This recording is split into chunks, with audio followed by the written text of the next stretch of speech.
'cause mama, I'm sure to handle now, yes I am.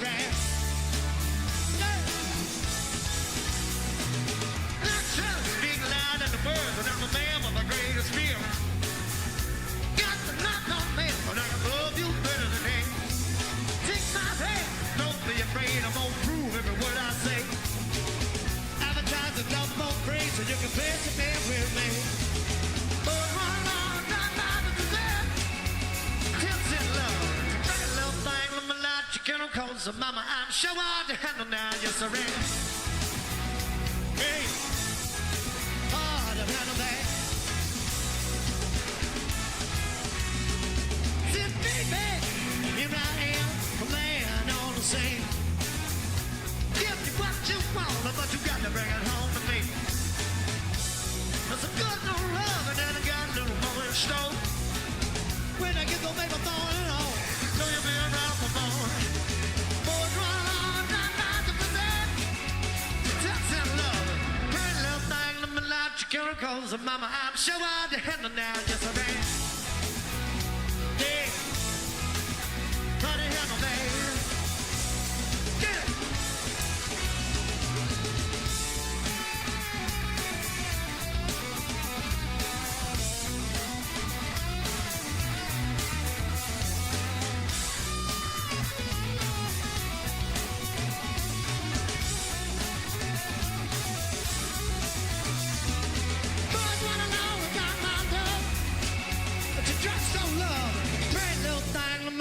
Chemicals of mama, I'm sure I'll handle now, yes I am. Yeah, hard to handle that. Yeah, yeah, yeah, yeah. Come on, hard down, Menlo.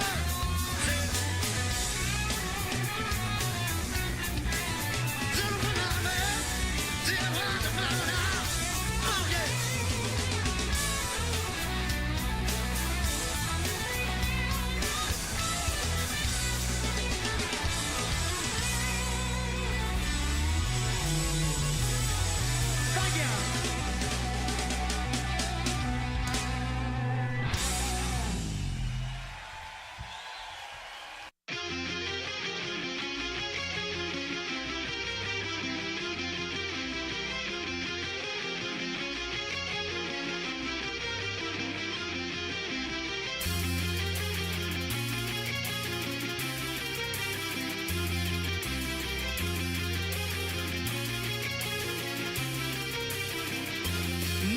You're out of my life, I'm so much better. Thought that I'd be weak without you, but I'm stronger. Thought that I'd be broke without you, but I'm richer. Thought that I'd be sad without you, I laugh harder. Thought I wouldn't grow without you, now I'm wiser.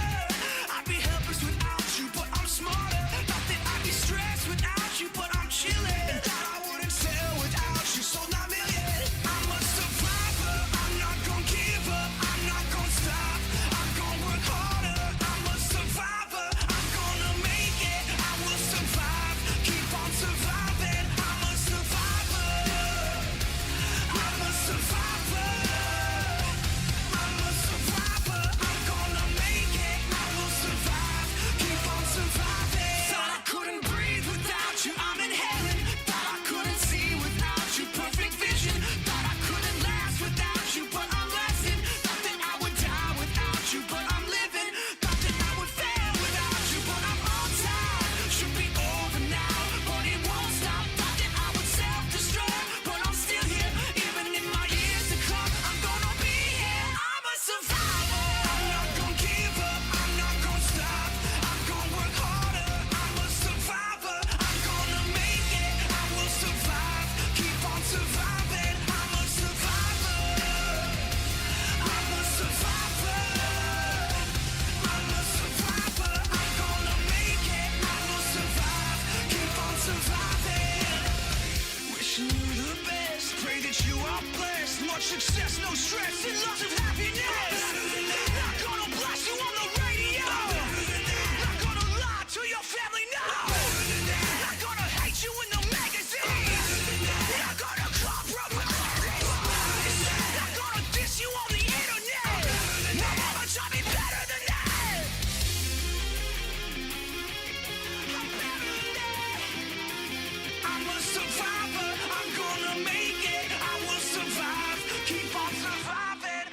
survivor. I'm not gonna give up. I'm not gonna stop. I'm gonna work harder. I'm a survivor. I'm gonna make it. I will survive.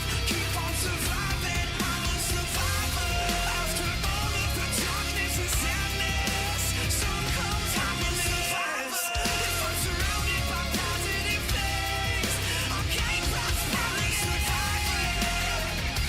I'm a survivor. I'm a survivor. I'm gonna make it. I will survive. I'm a survivor. Some things never seem to change, and every day I stay the same. Moonlight swelling through the trees, it never seems to wane. Sometimes I feel like I'm a silhouette, like my imitation leads me towards regret. Sometimes I wish that we had never met. I'm faking every step, stealing all the breath out of my lungs. Got me in the dark speaking in tongues. Tell me, when did this stop being fun? We're undone and uncomfortably numb. You're stealing all the breath out of my lungs. Got me in the dark speaking in tongues. Tell me, when did this stop being fun? We're undone and uncomfortably numb.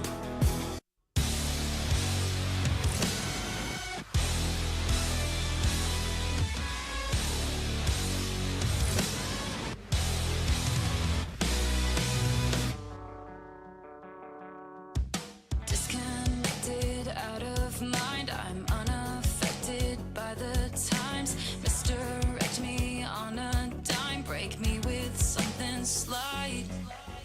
Born in a compromise, raised on white lies. They say the road to hell is paved with gold.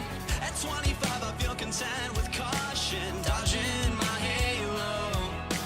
Dodging my halo. Dodging my halo. You're stealing all the breath out of my lungs. Got me in the dark speaking in tongues. Tell me, when did this stop being fun? We're undone and uncomfortably numb. You're stealing all the breath out of my lungs. Got me in the dark speaking in tongues. Tell me, when did this stop being fun? We're undone and uncomfortably numb.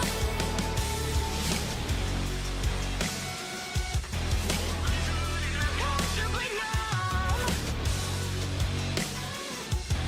We're undone and uncomfortably numb.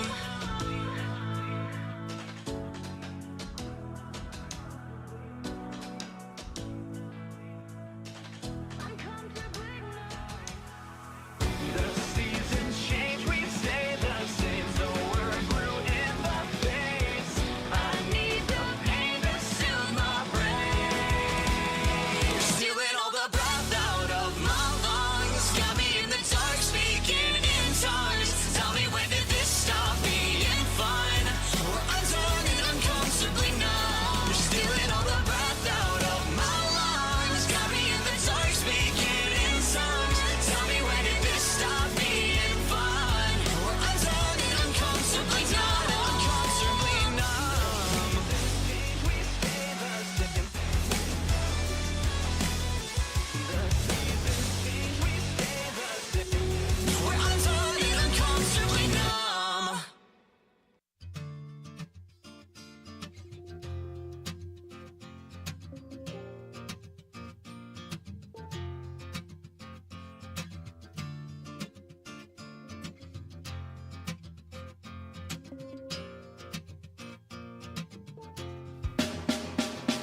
I know she said it's alright, but you gon' make it up next time. I know she knows it's not right. There ain't no use in lying.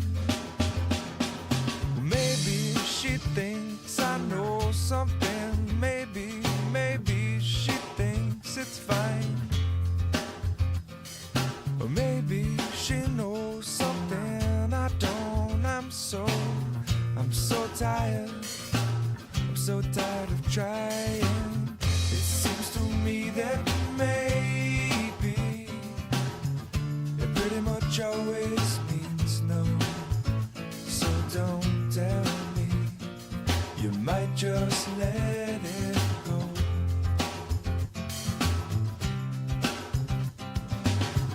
And oftentimes we're lazy. It seems to stand in my way. 'Cause no one, not no one likes to be let down. I know she loves the sunrise, no longer sees it with her sleeping eyes. And I know that when she said she's gonna try, well, it might not work because of other ties. And I know she usually has some other ties, and I wouldn't want to break them. I wouldn't want to break them. Maybe she'll help me to untie this, but until then, well, I'm gonna have to lie to her. It seems to me that maybe it pretty much always means no.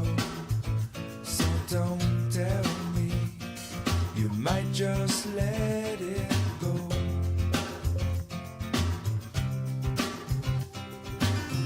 And oftentimes we're lazy. It seems to stand in my way. 'Cause no one, not no one likes to be let down.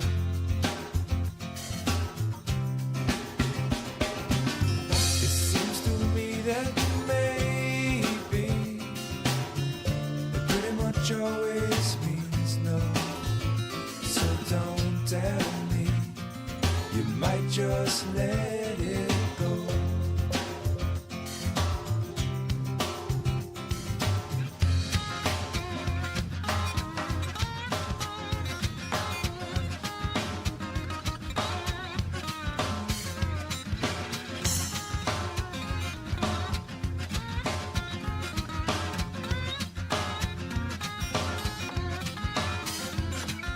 Harder that you try, baby, the further you'll fall.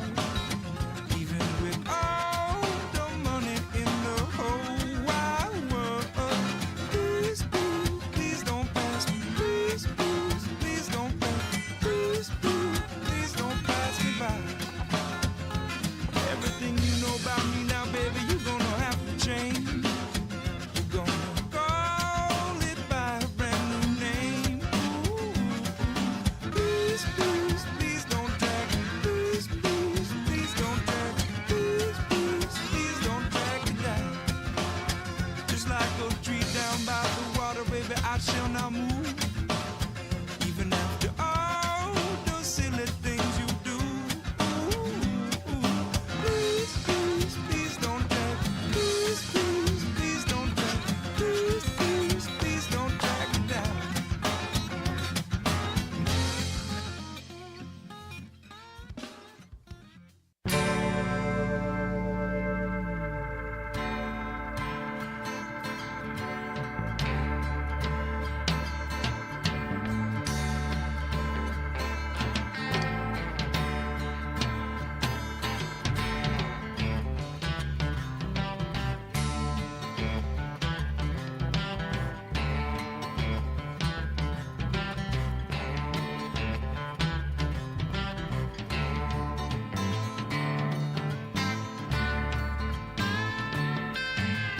All I know is something like a bird within her saying.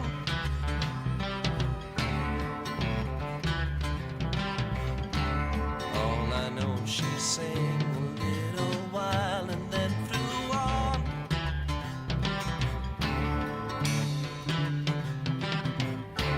Tell me all that you know, I'll show you.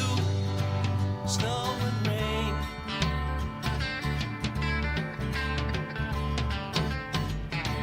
When you hear that same sweet song again, will you know why?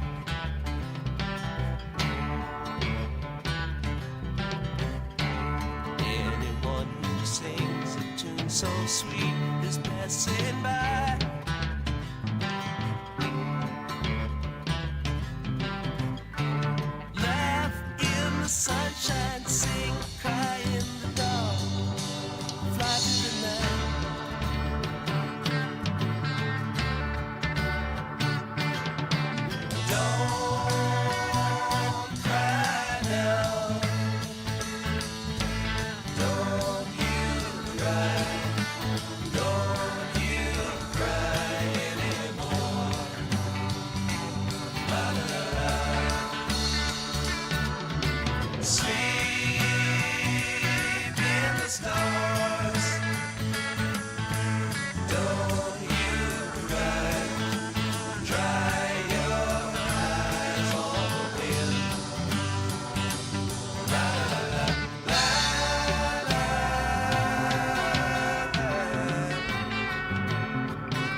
something like a bird within her sang.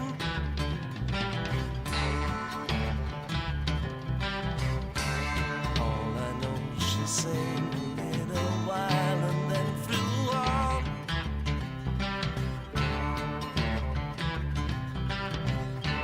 Tell me all that you know, I'll show you snow and rain.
So baby, baby, why can't you sit still? Kill that bird out on the windowsill. Find out the reason that it broke his back. Tell me, did I see your baby laugh about that?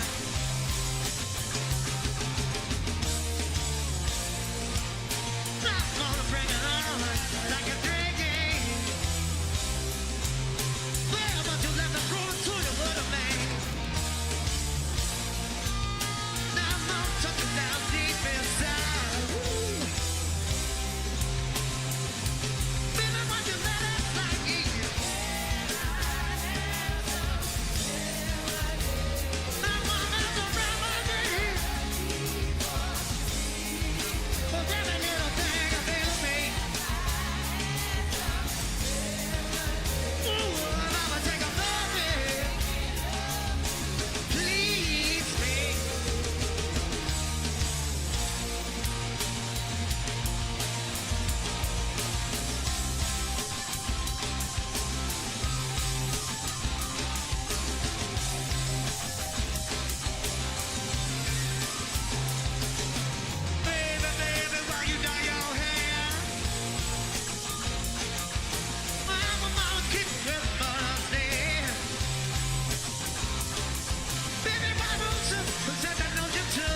It's time for Lincoln Potters Baseball.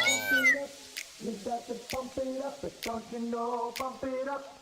You've got to pump it up, but don't you know, pump it up. You've got to pump it up, but don't you know, pump it up. You've got to pump it up, but don't you know, pump it up. You've got to pump it up, but don't you know, pump it up. You've got to pump it up, but don't you know, pump Today's it up. broadcast is brought to you by Stones Radio Network. Now let's potter up to the booth. Hello and welcome to McBean Stadium in lovely Lincoln, California for another great night of Lincoln Potters Baseball. I'm Mark the Phantom Lowe along with Riley the Engineer, and tonight the Potters conclude a 4-game split series in the preseason with the Menlo Legacy looking to go 4-0 over that span after winning last night 10-2. Lincoln off to their best ever summer start at 9-1, dominant pitching playing a big role, and tonight new manager Tyler Robertson sends Jackson Halverson out to test the Menlo Legacy lineup. And let's take a look at that lineup, the batting order for your Menlo Legacy here tonight. Dom Nahar, who's been a hot hitter, he's out in center field. He's leading off. Cooper Winton has been the best hitter for the Legacy in this series. He is batting in the number 7 spot. He is 5-for-12. Kyler Bittner back in the lineup, hitting 6th, and Will Florio is in the cleanup spot at the designated hitter. So that brings us to the first inning here with Jackson Halverson out there on the mound. The right-hander is 2-0 for the Potters. He has been excellent all season long. And he will come out trying for his 3rd win of the season. Out of McClatchy High School, headed for Sacramento State University, Halverson. He will face Dom Nahar, Nick Thompson, and Daniel Daniels, who is actually the DH. He is batting in the 3rd spot. Florio hitting 4th is the first baseman. Jackson Halverson's last outing is from the 30th of May. He took on Alameda, went 5 innings, gave up 1 hit. So he has gone 10 innings so far. He's given up 2 runs, 3 hits, and he has struck out 10 and walked just 3, and he is 2-0 on the season. So we're just about ready to get going. It's a Friday night out here at McBean Stadium. It's college night, but I don't like to diminish the the impact of college or anything, but it's also Armored Mortal Kombat night, which means the Knights. The Minnieville Knights are out here. One of them has already been spied. I don't know why he's out in the sun already. These people are insane, if I may say so. Riley, the engineer, is about as excited as I've ever seen him since they got new ice in the shaved ice machine. So he is ready for the Mortal Kombat. We're going to bring you all of that. We're going to bring you every second of it and use it hopefully in replays as well. So, yes, we are looking forward to that. They are out here tonight, and they'll be back on July the 6th as well. So 2 appearances for the Knights because they are just that popular. Dom Nahar is going to be the first hitter, 4-for-12 against the Potters this season with 3 runs batted in, or 3 runs scored and 2 batted in. And the first pitch from Halverson's fouled back over the screen. Willie Preston, of course, is to my right, the best PA man in the business. The interns, Carson and Jason, to our left, doing the track man and everything. We've had a lot of interns up here today. Elena was up doing interviews with Ava doing the camera work. Nia, who's the photographer on the field, she was hanging out up here too. So it was it's a lot of fun pregame here today. As I was on some interview on something, I still don't really know what it was. Popped out of play by Nahar. So it's 1-2 on Dom. He is out of Cal State East Bay. And he is .333 with the 3 runs scored and the 2 runs driven in. And there's a young man who went out and got himself that foul ball. And he actually got back very quickly. 1-2 pitch, breaking ball's lined over the head of the third baseman in the left field. Was Breathy giving it a shot, and Nahar's going to round first. He's going to head into second. Picked up and left. Head first dive, and he is in there with a double to open up the game. So Nahar, again, 4-for-12 coming in, gets hit number 5. That's not the first one. That's a double as well. He is at second base. Nick Thompson, the hitter, the third baseman out of SF State. Take a look defensively if we can, Riley. Trip Garrish out in left field. Cole Eatonson center. Jacob Doyle back out in right. Freethy at third. Cade Parker, the newcomer, at short. Cole Dillon moves out to second base. Hudson Brown is back at first. Andrew Sloan behind the plate. And Jackson Halverson on the mound. And Freethy with it. Leap almost caught that one, but it was over his head down the left field line. Garrish with an excellent arm, but had too much room to cover to run that one down and try to get Nahar at second base. So Dom is out there with Nick Thompson, 1 ball and no strikes. There goes the runner. It's down in the dirt, blocked by Sloan, so there'll be no throw. Nahar stole a bunch of bases last night. he was credited with 4 stolen bases. 2 of them in that 9th inning when nobody was paying much attention, really, as the Legacy scored 2 runs to make it a 10-2 final score. 2-0 now on Thompson. Foul back to the screen. Misses the Stones Radio Network's cameras by just enough. Like if you get like 5 feet down further, that's in danger area, and Riley starts to wince all the time. 2 balls, 1 strike. Donnell Daniels on deck. That one is ball 3. 3-1. College night, so every college student who had a valid student ID and not a valid fake ID. Nice try, Riley. I know your college days are behind you. 3-1 pitch, check swing. Did he go? I thought he did. Let's ask somebody. And we asked nobody, so Thompson gets the base on balls. 4th issued by Jackson Halverson this season, and with runners now at 1st and 3rd, still nobody out. Danielle Daniels will be the hitter. Daniels 3 for 12 in the games against the Potters, but he was hot yesterday. He had 2 hits, 2 for 3. He's up here with a chance to do some damage. Nobody out in the top of the 1st. Fastball is lifted into right field. Doyle's moving over. He should track it down. No, he has to come in and he has to short hop it, so it's down for a base hit. Ball kind of got knocked down there, looking like Doyle was circling it and coming in, but it'll be an RBI single for Daniels. Going to second is Thompson. And the Legacy is on top quickly. 1-0 here in the top of the 1st, and they've got 1st and 2nd. Nobody out, and Will Florio coming to the plate.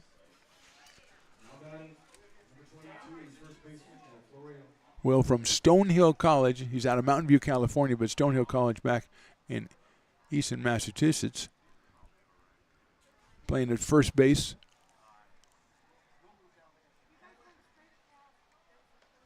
Fastball is in there for a call strike.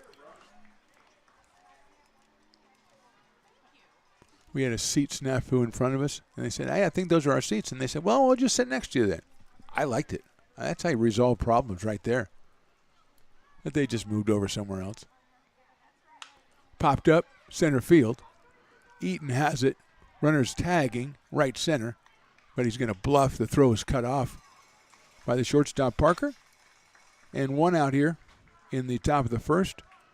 And Kieran Baker will be the next hitter. The right fielder has not made an appearance in the previous 3 games that these 2 teams have tussled. The Potters winning all 3, 14-3, 14-8, and 10-2. But the Legacy on top quickly here against Halverson, whose fastball right around 88, 89 miles an hour early in this one. He is top 90 in his other outings. So he's just getting started. Kyler Bittner on deck. That's down in the dirt. Andrew Sloan with the block. The UOP product behind the plate for the Potters today. And manager Tyler Robertson sporting a 9-1 record early in the 2024 summer season. That slice foul down the right field line. Over the VIP section. Who's in the VIP section tonight, Willie? We'll find out. That's important information. That's down the right field line along with the Brick and Barrel Backyard Beer Garden, which is a highlight of the first base line here. Breaking balls lifted over the second baseman into right center field for a base hit. Runner's going to come in and their throw is going to go to 3rd in plenty of time. And thrown out is Daniels, although Thompson will score. So Daniels thrown out at 3rd. Baker gets himself an RBI single. It's 2-0 in favor of the Legacy, but now 2 outs with that throw by Doyle.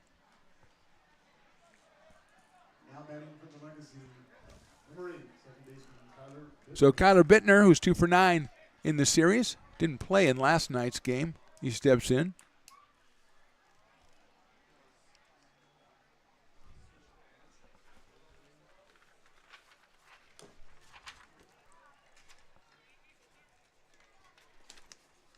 One and 0 on Kyler.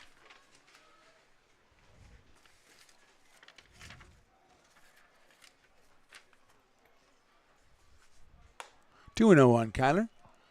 So Halverson with a rocky start here. 3 hits, 2 runs, aided by the put out at 3rd base there. Baker, the only runner on the sacks. He's over at 1st. He's going. Pitch is fouled off. Back to the screen. So it's 2 and 1. Baker taking the slide at second after the ball was fouled off, so he's got to get up. No dusting off to be done with the surface we have here at McBean Stadium.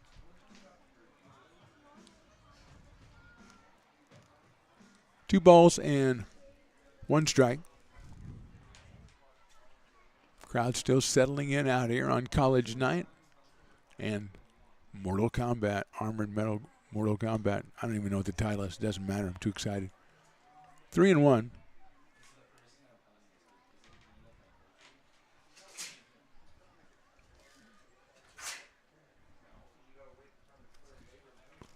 Bless you, Riley. 3-1 pitch. Swing and a foul. And Baker's going to have to go back to first again. He's like, it was 3-1. Come on. Umpire comes in and says, yeah, you got to go back. He was trying to stay there. Full count now on Kyler Bittner. Cooper Winton, who's been the most productive hitter for the Legacy so far. He is on deck hitting in the number 7 spot.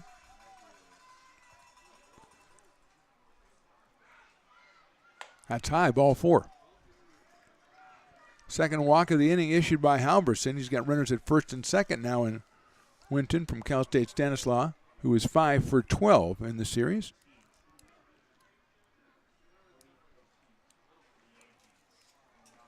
Andrew Sloan's going to go out and talk to Jackson Halverson. Settle him down just a little bit. We got a double, then a walk, then a single. And a fly out, another single, and a runner thrown out at third. And now a walk to Bittner. Baker and Daniels picking up the RBI in the inning so far.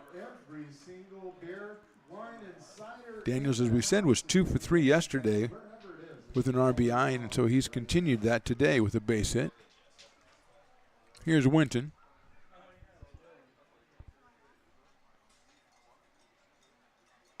Lines that one into right center. That's going to drop for a base hit. Here comes the first run. It will score. Wynn's going to go for second. The throw in is a little bit high, and he is in there with a double, and it's 3-0 for the Legacy. Baker scored easily. Going over to third is Bittner. And Winton continues the hot hitting. He picks up an RBI. 4 hits in the first inning for the Legacy, and they lead at 3-0. And here's Blake Cowens. 8th batter of the inning. Blake is 0 for 5 in the series. Fouls that one back out of Norwich College.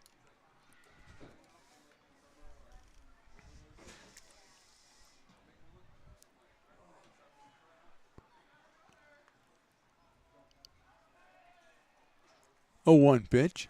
Breaking ball swung on and missed. So it is 0-2.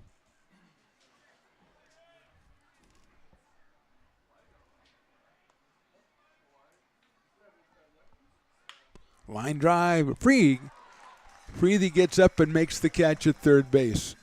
So the Legacy come out. They have 4 hits. They have 3 runs. We go to the bottom of the first. Legacy 3. Potters coming to bat.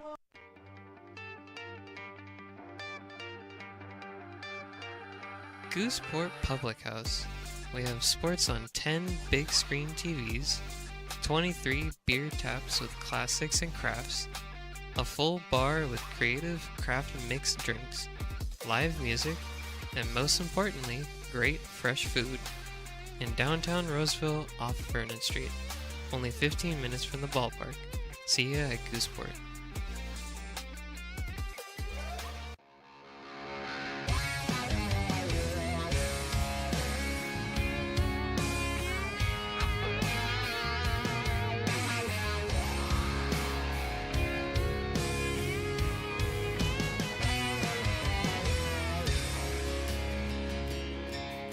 Old man knocked on my front door with my teenage boy and a couple more from up the road. He had 'em by the collar, said he...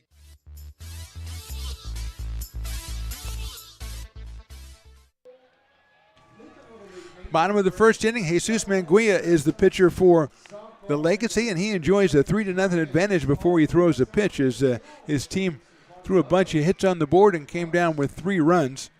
And it Jesus will face, hey, let's show him the Potters batting order. Ride the engineer. Cade Parker, the newcomer, is leading us off. Hudson Brown came back in lineup yesterday. He's been hot lately. Jacob Doe's been hot all year, batting in the cleanup spot. J.T. Walden, Potter from 2 years ago. Now he is back. J.R. Freethy has been on fire since he came back to the team this year and batting in the 7th spot. Trip Garish was 3 for 3 in his first outing, and Andrew Sloan batting 9th.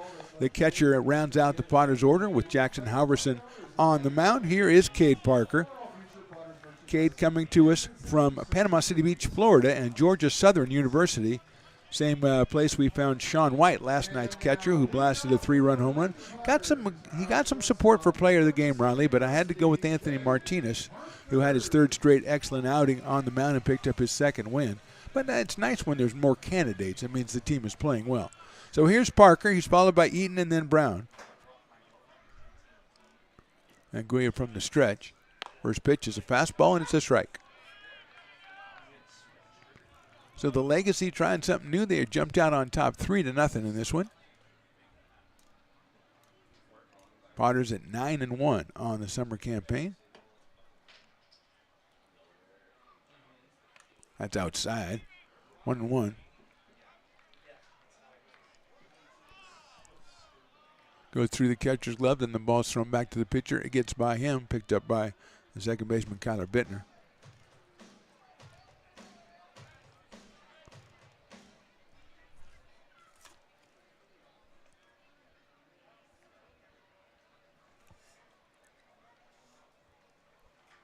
One to Parker. Inside, that's also off the catcher's glove.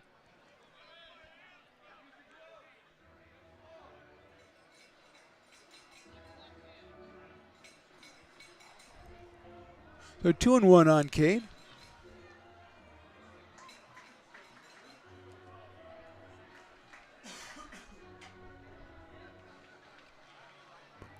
Jesus gets a new ball from the umpire.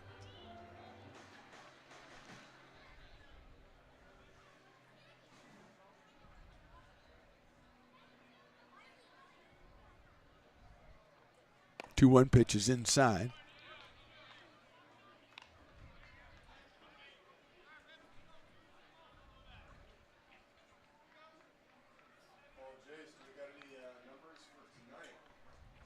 Swing and a miss by Parker, so it goes to 3 balls and 2 strikes. Looks like Jesus is from Vanguard University. My elaborate research techniques as I try to Google him. 3-2 on Cade. Line foul over the grassy knoll over toward the Little League field over there. Thankfully no Little League today. Made it very much easier to park. I got a really primo spot over there on 3rd Street. I may just stay here overnight and keep that spot for tomorrow. I've done dumber things. Wood Creek Little League in the house. Breaking ball. Call strike 3. And Gray gets the strikeout on the off-speed pitch. 1 out here, and Cole Eaton, who's hitting .333 for the Potters. And he has driven in 7 runs. Comes to us from Elkhorn, Nebraska, and the University of Tennessee.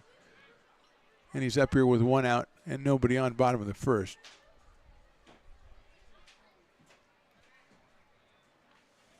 That just misses the outside corner. 1 ball and no strikes.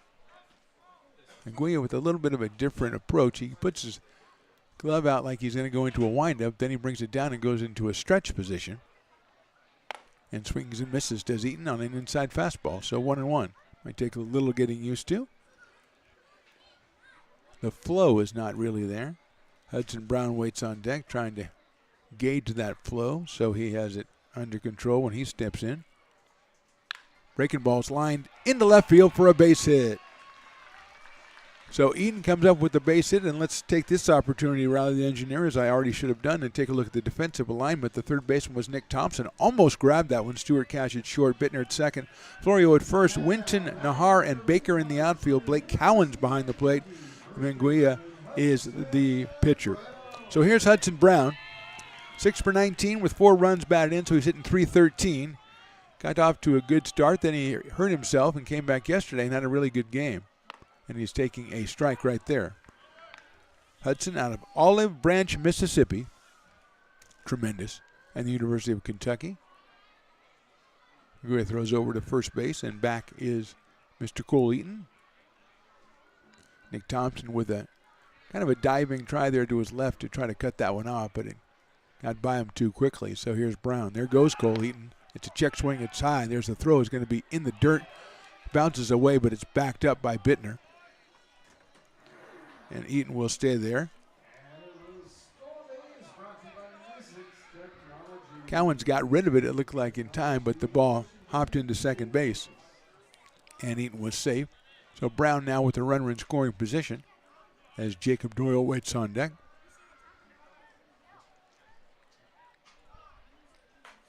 Swings and misses to that one.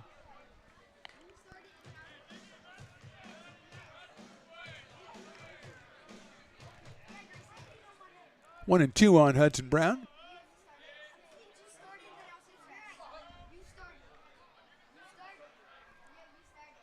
Eaton gets a short lead at second base. 1-2 pitch is fouled off by Hudson Brown, so he stays alive for another try. 4 runs batted in on the summer, a .313 batting average for Hudson. Outfield is straight away and pretty deep for the left-hand hitter. Baker out in right field. There's a throwback to second base. And easily back in is Eaton.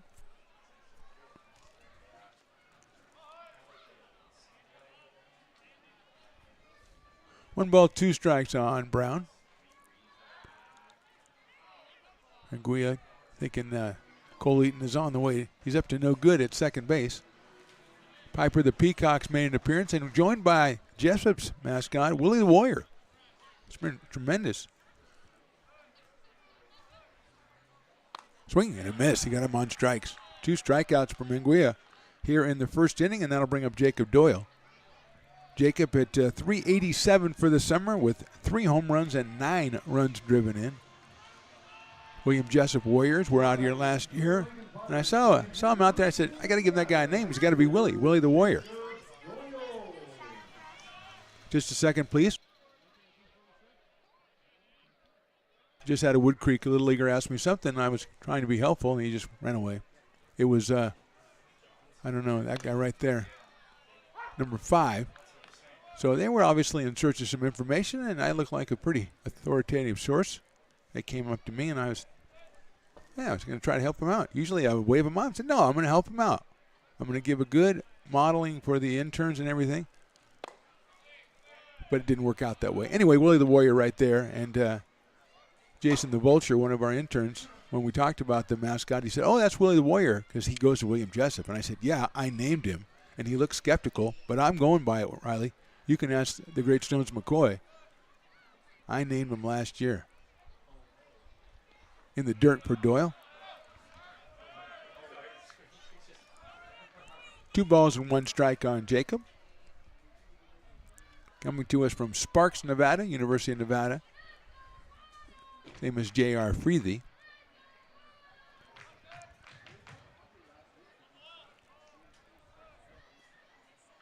Swing and a miss at the fastball on the inside corner, 2-2.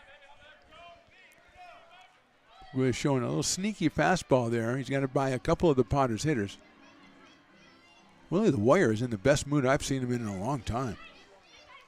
Maybe he likes hanging out with Piper. I don't know. Those two. I mean, I know he'll be here for Piper's birthday in a couple weeks, but Doyle fouls that one back. I think that's the 21st Piper's birthday. You want to come out and check that out because the mascots all show up. Slamson has made an appearance on occasions. Of course, Willie the Warrior will be here. Rocky the Rhino, I always get that wrong, from 12 Bridges. Of course, Zeus, Lincoln Fighting Zebra, he'll be here. You know, he's already been out here a couple times. One time there was no game. He was just out wandering around the parking lot. Kind of odd. But that's okay. Lincoln with their graduation last night drove by on the way home. They were just all milling around. I didn't think I had anything to add, so I didn't say anything. I didn't yell anything out the window or anything. I probably should have. 2-2 is fouled again by Doyle.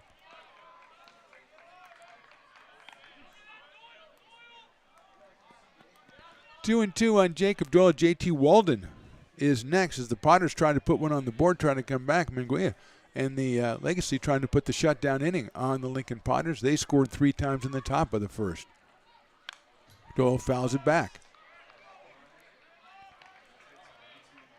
I don't know, Willie the Warrior, there's a different, maybe it's because he's hanging out with Lauren the intern.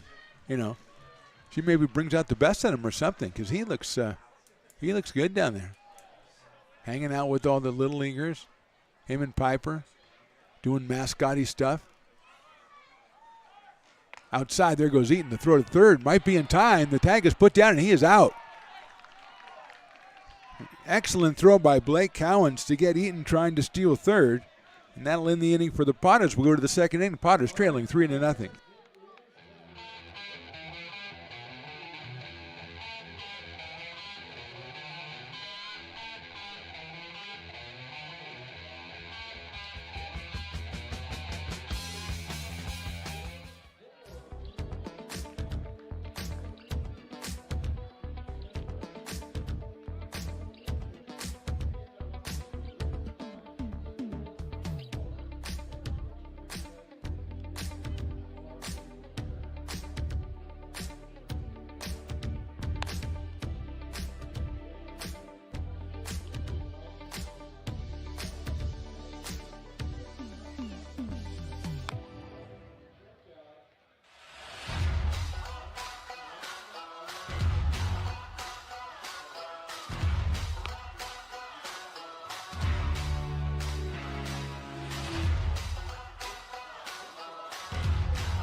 Top of the second, Potters trail 3-0. Sorry I was late. I was looking at a picture of my son's new dog.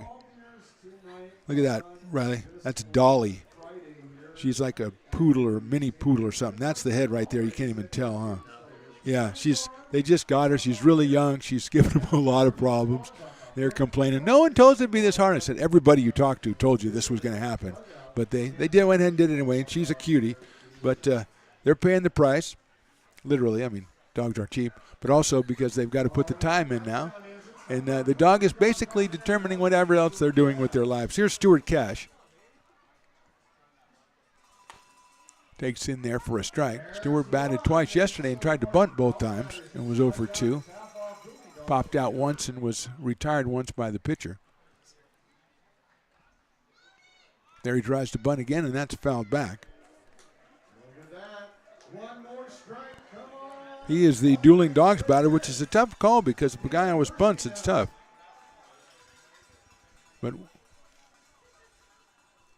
Willie makes those calls. Pulls the bat back, so he's trying to bunt with 2 strikes, which is probably advantageous to try to get a strikeout. See if I can find out Stewart's. Yeah, there he is. Out of Grinnell College. Pulls the bat. I get the sense that maybe like his mission going to summer ball was to become a better bunter or something. I mean, everybody's working on different stuff, and that would make sense. Said, look, we need you to become, maybe he's the number 2 hitter for Grinnell, and he needs to bunt better. Pulled the bat back on that one barely, and he's got a full count. So that's the story we're going to make up, and we're going to go with on that one. 3 balls, 2 strikes. Jackson with 2 walks in the first inning. Pulls that one back, calls strike 3, and everybody gets half off dueling dogs. So Cash is called out. 1 out here in the second inning. First strikeout for Jackson Halverson. He'll face Dom Nahar, who started off the top of the first with a ringing double down the left field line. He later scored on the Daniel single. So Dom is 1 for 1, 5 for 13 in the 4-game series. Started off in left field in games 1 and 2. Has played center last night and then again today.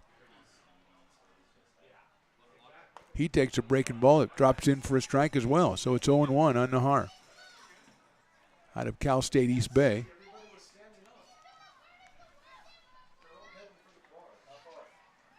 That's popped out of play, and it's refreshing to see fans filing out of their seats and going down to redeem the Dueling Dogs half price. That's how it used to be in the old days. When somebody would strike out like that in the first or second year, half the crowd would get up and start heading for the beer. Now they space it out a little bit better, but there's a very good contingent of gentlemen to our right who just got up and said, I got to take advantage of this before it gets too late. It's till the end of the inning, though, so you got a little bit of time. Nahar takes a ball on one hop to second base, grabbed by Dillon, and Cole throws over to first for the out. Little loop and line drive that Dillon controls on a hop and throws to first base. 2 outs, and Nick Thompson, who got a base on balls his first time up, third baseman out of San Francisco State, the same as Nia, the intern, who's currently at number, she's not the top 5. So we had a couple of people made some big leaps today. So we've got there's a rearranging at the second half of the intern rankings, and maybe at the top too. There were some things going on that we've got to talk about in committee meeting. Fastball misses outside, 1-0.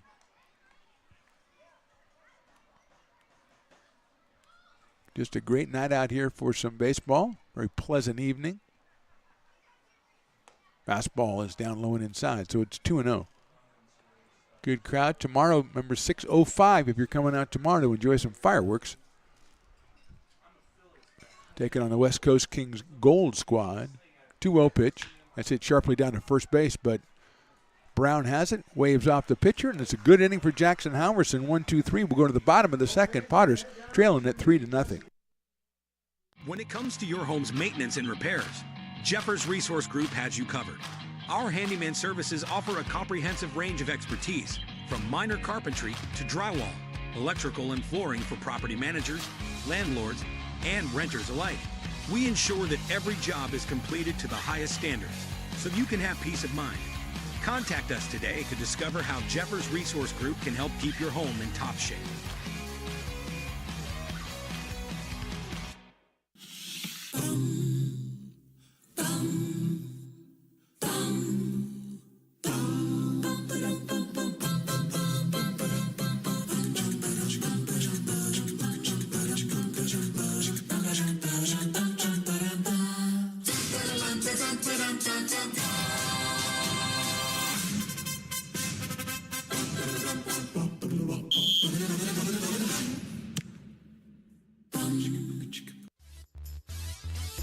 We are smack in the middle of a very good mascot race here. Some of the Wood Creek Little Leaguers are taking the first 5 spots. Piper and Willie, the Warrior, evidently got in some kind of tussle there at the second base, and now neither one of them looks like they've got the wind to get across home plate. Hopefully they'll help each other and show a spirit of cooperation and sportsmanship. No, Willie just says, no, I'm going to go ahead and beat you. And he picks up the sword and crosses, and Peacock, Piper is kind of moving gingerly out there. So hopefully he didn't hurt himself, tear a patella tendon or anything like that. But the two of them kind of took each other on more than they did the rest of the field, and it cost them.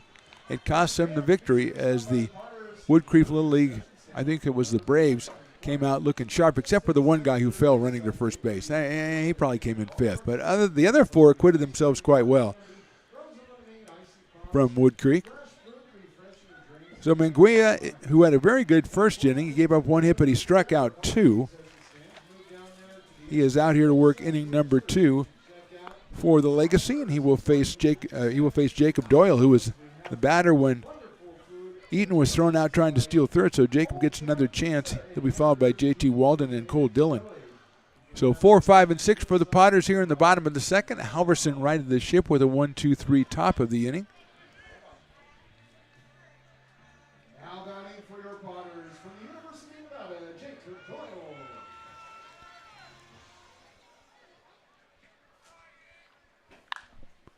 Jacob pops it up left side. Everybody's chasing it now. Nobody's chasing it, and it's out of play. Started off with Thompson at third, looking like he wanted to have a chance, and it ended up closer to Blake Cowens.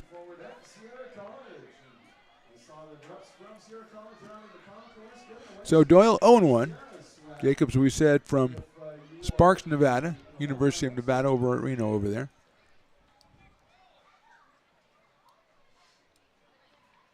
Sails that one high and inside. About 87, 88 for Menguia so far. His fastball. Off speed down in the mid-70s. 1 ball and 1 strike on Jacob Doyle. 387 for the summer, 3 home runs, 9 driven in. Outside with a fastball, 2-1.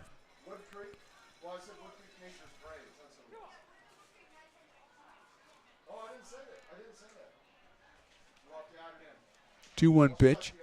Pops that one up out over the top of the press box. So it's 2 balls and 2 strikes. Young lady coming up with a couple of fat cat dogs right there. I was trying to see if she had like piled up with onions like you, Riley, but I think yours is very singular. Breaking ball, call strike 3 inside corner. Second call, 3rd strike for the Potters hitters. 3rd strikeout in all for Menguia, and that'll bring up JT Walton, left-handed first baseman. 375 for JT. 2 home runs. He's driven in 14 on the summer. When you put ketchup on it and then got to cover it up with onions, see, that's a very singular way to do it. I don't think that's, even Willie went, I don't know about that. And Willie's up for most anything. JT hitting from the left side. He's the DH for the Potters today. In the dirt, 1-0. Blake Cowan's behind the plate. Jesus Menguia on the mound out of Vanguard University. 3 strikeouts and 1 hit given up for Jesus so far in this one. The owner of that hit, Cole Eaton, was thrown out trying to steal 3rd. JT lines that one, but foul right on top of the VIP kiln area right there. Looks like Willie the Warrior and Piper the Peacock are practicing axe throwing in preparation for the axe throwing contest next half inning. And they just gave each other a double high five. I don't know. I think this is getting out of hand. JT takes the fastball outside. Of course, you know, Willie's been on this field almost as much as Piper with Jessup playing their games here, so he's very familiar with the contours here. That just misses again outside, 3-1 on JT Walden. Menguia tries to ask the umpire, was that a little outside? And the answer is yes, it was. But thanks for asking. Cole Dillon will be next. JT pops it up out of play, so it brings the count to 3 balls and 2 strikes. Inside pitch, he sliced it over to the left side, third base side, out of play.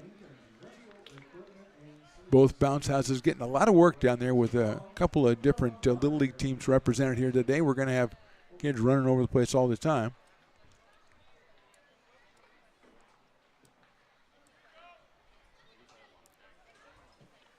(3-2) is sawed-off foul over the backstop, so it stays 3-2. One of Riley's favorite fans just came up the stairs with a beer in both available hands. Well done, Riley. He doesn't like to see waste. If you're a fan and you're going to get something, put something in both hands. Or else you've just wasted a trip. There you go. You have one good fan and one bad fan right there, Riley. And I like how you point them out. You could be carrying something that somebody would want. Fouled out of play again by JT. It's saying you go to get a beer. Okay, you have a beer. Maybe somebody else would like a shaved ice. Maybe one of your compatriots. Or they'd like some other kind of drink. Or a hot dog, perhaps. No, not you, Riley. I'm talking about fans. You never fail to go down to the food items and come back with both hands full. No, you are not a problem in that respect. Chopped down the first base line, and I think it was off JT's foot because he is limping around, which is my telltale sign. I'm no Sherlock, but that looked like it went off his foot. 2 balls and 2 strikes. Although it would be very sharp thinking if he hit that ball and knew it was going to first base and he wasn't going to beat it out to just start limping around. I don't know. That takes a little bit too much there. 2-2. Yeah, I think it is 3-2. So the scoreboard says 2. I believe it's 3. I've been so busy looking at people carrying their beers back, I don't know. In the dirt, ball 4. Well, that answers that question. So good at bat by J.T. Walden. He gets the base on balls the first that Menguia has given up. And that'll bring up Cole Dillon. 1 for 8 so far on the summer for Dillon, who's played second base like he is today. He's also caught a couple of times. He's out of Rockwall, Texas.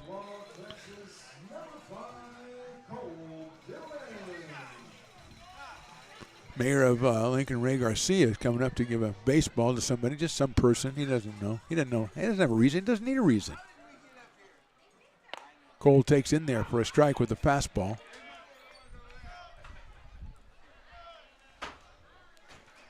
Oh and 1. Cole's followed by J.R. Freethy.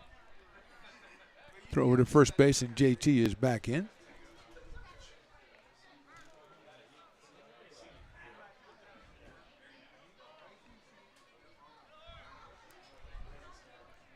One out, bottom of the second.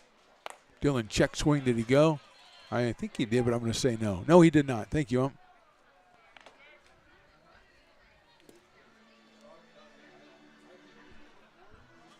One ball, one strike on Cole.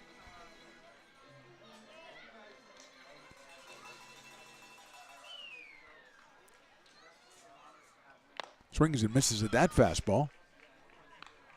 1 and 2. Menguia seems to have a little bit of heat on that. We said 87, 88. It was the number we had on him in the first inning. It sneaks up there a little bit. Gets on you quickly. Breaking ball, call strike 3. Third called strike. Well, let's see, 1, 2, 3. 4 strikeouts, and 3 of them are called third strikes. And J.R. Freethy will come up. J.R. has been one of the most effective potters on the summer. 4 for 9 with about a dozen walks or half dozen walks. He scored a half dozen runs as well. He's out of Rockland, California, and University of Nevada, Reno. That's outside for a ball. 1-0. Trip Garish making his second start of this summer. Air Force Academy product is on the on-deck circle. 3 for 3 in game number 1 2 nights ago. Actually, Tuesday. That's inside. Nice block by Cowens back there. He's had a good game so far defensively, thrown out a runner and a couple of nice blocks. 2-0 on J.R. Freethy.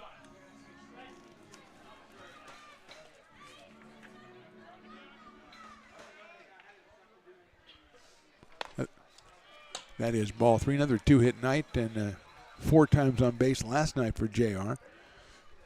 And he sits in the head account at 3 balls and no strikes.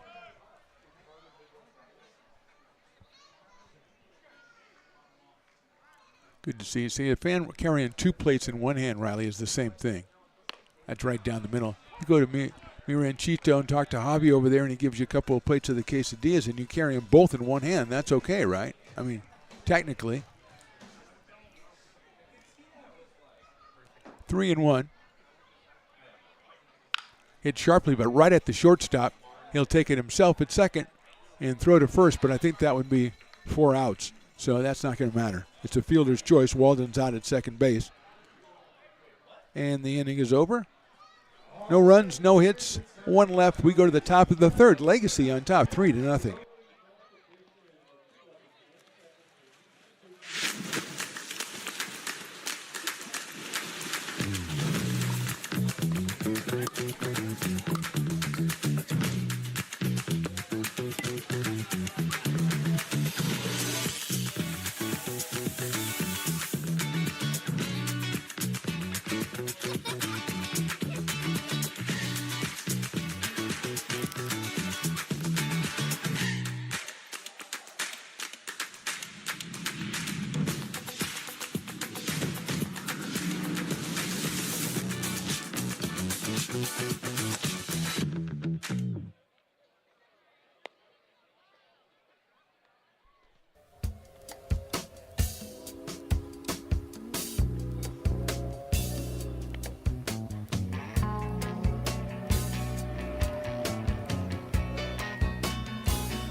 Top of the third, checking out some axe throwing, and it's even up 1-1, red and blue on the axe throwing. Oh, almost broke the tie there. It's always better when you have two mascots. Willie is, oh, there you go. Blue wins it 2-1. What a job by Blue to win that axe throwing.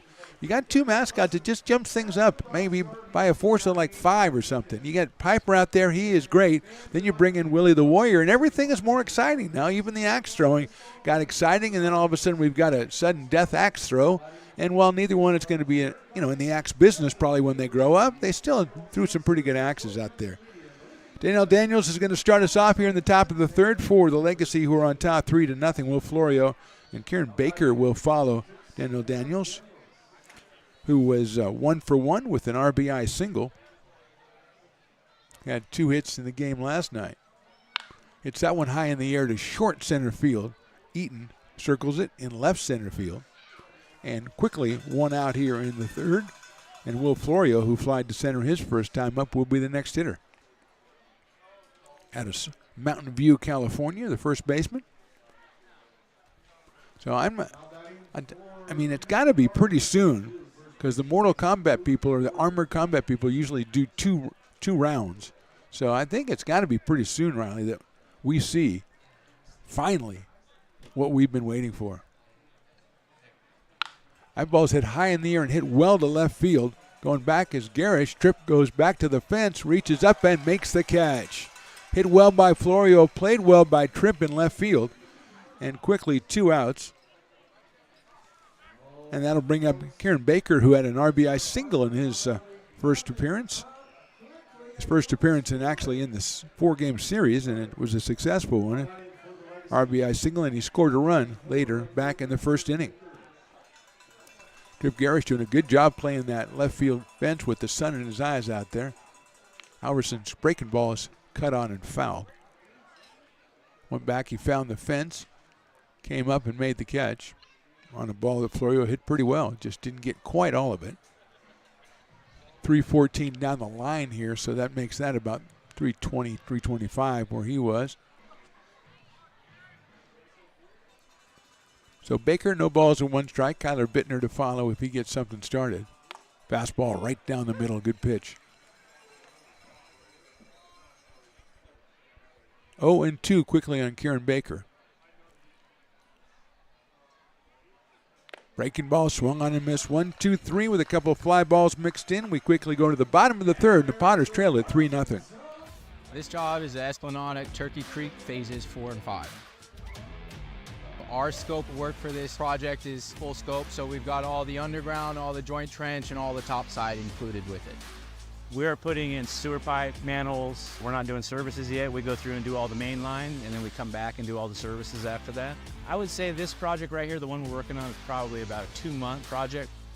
It's very costly to the developer, so beating the schedule is very important, more important than most projects. It's got a lot of groundwater, so we've got an extensive groundwater pump system in place. It's just cool to be a part of the built environment and know that for the next 100 years that people are going to use and enjoy what we've created here today.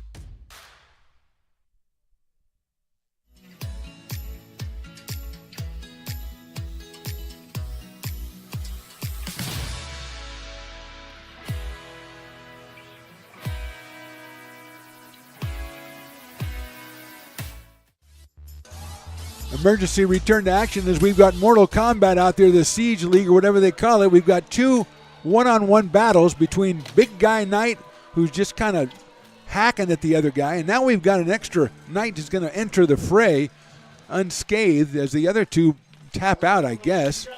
So now it's a one-on-one battle in the middle of the field, but I think we might have some more coming up here right in front of us. Oh, there, the left knocks him to his knees. And oh, man, that guy's bringing out the heavy artillery. Get that. Riley, the hit. Oh, my gosh. Good block, good block. Look out for that. Okay, that's it. Go after him. Come on. Oh, man. Oh, geez. Hey, come on. Hey. I was just kidding you guys. Come on. Go after it. These guys, now the other 2 are engaging too, and now we've got 2 tremendous battles going on at the same time.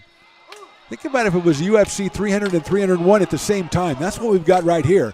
And I'll tell you, the Axe guy, he is killing it out there, Riley. I think he just got a 10 count or something on the Axe guy. Uh-oh. They're bringing in Bubba. Bubba the Knight. So it's 3 Axe guys. They should go after each other, the Axe guys. Come on. Uh-oh. Jeez, what the heck is that? Look out, everybody. Watch out. Here he comes. Oh, man. Oh, come on. How can that be fair? Come on, ref. The big guy now he's kicking the other guy. Can you do that? Where's the rule book? That one guy's not getting up for a while. We may have to play around him. Meanwhile, the 2 lightweights out in the middle are really going at it. Lightweights only. Oh, come on now. Hey, come on. What about weight classes, buddy? Come on. Jeez, the poor infielders for the Legacy have to watch this straight up. Oh, my God. King of the Mountain. Oh, no. Oh, that's these last 2 got to go at it. Willie, they got to go at it, those 2. Come on. What are we doing high fives now? Come on. Show some bloodlust out there. Come on. When I was a kid, the Knights were Knights. Wow, that was pretty good. I especially like sneaky big guy coming in and just hacking up a guy from behind. That was just really sporting, I thought. Fantastic. Well done, gentlemen. Well done. Hopefully we'll see you again later if any of you can continue, except for the big guy who didn't get hit, I don't think. So he's okay. Now they're coming up. I think they're going to go back and get a shaved ice. Probably what they're going to do. I'll buy that one guy a beer. I mean, put it on my tab, bro. And actually, the thing is, the 2 lightweight guys, in terms of stature, were out there fighting the whole time at midfield, at pitcher's mound. But our attention was diverted by Bubba and his friends as they mixed it up right here in front of us. So tremendous job by the Medieval Battling Knights, we'll call them, and hopefully they'll be back. They'll be back next month. Check out LincolnPotters.com for the date and for ticket information. And that was tremendous. They just never disappoint, Riley the intern. They never disappoint. Trip Garrish will start us off here in the 3rd as the Potters want to get that offense going. They trailed it 3-0. Legacy scored 3 in the top of the 1st. Jackson Alverson has settled down and held them scoreless since then. But Jesus Menguia, the right-hander from Vanguard University, so far so good. He's given up 1 hit and a walk through 2 innings, and he has struck out 4.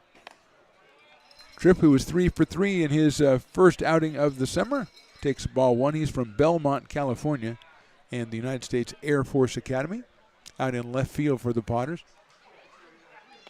That one is a ball, 2-0. People have to, it's tough being the batter right after the Battling Knights because people just have to kind of just digest what they've seen. It's weird. Slice foul, 2-1. Kind of like they go, I got to go to the Brick and Barrel Backyard Beer Garden and just kind of sit with this for a second. The images in my brain, man.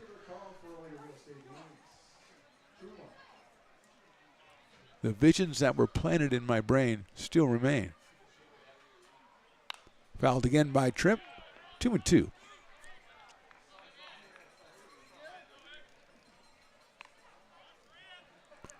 I noticed that Willie the Warrior did not want to be mistaken for one of those Battling Knights, so he kept his distance. Probably a good thing on his part. That's a tough crowd. Swing and a miss. He got him on strikes.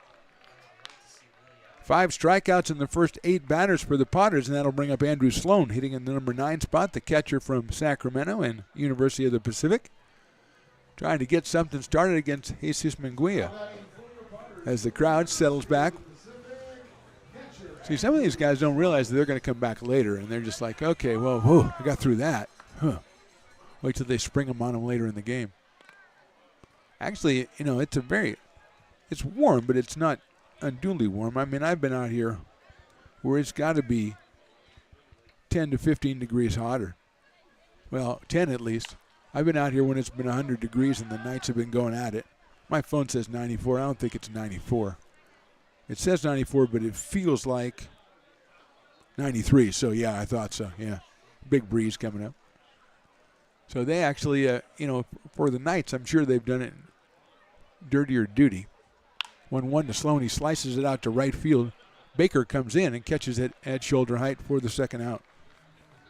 So Andrew hit it pretty hard, but he hit it right to Kieran Baker out in right field. 2 outs, and Cade Parker will be the hitter.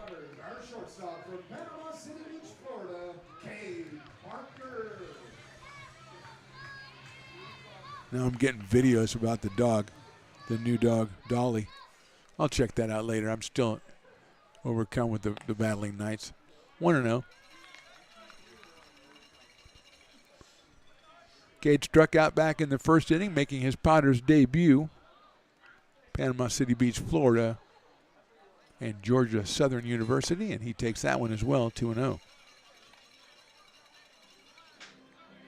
6-footer, 185, Cade Parker, playing shortstop for the Potters, who have one hit so far. Swings and fouls that one off. He got one I think he felt he could do something with, but fouled it off, so it's 2-1.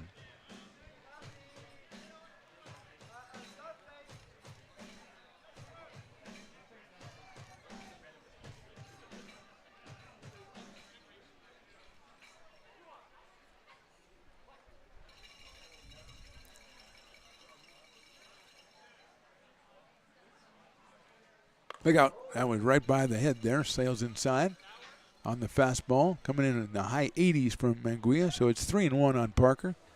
Cole Eaton to follow. He has the only hit for the Potters so far. A single he got back in the first inning.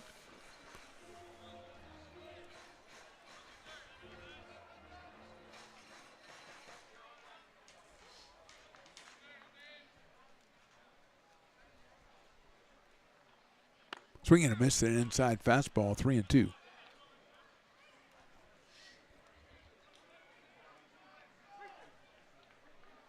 Two outs here in the bottom of the third. Parker trying to get something going for the Potters. He lines it into left field. That's going to get down for a base hit. Picked up by Winton out in left. Gets it back in, but Parker gets his first hit of the season. Second hit of the game for the Potters. And he is on first with two outs. And here's Cole Eaton, who had the first hit of the game for the Potters.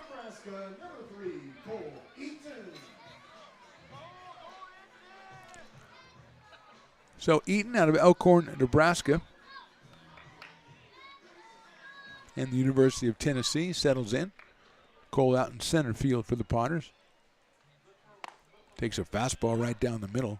3:33 coming into the game with 7 runs batted in and picked up that single in the bottom of the first.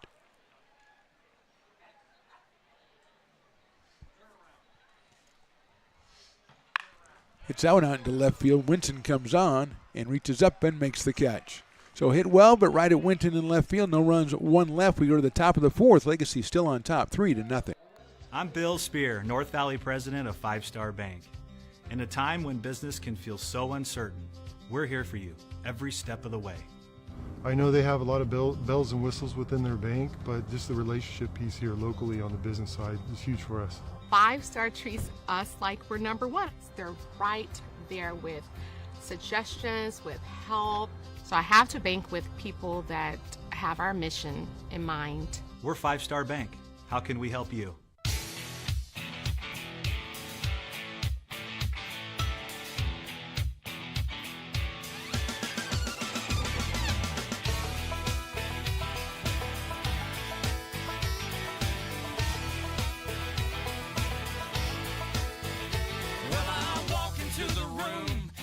Out $100 bills, and it kills and it thrills like the horns on my Silverado grill.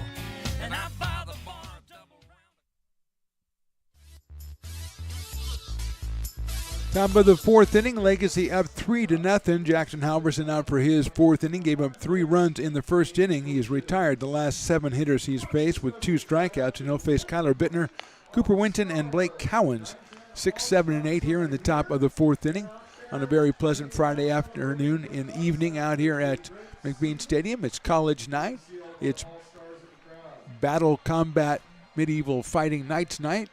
And we've already had one bout of that, and it was sensational. So here's Kyler Bittner, who walked his first time up, the second baseman. Settles in against Jackson Halverson.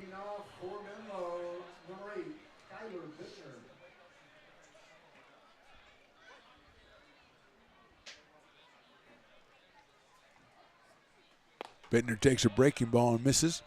1 ball and no strikes. Followed by Winton and Cowens here in the top of the fourth inning. Legacy trying to salvage 1 out of their 4-game series with the Potters. That high fastball is going to make it 2-0.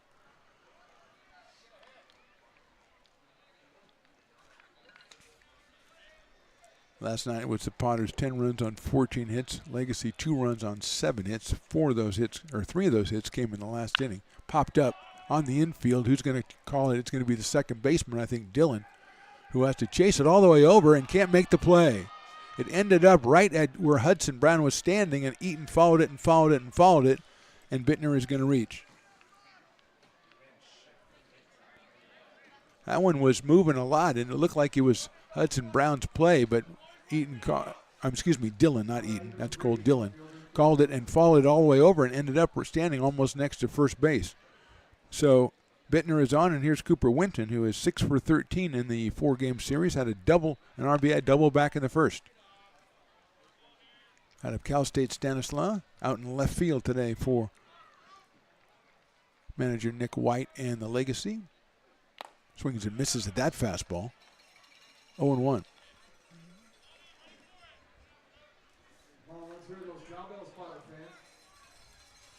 Very pleasant viewing experience, very nice and cool. That's lined into left center field. That is going to get down for a base hit. Cutting it off in left field is Garish, and he'll hold the runner at second base, but Winton comes through again. He is 2 for 2. Going to second is Bittner, and with nobody out, the Legacy have 2 on, and Blake Cowan's at the plate. He lined out to third base his first time up. He's 0 for 6 in the 4 games. He's behind the plate today. He's already thrown out a runner trying to steal. Legacy trying to build on their 3-0 lead here. An error and then a single here in the top of the 4th. Stuart Cash slated to be the next hitter.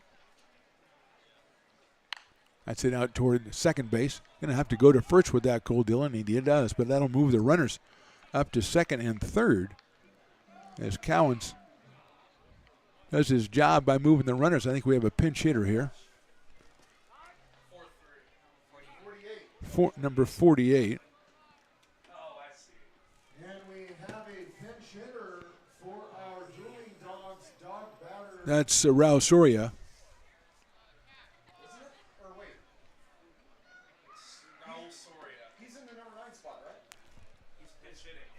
So Soria hitting for Cash, and Raul is played in the first 2 games. I don't think he played last night. So he takes over the Dueling Dog spot, but more importantly, he's got runners at second and third and 1 out. He was 3 for 9 in the first 2 games, had himself a run batted in, and he's up here to pinch hit for Stuart Cash. So Soria out of Fresno Pacific.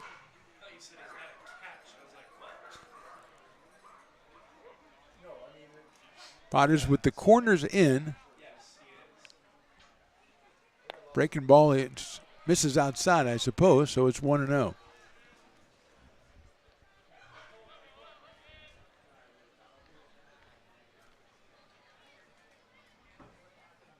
Fastball in there for a strike, 1-1. So if 2 people are coming back from the beer stand, Ronnie, the first person has 2 beers, 1 in each hand, the second person has nothing. What's the ruling on that? Chopper. Halverson's going to have to make the play. He can't. It glances off his glove. It's going to be an infield single and an RBI for Soria, and it's now 4-0 for the Legacy. Bittner scores an unearned run. Winton goes to third base. So first and third, 1 in. 2 hits in the inning. That one just one that over Halverson's head. He had to try to go after it. Kind of Willie Mays style over his head. Couldn't make the play. And here's Dom Nahar. It's been a tough out for the Potters all 4 of these games. He doubled and grounded out to second base in this one.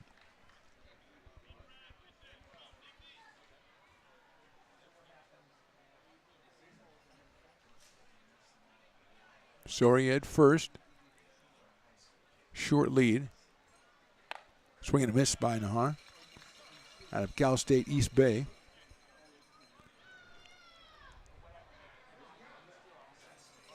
Four to nothing for the Legacy now. We're on the top of the 4th inning here.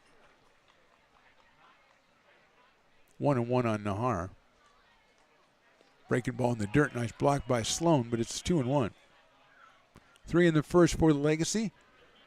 Scoreless in the second and third, but they've taken advantage of an error here. then a single by Winton, an infield single by the pinch hitter Soria. And they have put another run up on the board. Fastball in there for a strike. 2-2.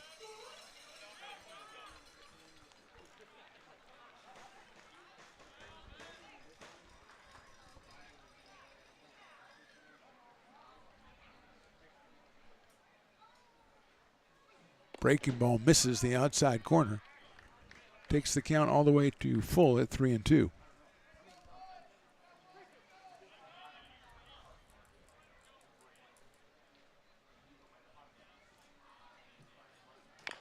That's a little chopper. That's going to be a really tough play, and there's going to be no play. Really, he's going to have to eat it. It's an infield single, another RBI. This one doesn't go very far either. But Winton scores. Nahar picks up the RBI. 3 hits and 2 runs in the inning. It's now 5-0 in those last 2 hits, like about 60 feet each. But they still count, and here is Nick Thompson. First and second, we're not out of it yet here in the top of the fourth. Thompson has walked and grounded out to first base in his 2 appearances today out of San Francisco State University. Takes the breaking ball in the outside corner from Halverson. 7 hits given up by Jackson. I believe 3 or 4 of them are infield variety. That one is high. Even up at 1 ball and 1 strike.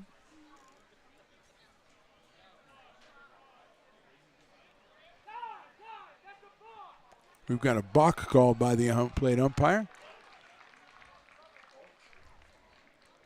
That'll move Soria over to third base and Nahar to second.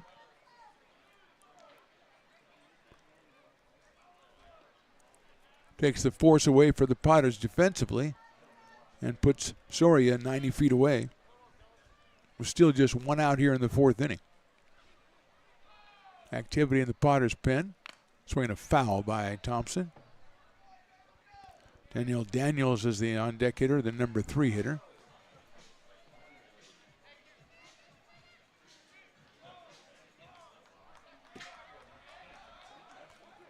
Thompson settles in, the 1 ball, 2 strike count. Chopped down to first base. They're going to come home with it. The tag applied to Soria, and he is out at the plate. Tremendous play by Hudson Brown and a fine tag by Andrew Sloan to get Soria trying to score. Thompson is at first with a fielder's choice. Nahar will move over to third, but the big out is recorded at the plate from Hudson Brown to Andrew Sloan. 2 outs, and that'll bring up Daniel Daniels, who is singled and flied to center field. Been swinging a good bat last night. Daniels was 2 for 3 with a walk and a hit by pitch.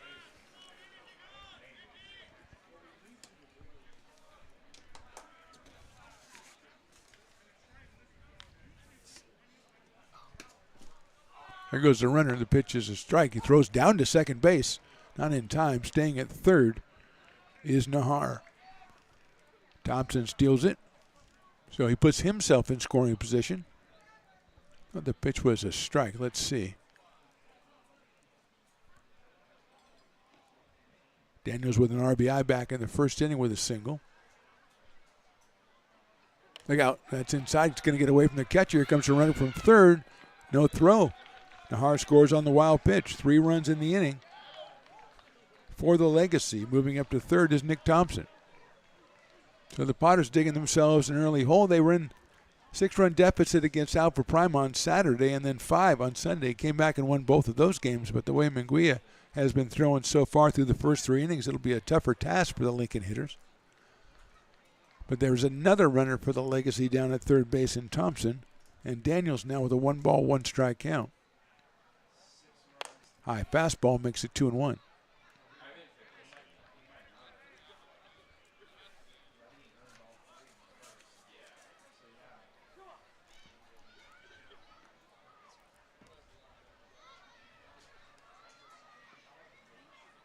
Breaking ball down low.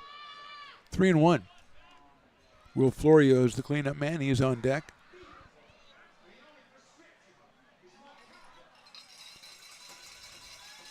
I like to see the Knights resting from their ordeal, just kind of hanging out. Fastball on the corner for a strike. there's some camaraderie. You know, when they're not on the battlefield, you know, they're just kind of like hanging out, swapping stories and stuff. I would not be swapping stories with the guy who came in from the outside with a big axe and hit me in the back of the head. Ball 4.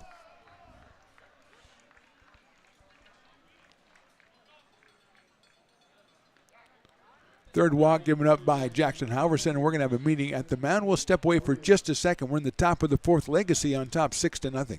Hi, Bill Evans, President of the Placer County Association of Realtors. We're in the store, our conference facilities, an amazing team help us keep together an amazing organization, and we thank them all. This organization can't do what it does and can't run the way it runs without the help of so many members volunteering their time. The success of the Placer County Association of Realtors is largely dependent on our active volunteer members to help our organization and industry. The work of our committees greatly impacts our ability to champion efforts across the board and giving back to the Placer County community wherever we can. Like all service organizations, I wanted to serve. And getting involved with the affiliate committee was the perfect way to do that. I love being able to serve my community with my business friends and other leaders and give back to those who are in need. The thing I love about the PCAR committees is they all work toward the same goal of bringing the community together to support those in need in our surrounding area. I instantly came to the meeting and had a wonderful time, felt like I was a part of something bigger, and it was just the start of my leadership journey.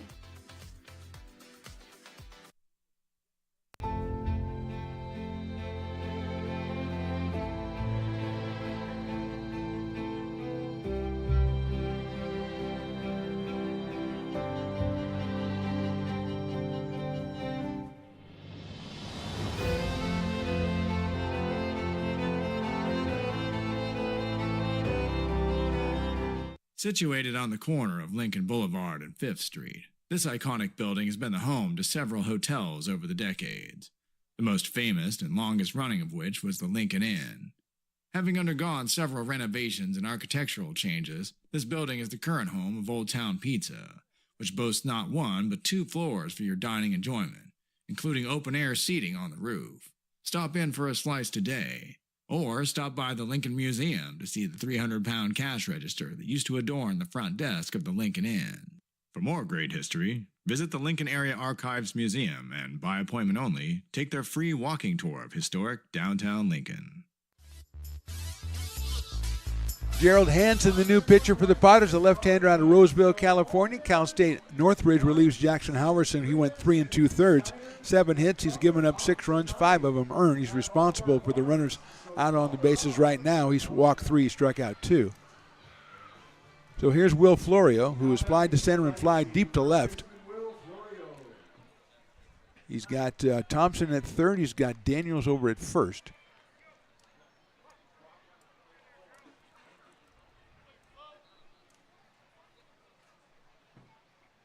Hansen's fastball is swung on and missed. Gerald listed at 5'8", 185 pounds, as we said, out of Roseville.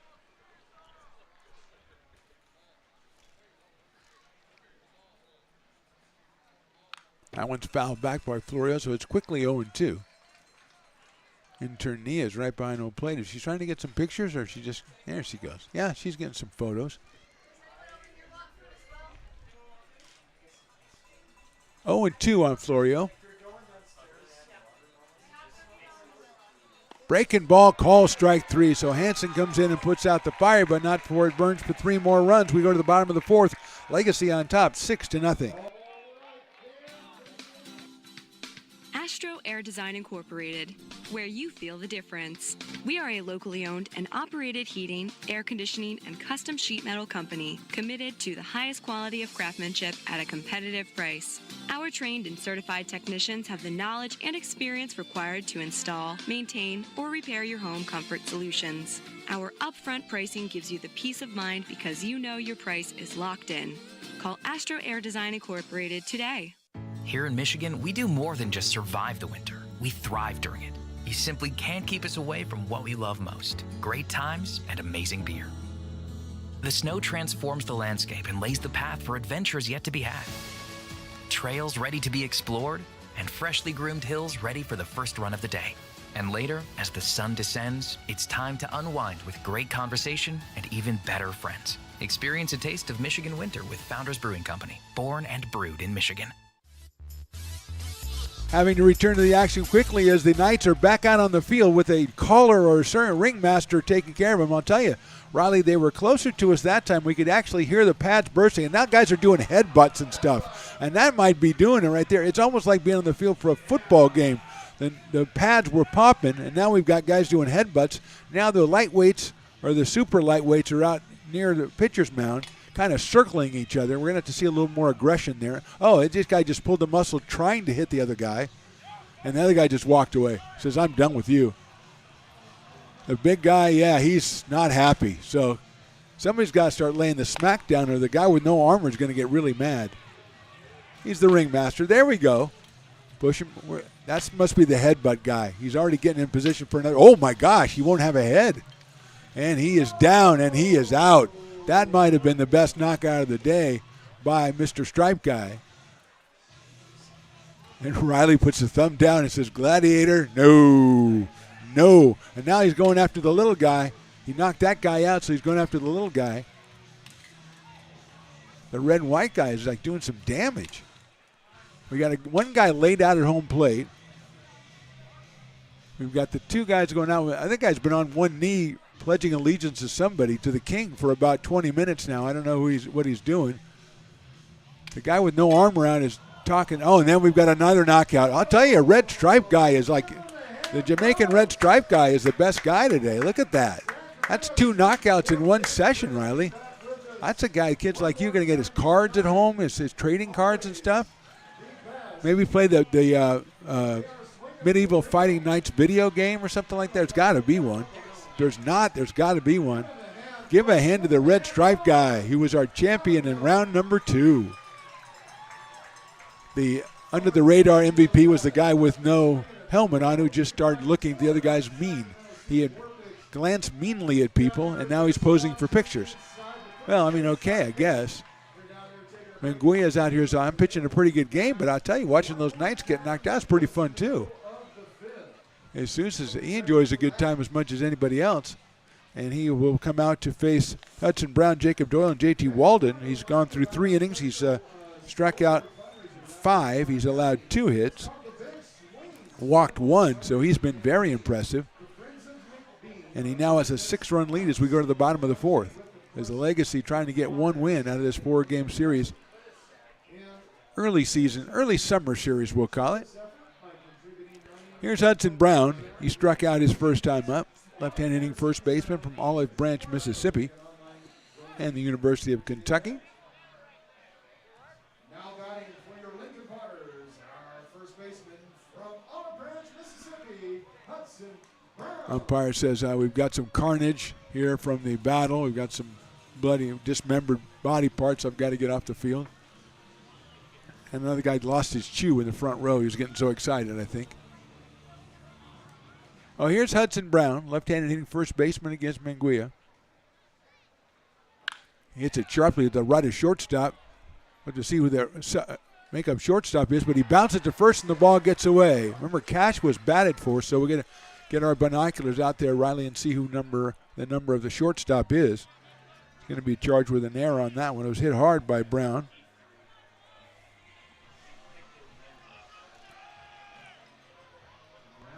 So that'll bring up Jacob Doyle. Jacob struck out looking his first time, so he is 0 for 1 in this one. 12 for 32 on the summer. Came in at 387. Bounce that one back to the screen. 0-1.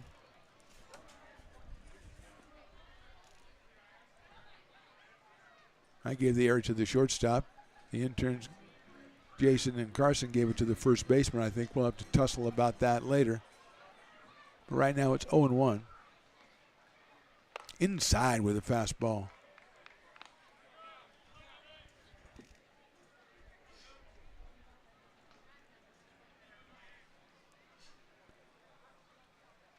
One. Outside, 2-1.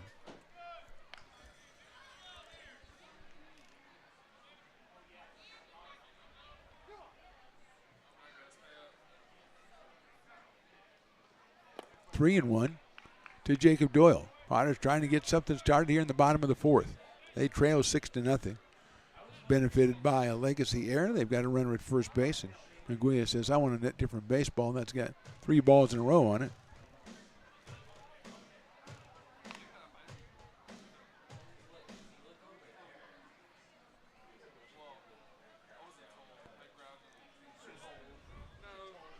Three-one pitch coming up.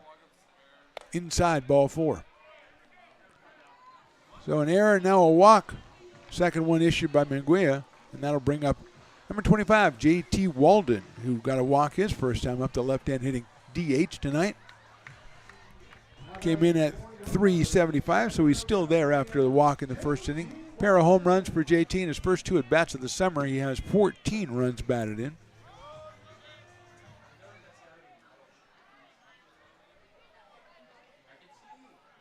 Down low for a ball, so suddenly Munguia has lost the range here as Legacy sends someone out to warm up in their bullpen, and the catcher, Blake Cowens, goes out to talk to his pitcher. Cole Dillon will follow J.T. Walden. Potters trailing this one 6-0. 3 in the first, 3 in the fourth for the Legacy.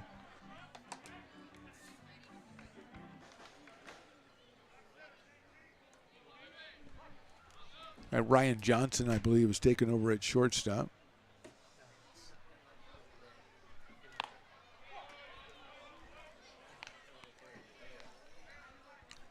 Ryan Johnson's the one who gone out to start warming up. That's what I got from Riley. I give Riley so many duties that when he completes one, I always give it to the wrong question. So there you go. So Ryan Johnson is out warming up. JT takes in there for a strike. Brown at second, Doyle at first.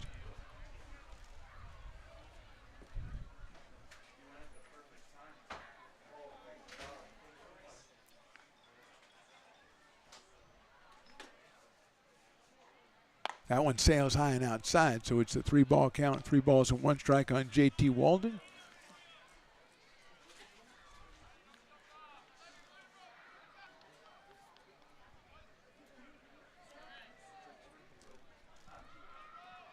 Riley the engineer enjoying an ice cream. A little sundae someone brought him. Hit sharply into right field. That's a base hit. Here comes Brown around third. He's being waved in. The throw comes by Baker, but it's cut off. Brown slides across the plate. The Potters are on the board. They now trail it 6-1, and Walden picks up RBI number 15 of the summer. Going to second is Jacob Doyle. So it's an unearned run, but it's a run nonetheless for the Potters.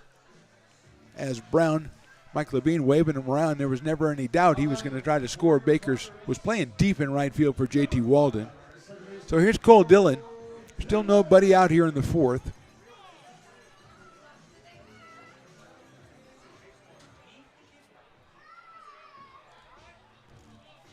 Ball comes out of the bullpen.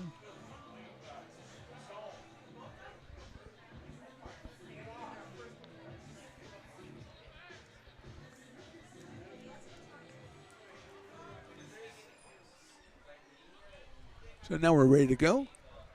Dillon steps up. Cole struck out looking his first time.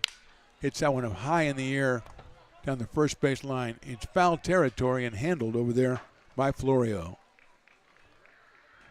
So Dillon flies out in foul territory to the first baseman for the first out. And here's J.R. Freethy, who hit it to a fielder's choice his first time. Umpire goes and picks up the ball himself. That rolled down to the bullpen and throws all the way back down there. He's taking control, and I like it. So here's J.R. 4 for 10 on the summer. Hit the ball hard right at the shortstop his first time up back in the second inning.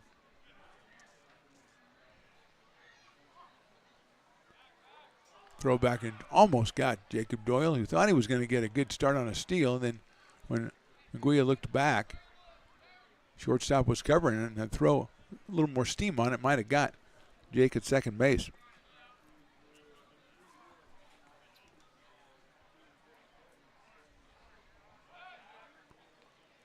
That one wasn't as close, as he was already on the bag when the ball was thrown.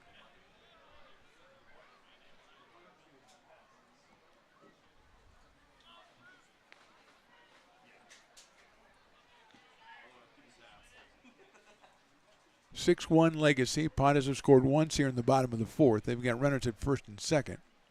And a fastball right down the middle to J.R. Freethy out of Rockland, California, University of Nevada, Reno. Playing over at third for the Potters. He's played short, he's played second. One thing Ryan Stevens, who was up here yesterday, always stressed. Want to have versatility, you want to be able to play infield and outfield. Makes you more valuable at the next level, at any level. J.R. takes outside. Evens it up, 1 ball and 1 strike.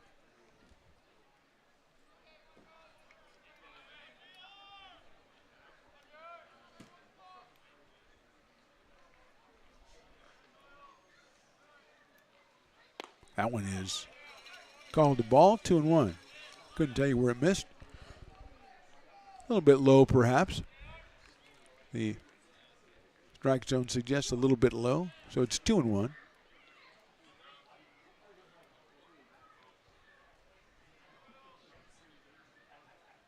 Sails high, 3-1.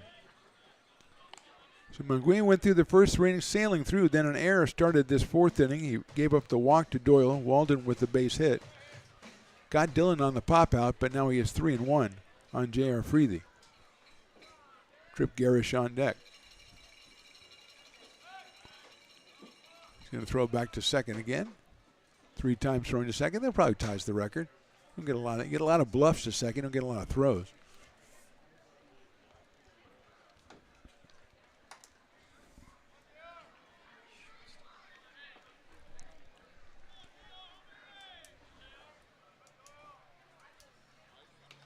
That's fouled out of play. 3 balls and 2 strikes.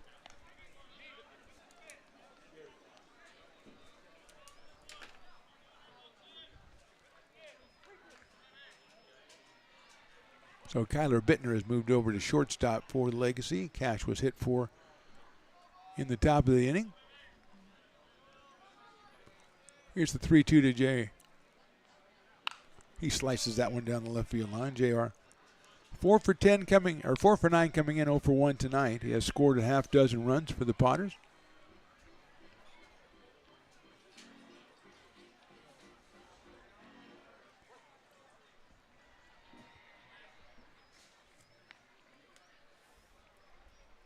Three, 2 once again. Breaking ball swung on and missed. Excellent pitch by Minguia to get the second out of the inning. His 6th strikeout. And it brings up Trip Garish. Now batting for the Potters, our third baseman from Belmont, California, Trip Garish.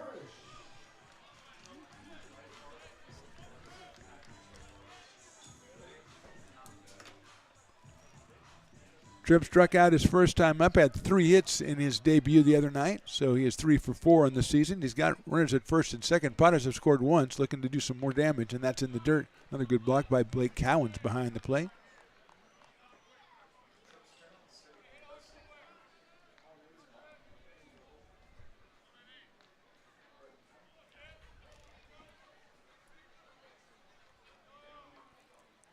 Out of Belmont, California, Trip Garish. Hits it sharply into right field. That'll be a base hit. Couldn't be close to the plate. Baker picks it up, and they're going to hold the runner at third base. Jacob Doyle stays there. Garish comes through with another hit. He's 4 for 5 as a Potter. 4th hit for the Potters in this one. 2nd in the inning, and Andrew Sloan coming out here, and we're going to have a meeting at the mound. And we'll take a short break here. When we come back, the Potters will have runners at first, second, and third, but they're down 6-1.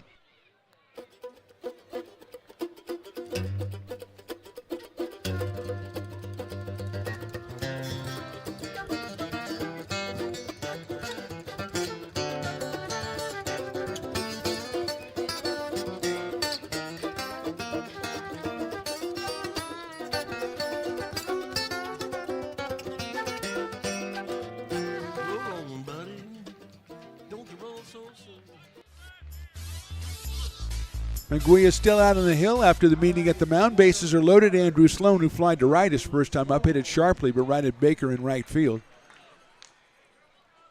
2 outs here in the bottom of the 4th inning.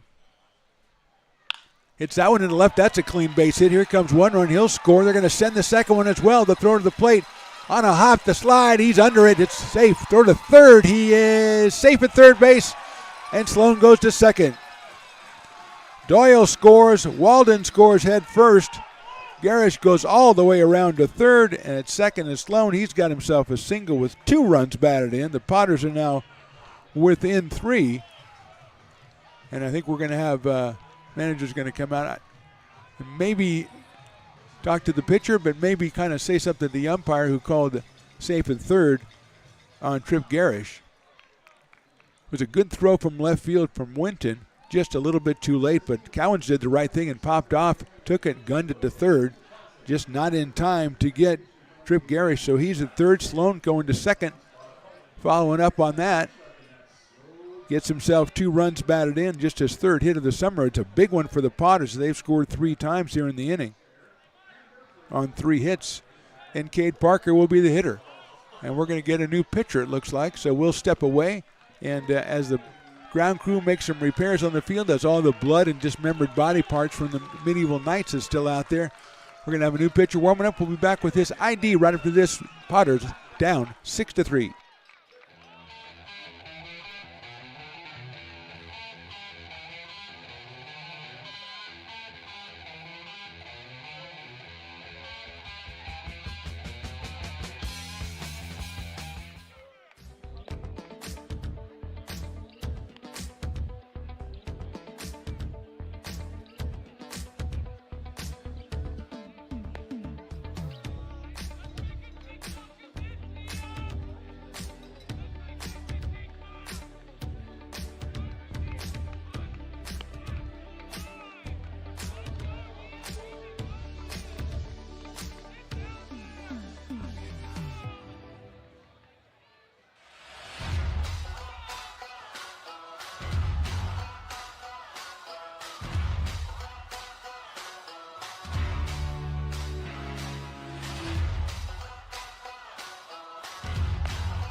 When it comes to your home's maintenance and repairs, Jeffers Resource Group has you covered. Our handyman services offer a comprehensive range of expertise, from minor carpentry to drywall, electrical and flooring for property managers, landlords, and renters alike. We ensure that every job is completed to the highest standards, so you can have peace of mind. Contact us today to discover how Jeffers Resource Group can help keep your home in top shape.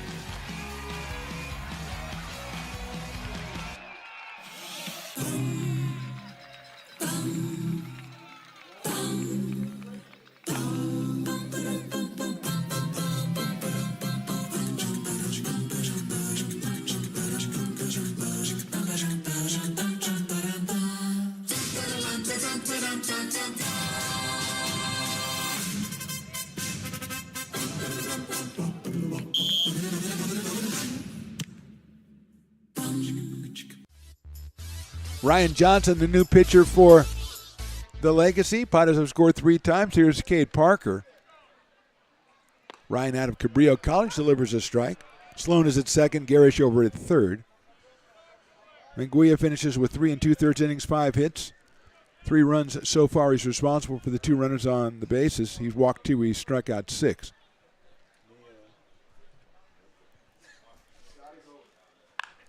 High fly ball down the left field way, but that's out of play. You might have noticed on the screen we had a little bit of ground screw action. They were picking up. We think it's seriously it's some sort of fluids from the Knights, and Jason the Vulture thinks it's the guy who got his skull cleaved from behind. He might have had some membrane, some spinal fluid or something out on the field, and Ava and Nia, the 2 interns, went out and cleaned it up, and that's going to move them up the intern rankings because that is above and beyond the call. Jason even said he'd give up his spot for them. I mean, that's fantastic. Johnson just misses. It's 1 and 2. They were at 6 and 7. I don't see them staying there. There's a lot of movement in the rankings today because there's a lot of stuff going on. Elena was up here doing an interview. Ava was cameraman. John is on the field today. Jason is all over the place. giving his opinion. I don't know what he's doing, but he's giving his opinion. And Carson sits atop the rankings. 1-2 pitch on the corner, call strike 3. Potters score 3 times in the 4th. We go to the 5th. They trail 6-3. American River College is a top-tier community college sports program that provides student athletes with the opportunity to thrive both athletically and academically. ARC Athletics is currently ranked 5th in the state and 2nd in Northern California. With over 19 sports programs, our athletes compete with the region's best athletes. Our diverse and dedicated coaching staff helps athletes develop the skills necessary to compete at the next level. Start your community college athletics journey with us. American River College, Sacramento's best athletic program. Go Beavers.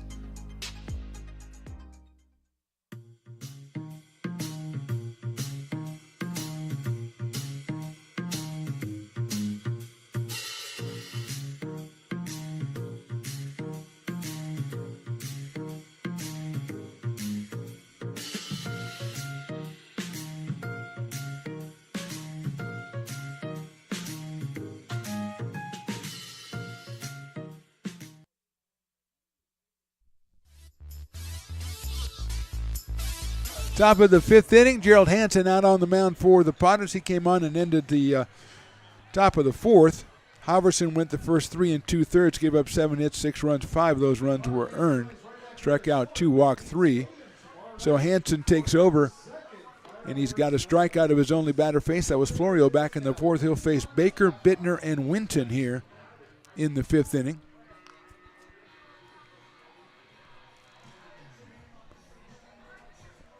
Gerald out of Roseville, California. So Riley and I having a discussion about the intern rankings with Nia and Avo working the field the way they did. They have to be moved up in the rankings. And Jason kind of, I think probably with an eye to the future, said, they might need to move up ahead of me. So we're going to move Jason down. And it may be a temporary thing, because he's being selfless. Because it's tough to crack the top 5. John's on the field. Carson is sitting above everybody.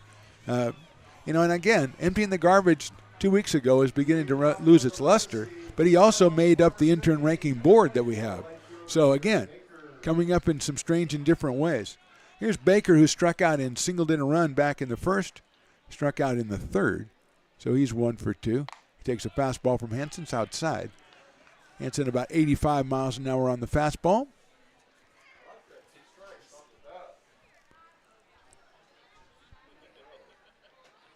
That's in the dirt, 2-0. Scoreboard said 0-2 after 1 pitch, which is why the friends of McBean are trying to raise money to get a new scoreboard, because that thing acts on its own. In the dirt, quickly 3-0 to Baker. As the Potters put 3 up on the board, finally they need to do the Stones McCoy famous shutdown inning. And 3-0 on Kieran Baker. That's ball 4. That'll bring up Kyler Bittner, who started out at second. He is now the shortstop for the Legacy. He walked back in the 1st and reached on an error in the 4th. Scored a run in that inning. Cooper Winton to follow. Cooper, a hot hitter, 2 for 2 in this one, 7 for 14 in the 4-game set against the Potters. So Baker at first base. That's fouled out of play by Bittner. 0-1.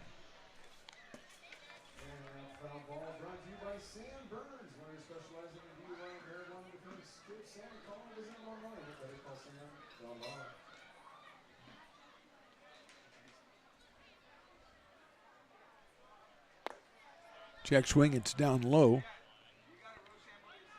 Bittner out of Kenyatta College.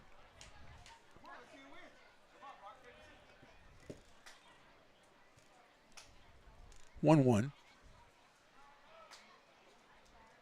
Breaking ball misses that outside corner, so it's 2-1.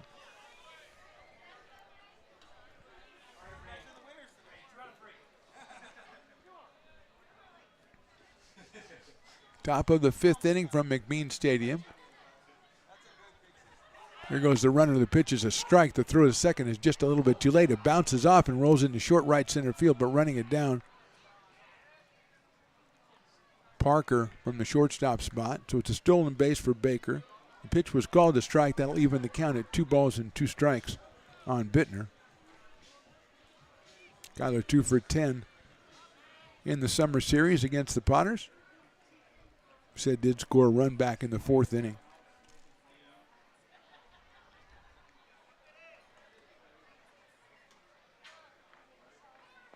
Breaking ball in there, gets away at catcher, but not advancing as Baker. He couldn't see if it bounced away far enough from Andrew Sloan, and Sloan was on it quickly. Brings the count full, though, to Kyler Bittner.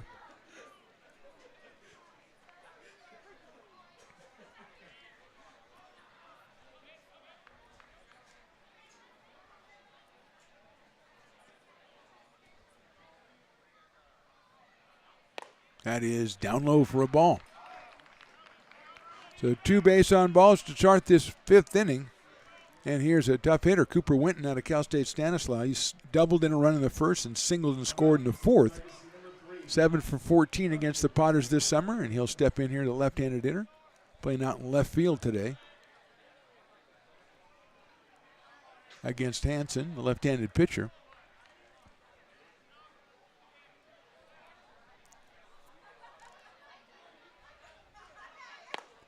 Swung on and missed the fastball. 0-1 on Cooper Winton.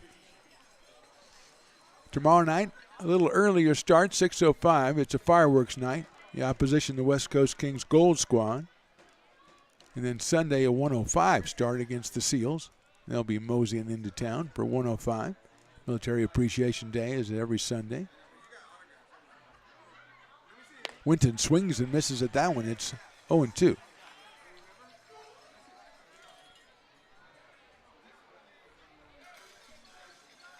Blake Cowan's the catcher to follow Cooper Winton.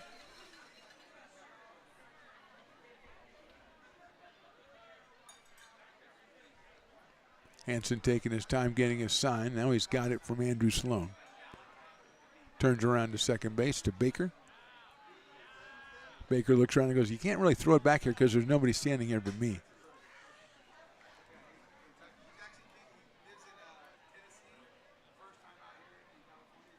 0-2 pitch, breaking ball, and Winton knew it was strike 3 call. So Cooper with a little more trouble against the left-hander than he had against the right-hander Halverson, and that'll bring up Blake Cowens.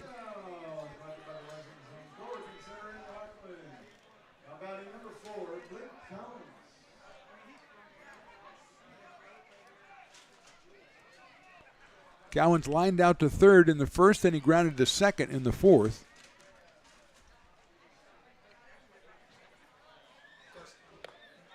In there for a strike. Raul Soria is on deck. He batted for Stuart Cash the last time through the lineup, but Stuart Cash was at shortstop, so I don't think Soria's at short, but he might be at first base or something. We haven't been able to figure that out quite yet. We're tracking people all over the infield. Misses the outside corner.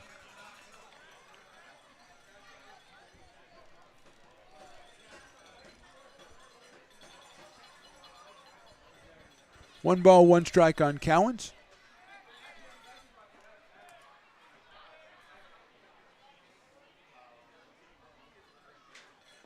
Breaking ball, nice block by Sloan. Keeps it from going to the backstop.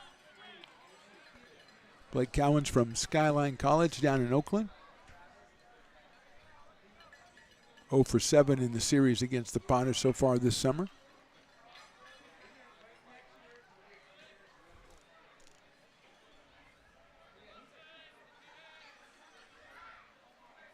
Fastball in there for a strike, 2-2.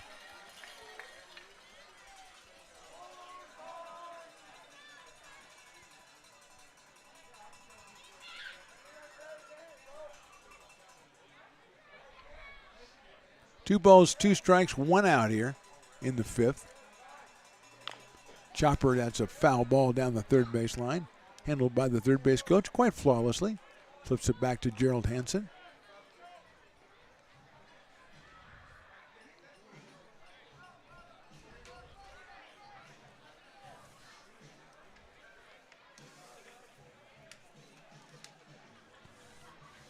Coming up on another 2-2 pitch from Hansen.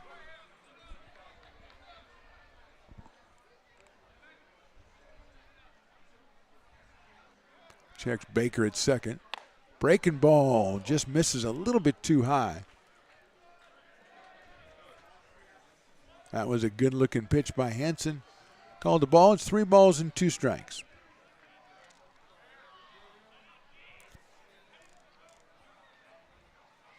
That's fouled out of play by Blake Cowens. Hanging tough here at 3 balls and 2 strikes. Baker walked to start the inning, stole second. Bittner followed with another walk. Winton took a call, 3rd strike, and now at 3-2 on Blake Cowens with Raul Soria to follow. Fastball just misses outside, ball 4.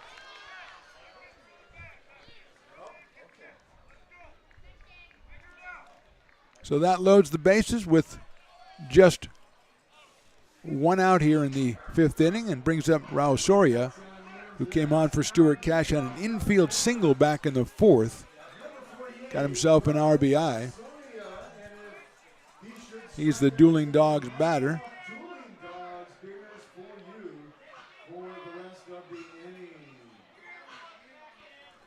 Left-handed hitter against Hansen. Potter's playing the infield double play depth in the middle. Freethy is even with the bag at 3rd. Brown right out on the bag at 1st behind the runner.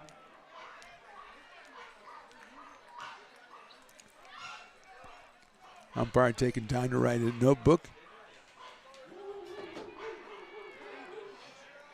As the Dogs begin to yap here in a big situation here in the top of the 5th inning. Potter's trailed by 3. In the dirt, great block by Sloan. It is 1-0. 3 in the 1st, 3 in the 4th for the Legacy. Potters came back with 3 in their half, but now the Legacy coming up here in the top of the 5th. They've used 3 base on balls to load the bags with 1 out.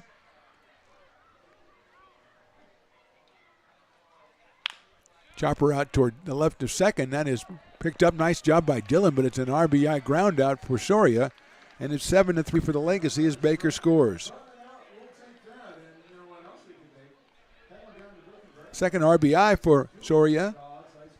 And he's moved also the runners along to second and third. 7-3 in favor of the Legacy, and Dom Nahar is going to be the hitter, the leadoff man who's doubled, grounded out, and singled. The single was about 40 feet down the third base line, a chopper. The double was a ringing double to open the game down the left field corner. Breaking ball down low. Sloan with another block.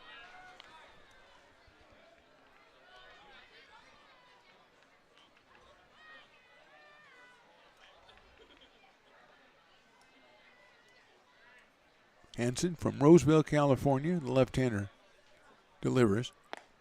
Swung on and missed by Nahar. Dom from Cal State East Bay. Came in 4 for 12. He is 2 for 3 in this one. So hitting .400 against the Potters. Scored his 4th run of the series in the 1st inning and his 5th run in the 4th inning. Dom's out in center field today.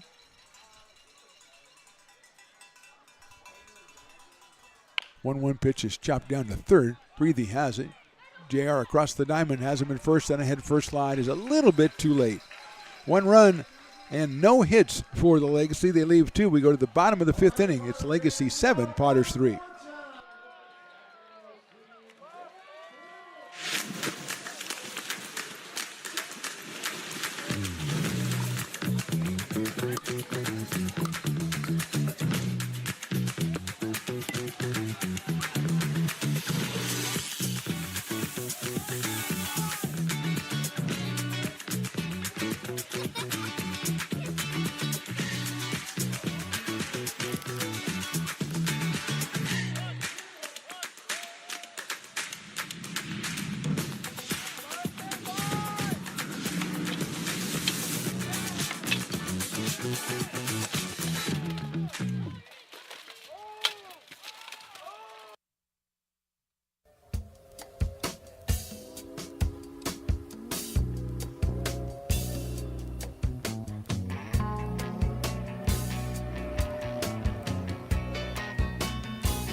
Bottom of the fifth, Potters trail 7-3. Third round for the Mortal Kombat Knights. We have 2 supervisors and 4 Knights, and they're all sneaking up on each other and trying to hit each other in the back. One of them is down.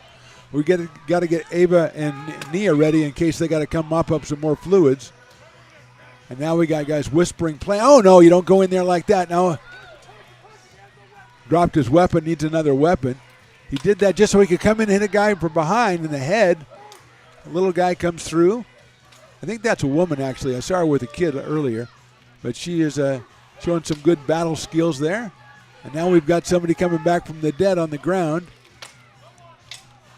He's wandering back into the fray. Oh, no, here it comes. It's a cheap shot artist came in. He's done that all the haul. Come on, ref. What's going on? This guy's been doing that all game. He's the Patrick Beverly of Mortal Kombat. We've got somebody's laid out over there. We got body fluids all over the place. We got the guy is coming from behind, sneaking up on people. Now he takes it. Oh, now he wants, okay, sure. Yeah, now you want to give up when you've been sneaking up on people the whole time. Oh, now the 2 that are left standing go, we might as well wail away on each other too. Because, I mean, what the heck, we got to go home after this. Probably got to do yard work tomorrow, so I'm going to have some fun tonight. He's stalking the other one very aggressively and then shoves him to the ground. Oh, man, and have to stay down. I guess that's a rule. Once you go to the ground, you got to stay down. Riley, I want you to look at that up. And we've got the winner. It's the red stripe guy again. He has been on fire today. Tremendous work, red stripe guy. Although, well, no, don't shake his hand now. You just came in the back of the head. This medieval honor system, I'll tell you, Riley, it's a little bit beyond my grasp. Can we get the fluids off the field this time? We got a guy who's picking up just body parts and pieces of weapons and stuff. Well, that's pretty good work. They got 3 battles before the bottom of the 5th inning. They are showing a good work ethic, are those medieval knights. Ryan Johnson, the right-hander who came on for Manguia in the 4th inning and got the strikeout of Cade Parker. Manguia's final line, 3 2/3, 5 hits, 3 runs. 2 of those were earned. He struck out 6 and walked 2. So Ryan Johnson from Cabrillo College is the pitcher as Cole Eaton is ready to come up to the plate. 2, 3, and 4 for the Potters here in the bottom of the 5th, as they've got to make up a 4-run deficit now at 7-3. Legacy scoring a run without benefit of a hit in the top of the inning.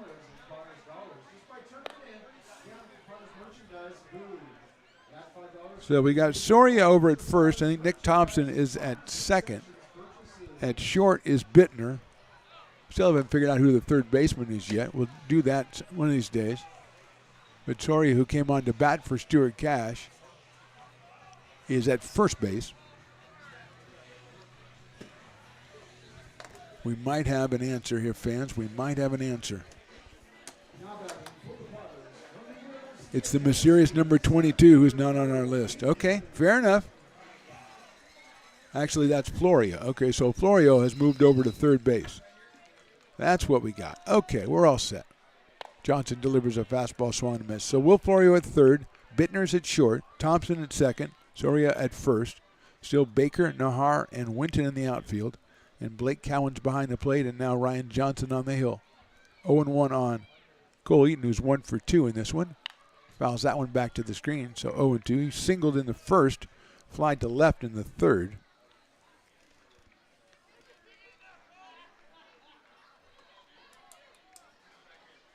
Potters trailing it by 4 here as we enter the bottom of the 5th inning.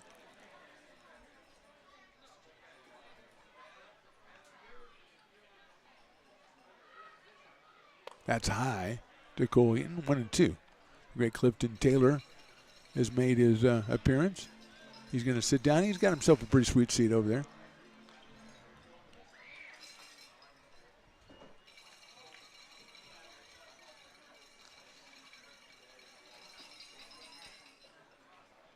Another breaking ball. That one's too high. 2-2. Potter legend Brock Raggett's pitching coach for William Jessup, also in the house. He'll come up tomorrow, I think, and spend some time with us up here in the booth. The Potters take on the West Coast Kings Gold Squad. 3-2 as Johnson delivers a fastball right about 83 miles an hour. Potters came up with 3 in the fourth. The big hit, the clutch 2-out, 2-run single by Andrew Sloan.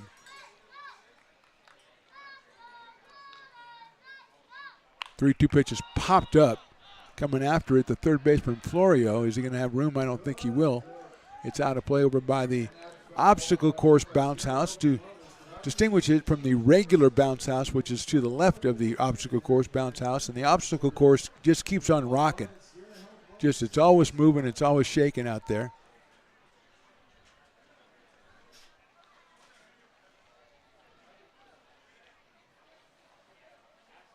3-2 pitches inside. So Eaton is going to get the base on balls. He's on base for the second time today, and that will bring up Hudson Brown, who has struck out and reached on an error, but did score a run back in the fourth inning. Hit a sharp grounder out to Bittner. The throw to first bounced to first and was not handled over at first, and so he reached base and later scored on the J.T. Walden base hit.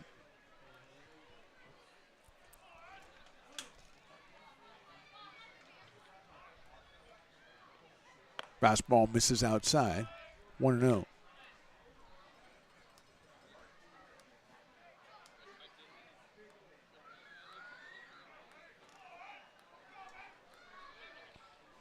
Back to first base goes Cole Eaton.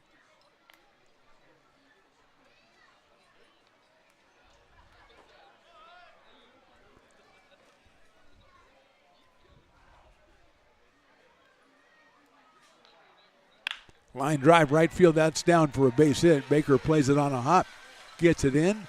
Hudson Brown with a smacked line drive to right field. He's got his first hit of the night. Eaton had to wait to make sure that was going to hit in front of Baker, so he is at second. First and second, nobody out. So Potter's sixth hit of the night, and here is Jacob Doyle, who has struck out and walked. Out of Sparks, Nevada, University of Nevada. Jacob, 387 coming into this one. 3 home runs, and he's driven in 9. Comes up here with 2 on and nobody out in the bottom of the 5th. Pops that one up back over the screen, so it's 0-1.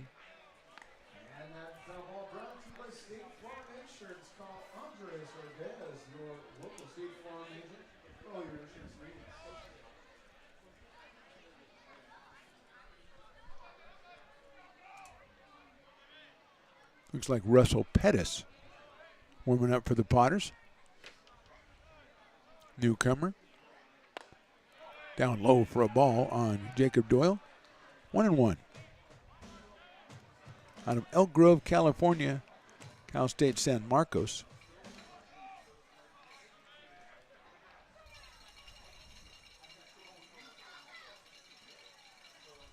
Nobody out here in the 5th for the Potters. They trail at 7-3.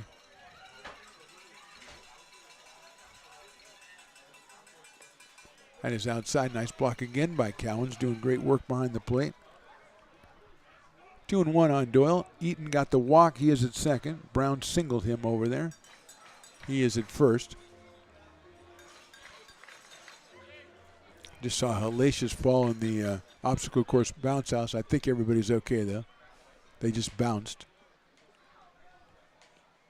Doyle takes in the dirt again. Another block by Cowens, but it's 3-1 now on Jake Doyle. J.T. Walden is next.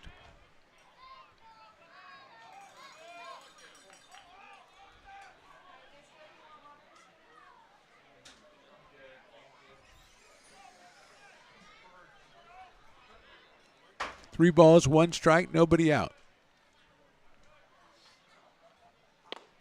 That is ball 4.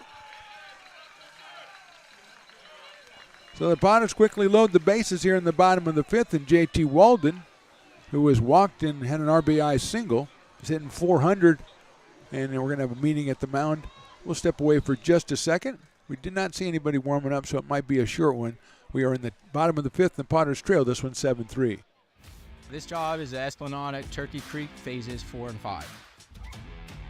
Our scope of work for this project is full scope, so we've got all the underground, all the joint trench, and all the top side included with it. We're putting in sewer pipe, manholes. We're not doing services yet. We go through and do all the main line, and then we come back and do all the services after that. I would say this project right here, the one we're working on, is probably about a 2-month project. It's very costly to the developer, so beating the schedule is very important, more important than most projects. It's got a lot of groundwater, so we've got an extensive groundwater pump system in place. It's just cool to be a part of the built environment and know that for the next 100 years that people are going to use and enjoy what we've created here today. Meeting is over. Bases are loaded. JT Walden up at the plate. Nobody out for the Potters here in the 5th. JT takes inside. 1-0.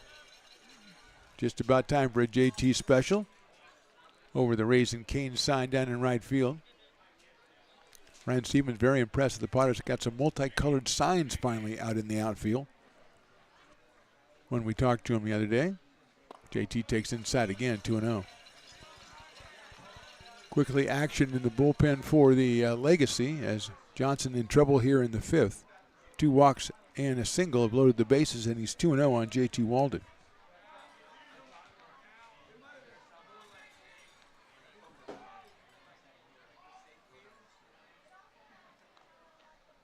Pops it up, going to get out of play. It's 2-1. You know, he's sitting on a 2-0 pitch. That was a good looking one, maybe a little bit up.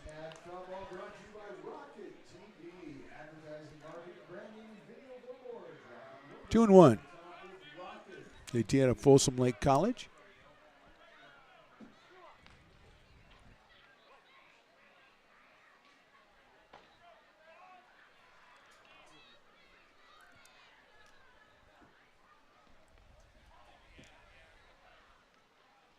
Inside again, 3-1.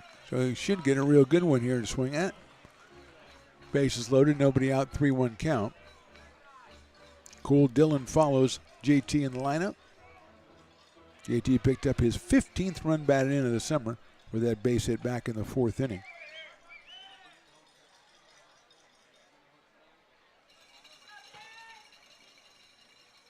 Line drive, but it's foul down the right field line. Past the VIP kiln area down there, and that will make it 3 balls and 2 strikes on JT. He really wanted that one, jumped at it a little too soon, and cracked it foul down the right field line.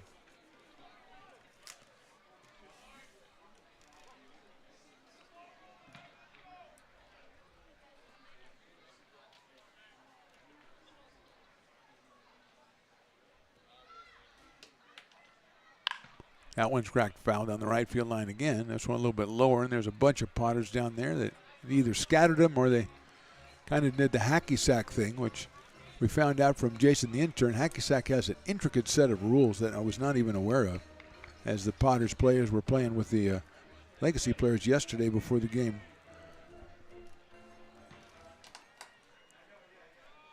So it's 3-2 again on JT.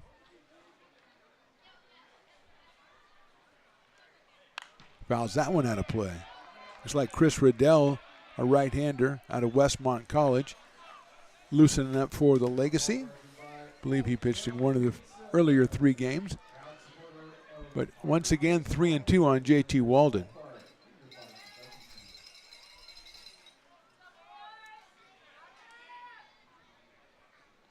Outfield straightaway and deep for JT. Grounds that one foul, an off-speed pitch. Staying alive till he gets a bad one to let go or a good one to hit.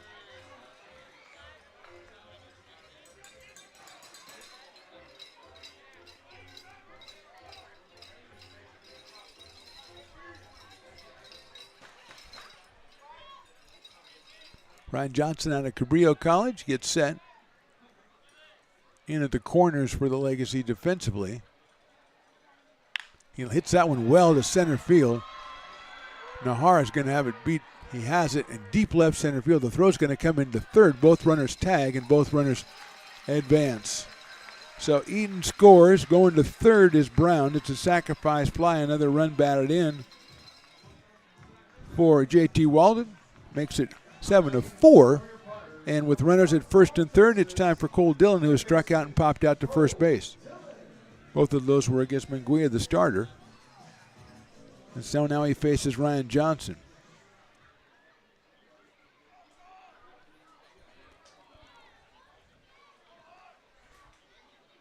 There goes the runner. Pitch is fouled off. Bad luck there for Jacob Doyle, who's going to have to go back. That one ran in on Cole Dillon. He just couldn't get out of the way of it and fouled it back. Doyle had the base stolen, wants to take the Potters out of a forced situation here. Take the double play off the table. But it's now 0-1 on Cole Dillon out of Rockwall, Texas. Throw over to first base by Johnson. Doyle kind of expecting that, so he is back safely.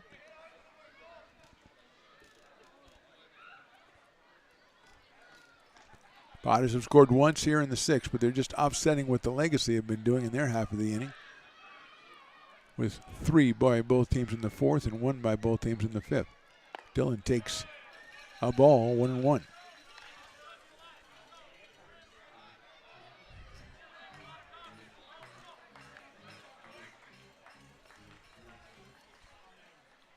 Doyle now getting a little bit better lead off first. Now the throw over to first again. Soria drops the ball, picks it up, returns it.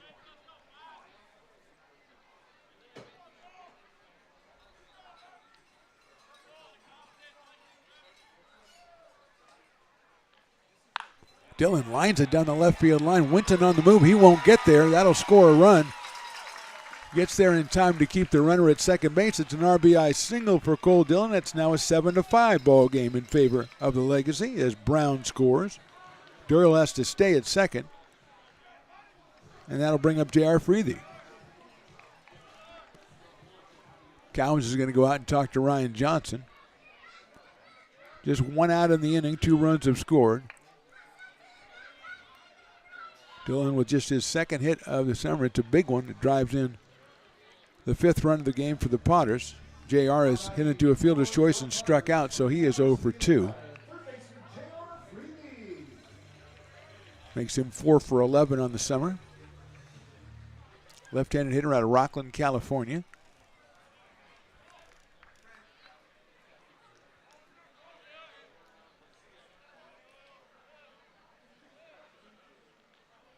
Takes a fastball inside, 1-0.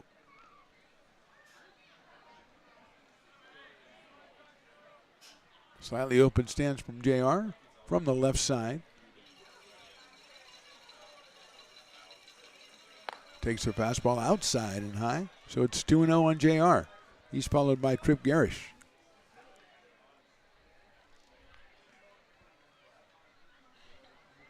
So both bullpens have been active here in the last couple of minutes.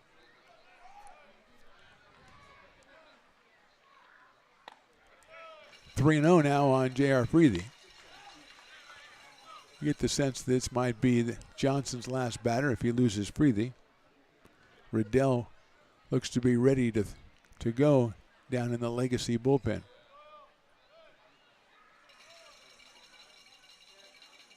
Rio pitch misses inside. It's a 4-pitch walk. Loads the bases and brings Trip Garish to the plate. And we're going to get a pitching change for the Legacy. We'll step away. We are in the bottom of the 5th. Potters trailing this one by 2.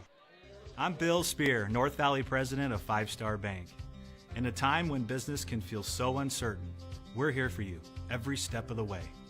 I know they have a lot of bells and whistles within their bank, but just the relationship piece here locally on the business side is huge for us. 5 Star treats us like we're number 1. They're right there with suggestions, with help. So I have to bank with people that have our mission in mind. We're 5 Star Bank. How can we help you?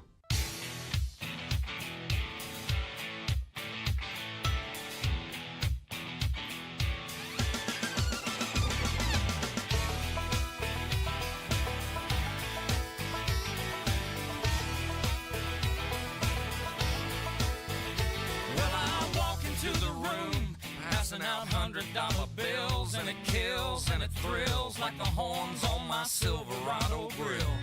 And I buy the bar double. Hi, Bill Evans, president of the Placer County Association of Realtors. We're in the store, our conference facilities, an amazing team helps keep together an amazing organization, and we thank them all. This organization can't do what it does and can't run the way it runs without the help of so many members volunteering their time. The success of the Placer County Association of Realtors is largely dependent on our active volunteer members to help our organization and industry. The work of our committees greatly impacts our ability to champion efforts across the board and giving back to the Placer County community wherever we can. Like all service organizations, I wanted to serve. And getting involved with the affiliate committee was the perfect way to do that. I love being able to serve my community with my business friends and other leaders and give back to those who are in need. The thing I love about the PCAR committees is they all work toward the same goal of bringing the community together to support those in need in our surrounding area. Chris Riddell is the new pitcher out of Westmont College. He follows Johnson, who follows Manguia, who started, went 3 2/3. Johnson, 2/3 of an inning. 2 hits allowed. He walked 3, struck out 1. Riddell delivers a fastball on the inside corner for a strike.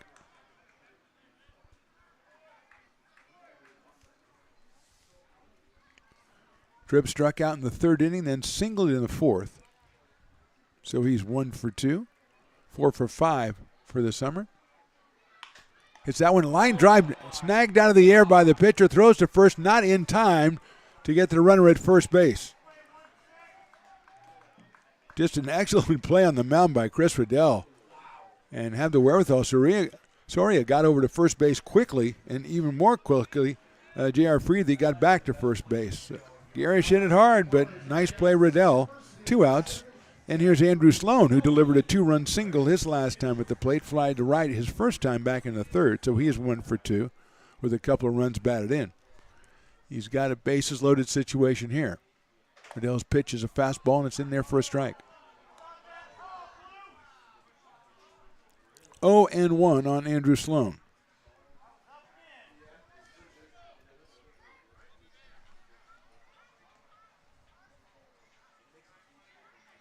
Sloan fouls that one away, so quickly 0-2. So Riddell comes in, gets a line drive back at him on the first pitch, makes the play, and now he's 0-2 on Andrew Sloan.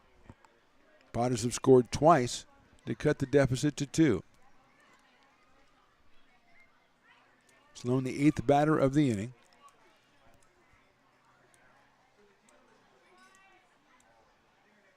Popped up right side, might get out of play, coming over Soria.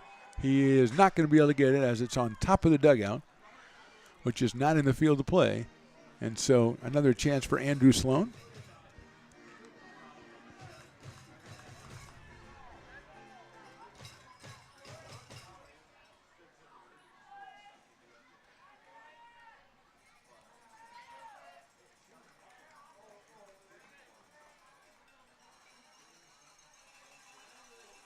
Oh, 2 once again. Riddell delivers high. 1-2. Doyle's down at 3rd. At 2nd, it's Cole Dillon. J.R. Freethy over at 1st. Had an RBI sac fly from J.T. Walden. Had an RBI single from Cole Dillon.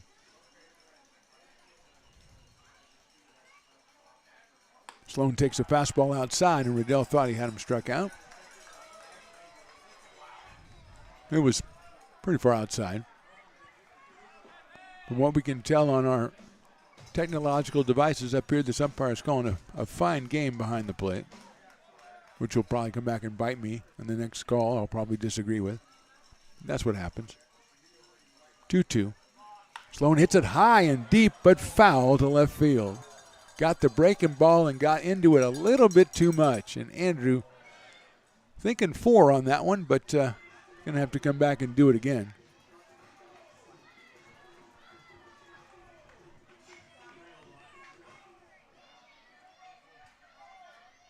Two balls and 2 strikes on Andrew Sloan.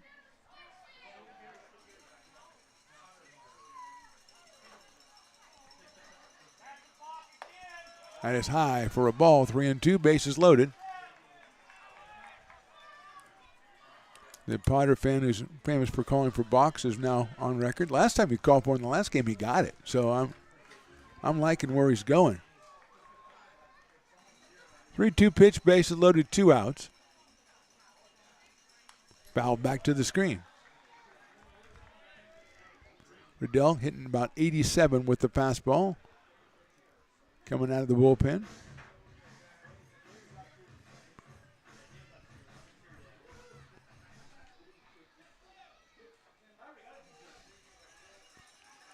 Comes set for the 3-2 once again. Outside, ball 4. It's an RBI walk for Andrew Sloan and makes it 7-6 in favor of the Legacy. 3 RBI for Sloan as Doyle crosses the plate. Dillon makes his way to third. Freethy the same to second. In the top of the order, the 9th batter in the inning is Cade Parker. Struck out looking in the first, singled in the third, struck out looking in the fourth. So Cade out of Panama City, Beach, Florida, and Georgia Southern University is 1 for 3 in his first game of the season for the Potters. And he takes that one outside.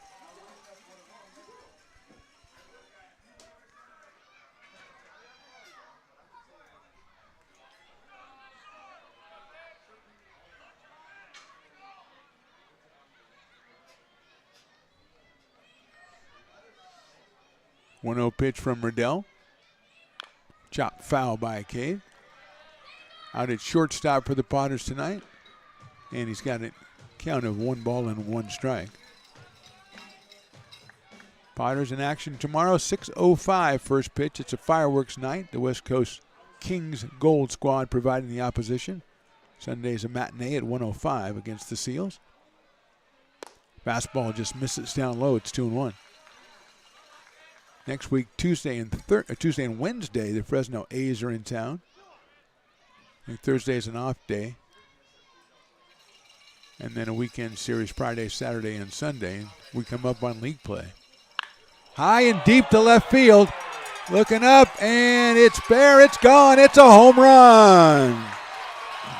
Cade Parker got into that one. A grand slam home run. The Potters take the lead 10-7.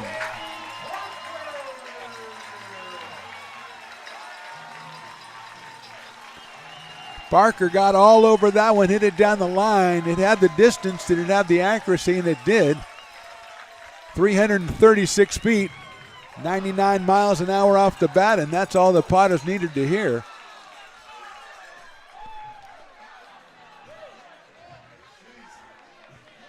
Dillon scores ahead of him. Freethy scores ahead of him. Sloan scores ahead of him.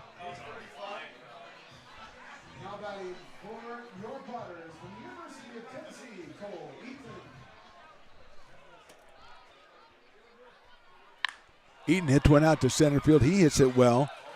Nahar came back. He's going to reach up and make a very fine running catch. So Eaton blasts it to center, but Parker with the grand slam home run, and we go to the top of the 6th. Potters, now they're on top, 10-7.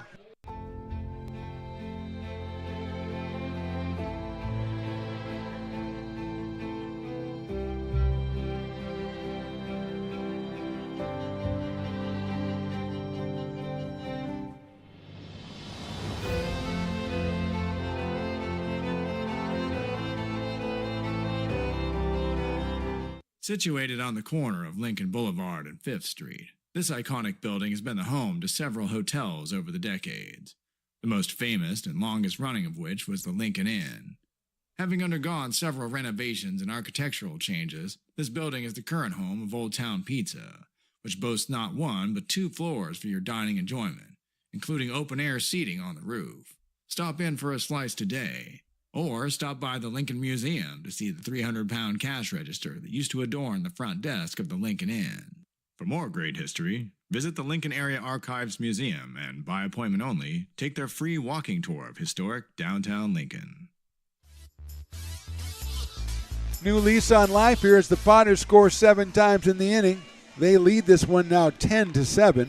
Cade Parker, just a grand slam home run, so nicely done by the native of Panama City Beach, Florida, and the player at Georgia Southern University. He's given Gerald Hansen and the Potters the lead at 10-7, and Hansen's out here to face Nick Thompson, Danielle Daniels, and Will Florio, 2, 3, and 4 for the Menlo Legacy. Left-hander Hansen delivers the final warm-up toss as the Baby Shark sound, I think that's the Baby Shark song, for the Piper Dance Contest. And I tell you something, this is just me, and I don't know the kids these days, but if you're Little League, they're Little League age, they're not going to dance to the Baby Shark. Is that wrong or right? Riley, the engineer? Riley said he would dance to the Baby Shark song. Okay, I stand corrected, Riley. Go do your thing. Why don't you go down there and dance then? They've already got Willie the Warrior. Why don't you go down there and make it 3 mascots? The mascot for the Stones Radio Network, Riley the engineer. Undercutting me again. Lauren down there doing the tough work of having to give out the winnings to the winning, probably 4.5-year-old, maybe 5. Hanson delivers a line drive down to third base, and Freethy puts it in his pocket for the first out. So Thompson hit it well, hit it right at J.R. Freethy. 1 out, and Daniel Daniels will be the hitter. Singled, flied out, and walked for the DH.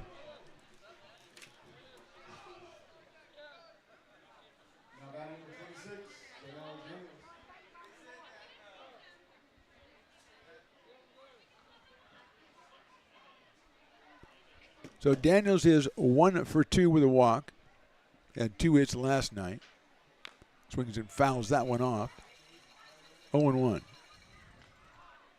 I've said some mean things to Riley over the 2 years I've worked with him, but I don't think anything struck him as deeply as when I said he likes the Baby Shark song. The anguish on the young man's face. Well, I have to tell the truth. I'm a truth teller. I'm a journalist. Outside for a ball, 1-1. Will Florio to follow. We are in the top of the 6th inning. The Potters, it's been a long climb, but they have taken the lead at 10-7 thanks to the Cade Parker grand slam home run. Breaking ball's chopped, but it's foul over by the dugout of the Legacy. I want to give a shout out to the Legacy. We've been broadcasting all these games on the YouTube. We get the views, the counting the views, and Stones McCoy, the father of the network, shoves the papers in my face. Look at these numbers. Look at these numbers. You got to get the numbers up. I don't know what he's talking about, but we've had good views on the games we played against the Legacy, so that's got to be partially due to the fans down there in Menlo and all around checking out their team. So we thank you for checking us out. We wish you guys luck the rest of your season. I don't think we are scheduled to face the Legacy again, so good luck. I think they're in the Bay Area Collegiate League. I may be wrong about that, but whatever league they're in, we wish them the best of luck in the 2024 summer season. Breaking balls hit just barely foul down the third base line. And Daniels will do it again. 1 ball and 2 strikes.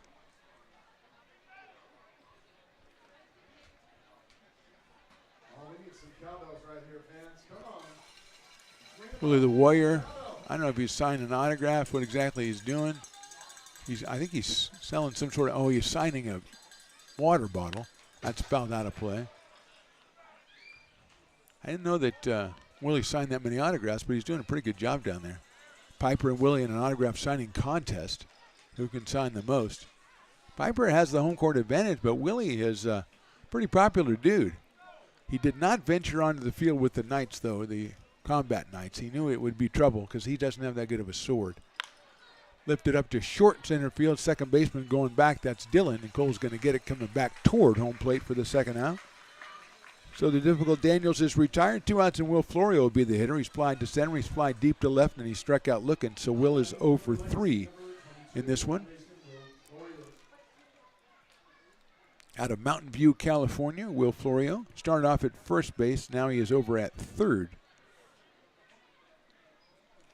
for the Legacy. They shifted the infield around when they batted for their shortstop back in the 4th inning. Breaking ball misses outside.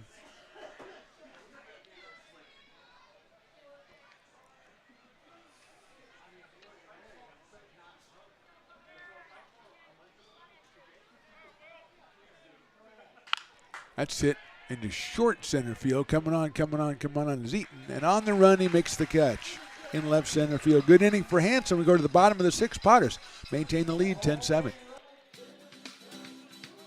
Astro Air Design Incorporated, where you feel the difference. We are a locally owned and operated heating, air conditioning, and custom sheet metal company committed to the highest quality of craftsmanship at a competitive price. Our Our trained and certified technicians have the knowledge and experience required to install, maintain, or repair your home comfort solutions. Our upfront pricing gives you the peace of mind because you know your price is locked in.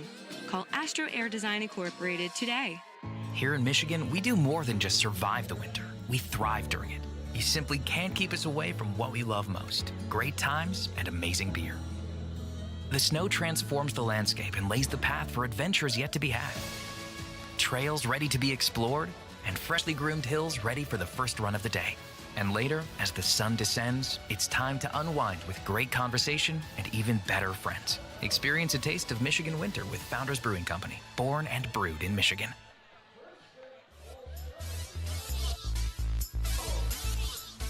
Bottom of the sixth inning, Potters on top 10-7. That's a travesty, the spinning bat. I mean, if you don't spin around 7 times, what's the point? That guy looked like he just spun once and went, I'm going to go straight to Piper or Willie the Warrior. The second guy lurched his way down there. I gave him the title, even if the other guy got there first, because there's no way he spun 7 times. And if you're going to take the integrity of the spinning bat contest and you're going to undercut that, then what is left in this world? You can bet on basketball, football, baseball, I don't care, but this stuff is sacred, and I do not want to see that because the kids are watching. They go, hey, that guy did not spin 7 times. Hudson Brown's going to start us off. He struck out. He got on an error and singled, so he is 1 for 3. He scored 2 runs in this game. Riddell's fastball is a little bit outside to Hudson from Olive Branch, Mississippi.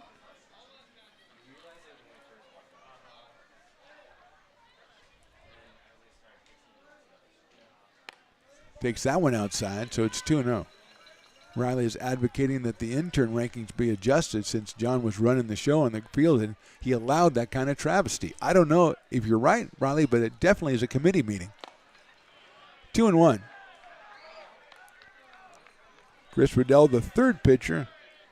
And Guia started, went 3 2/3, then Johnson 2/3 of an inning, and Chris came on and got the last 2 outs.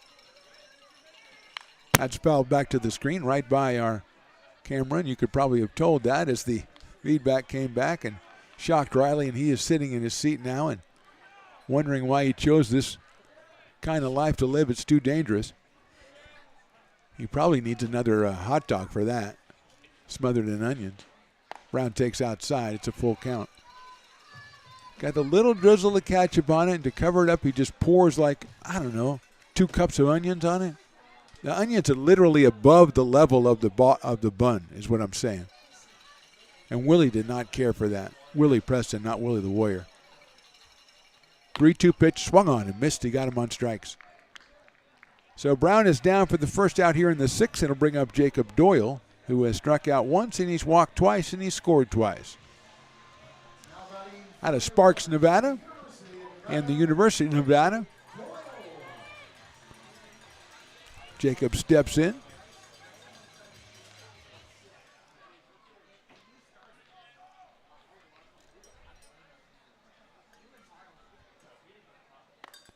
Floats that one in there for a strike. Good off-speed pitch from Riddell. From Westmont College against Doyle. Outfield deep and straight away for Jacob, who has 3 home runs on the summer. Swings and misses at another off-speed pitch, so it's quickly 0-2.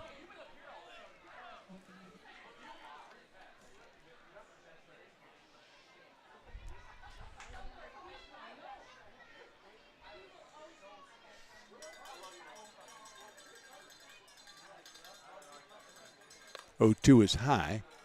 So it's 1-2 on Jacob Doyle. Out in right field for the Potters. In this 11th game of the season, they are 9-1 so far. Check swing, that's outside. Evens it up at 2-2. Blake Cowan's been doing an excellent job behind the plate for the Legacy in this one.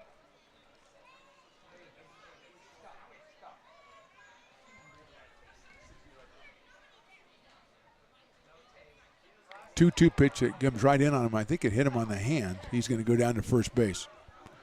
So Doyle reaches base again, this time in a little painful way to do it.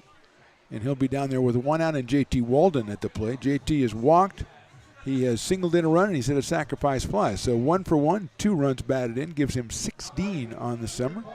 He is behind Jake Tandy with that number.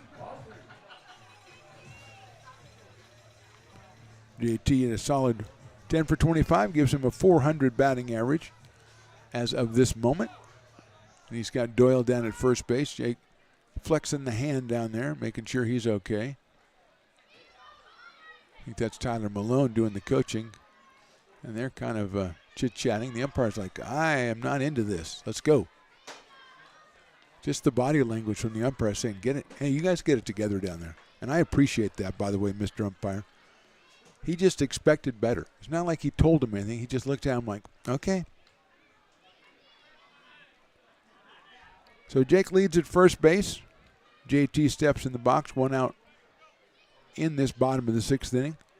Potters with 3 in the 4th and 7 in the 5th. And that's inside.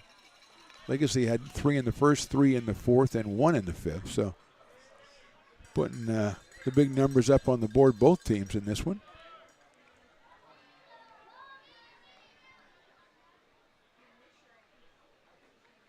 JT takes down low again, so it's 2-0. Potters have a couple of people standing in their bullpen. The Legacy, their bullpen is empty.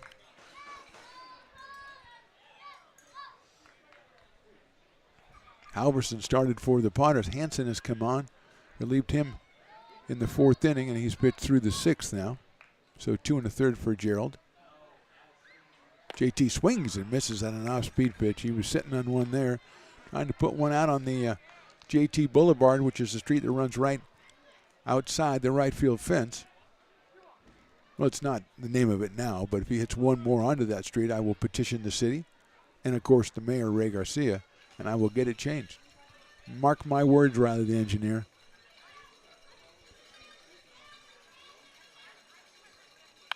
Hit down the third baseline, just barely foul. And it's 2-2 on JT. I think if JT did hit it out, then Riley, the next time they play Baby Shark, you have to go down and dance. I think that's a good trade-off. And if they doesn't hit a home run, then nothing happens. That's fair. That's fair on both sides, I think, right? If you lose, you have to do something. If you win, nothing happens. Breaking ball just misses, 3-2.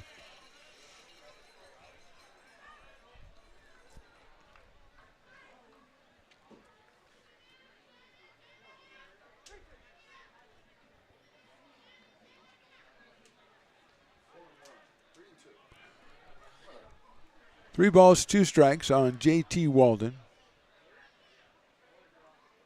Ball 4. So a hit by pitch and a walk here in the 6th inning. That'll bring up Cole Dillon. Jesus Manguia started for the Legacy, and he went through 3 innings really nicely with just 2 hits allowed. Then an error with the leadoff hitter in the 4th, and then gave up a walk and a single. Then got 2 more outs, gave up another single, and the key hit was an Andrew Sloan 2-run single, 2-out, 2-run single, and the Potters put up 3 in the inning. Ryan Johnson came on to finish that inning, and now Chris Riddell has taken over for Ryan Johnson. Dillon takes a fastball, and it's in there for a strike. Cole is struck out, popped out in an RBI single back in the 5th inning. Out of Rockwall, Texas. Out at second base today, Cole Dillon. He's caught, but he's also played infield for the Potters this summer. Fastball misses the corner, so it's 1-1. He's followed by J.R. Freethy, who seems to literally be up like every other batter. Just seems like J.R. comes to the plate a lot. Or maybe he doesn't. I don't think he does. I don't think legally that's what you can do.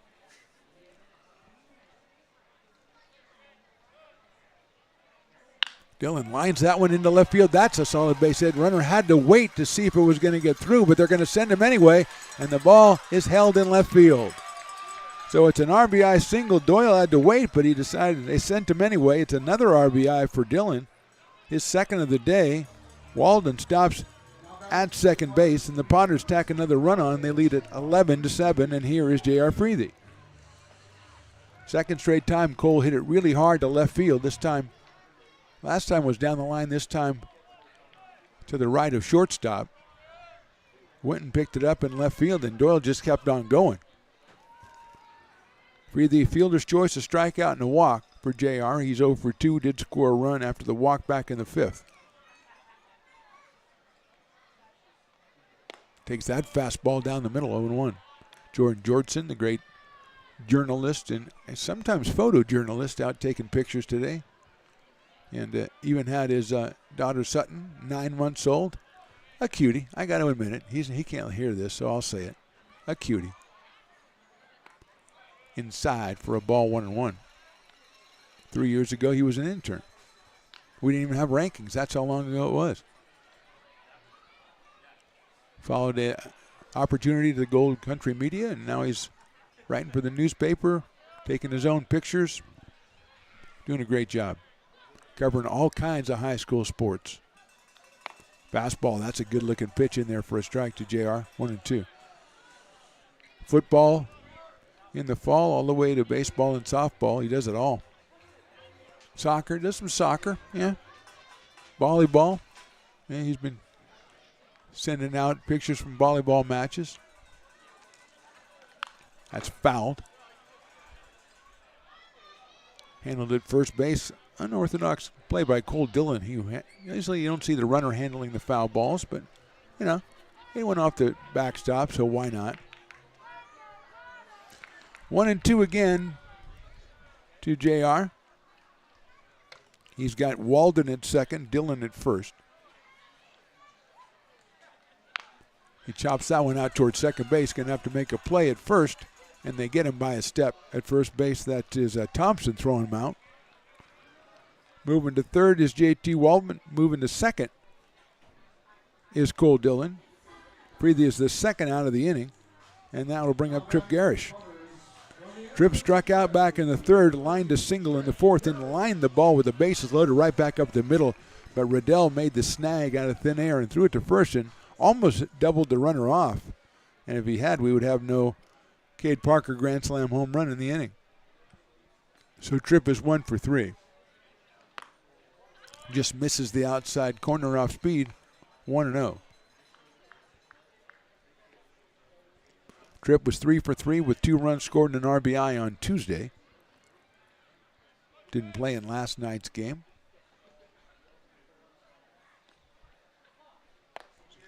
Swing and miss. Kind of a check swing that went too far, so it's even, 1 ball, 1 strike. Andrew Sloan in the 9 spot is on deck.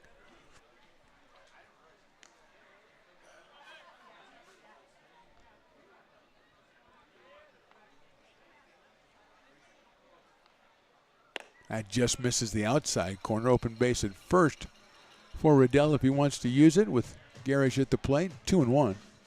Tripp out of Belmont, California, and the United States Air Force Academy.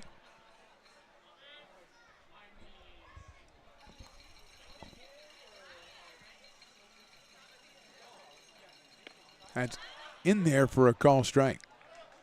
2-2. I guess we could just say Air Force Academy, but saying United States Air Force Academy just gives it that much more weight. I just like it. It's not really to differentiate between other countries' Air Force Academies. Like a ball came out of the bullpen, and the umpire going to fling it out of there himself. He didn't give him the "I'm disappointed with you" stare, though, that he did last time. As that came out of the Legacy bullpen, they've got somebody up and throwing down there. 2 balls, 2 strikes on Trip Garish. 2 outs here in the inning. 1 run has already scored for the Potters. They lead 11-7 now, after trailing 6-0 early in this one. Tripp swings and misses. He got him on strikes. A run, a couple hits, a couple left. We go to the top of the 7th. Potters 11, Legacy 7.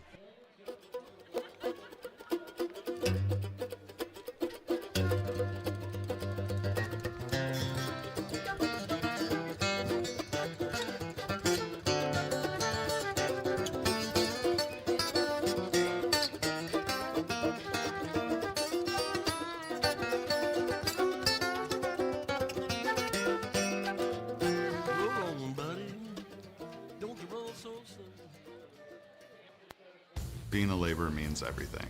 It was what took care of me when I was growing up. It's what takes care of me now. Because of President Biden and the money he's put into infrastructure, the need for our workforce to expand is out of this world. When our members are able to go to work on these big projects that are funded by Biden's economic investments, it means continued growth in their wages, in their pensions, in their health benefits. It means they're going to be able to take care of their families.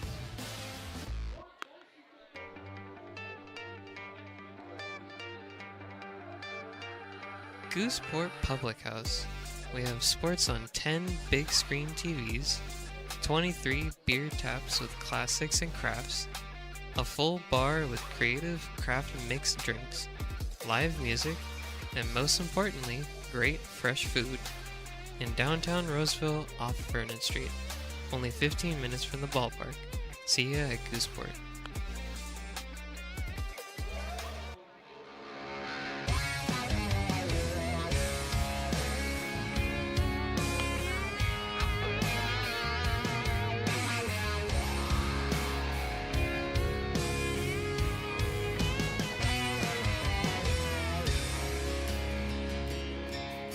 Old man knocked on my front door with my teenage boy and a couple more from up the road. He had them by the collar, said he... Top of the 7th inning, Potters on top 11-7. A new pitcher is left-hander Gabe Maya out of El Dorado Hills, California, and Loyola Marymount University. So that closes the book on Gerald Hansen. 2 1/3 innings. No hits, no runs. He walked 3 and he struck out 1. So an excellent job by Hansen as he held the legacy so the Potters could eventually make their comeback and take the lead as they do lead 11-7. Kieran Baker, Kyler Bittner, and Cooper Winton will be the first 3 hitters. Baker singled and scored in the first, drove in a run as well, struck out in the third, then walked and scored in the fifth. So he is 1 for 2 with a run batted in and 2 runs scored, and he flies one out to right field that Doyle is underneath and makes the catch quickly here to start the top of the 7th inning. That'll bring up Kyler Bittner. Couple of walks for Kyler and reached on an error. He's scored once. Started off at second base. He is now at shortstop for the Legacy.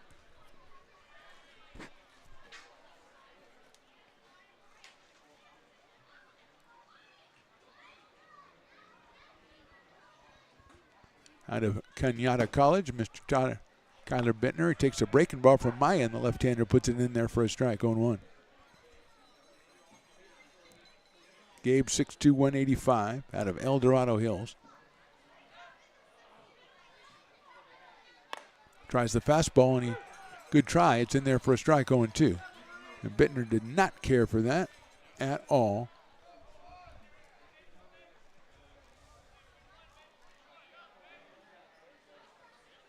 Another breaking ball, and that swung on and missed. So Bittner is down 1-2-3. And with 2 outs in the inning, 2 quick outs, Gabe Maya will now face Cooper Winton, who had a couple of base hits early in the game against Halverson, the right-hander. Against the left-hander Hansen, he struck out looking back in the 5th. So a double, an RBI double in the first, singled and scored in the 4th. So Cooper 2 for 3 in this one. 7 for 15. Oh, we got a pinch hitter.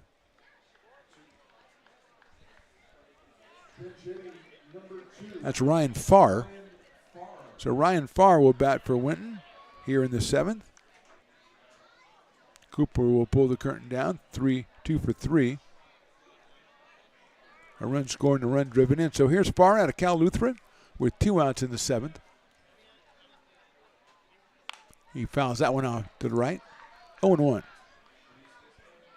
Blake Cowan scheduled next for the Legacy, the catcher. And he's on deck with the shin guards on, so I think he's still in the game. I think that's a good guess. Breaking ball misses the outside corner unless there's a new catcher and he's already put the shin guards on. That's a possibility. I'm not going that way, though. 1-1 is sliced foul, so it's 1-2 on Ryan Farr.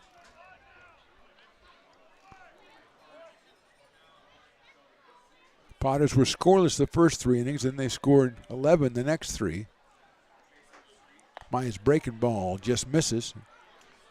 And Hudson Brown decided he thought it was a strike, so he was already off the playing field. He's going to have to go back. And there's no way around it. You're going to have to go back. You can keep going if you want. Swing and a miss on the fastball. Maya at 85 gets the strikeout, his second of the inning. 1-2-3 in the top of the seventh. We'll stretch it out and go to the bottom of the seventh with the Potters on top, 11-7.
When it comes to your home's maintenance and repairs, Jeffers Resource Group has you covered.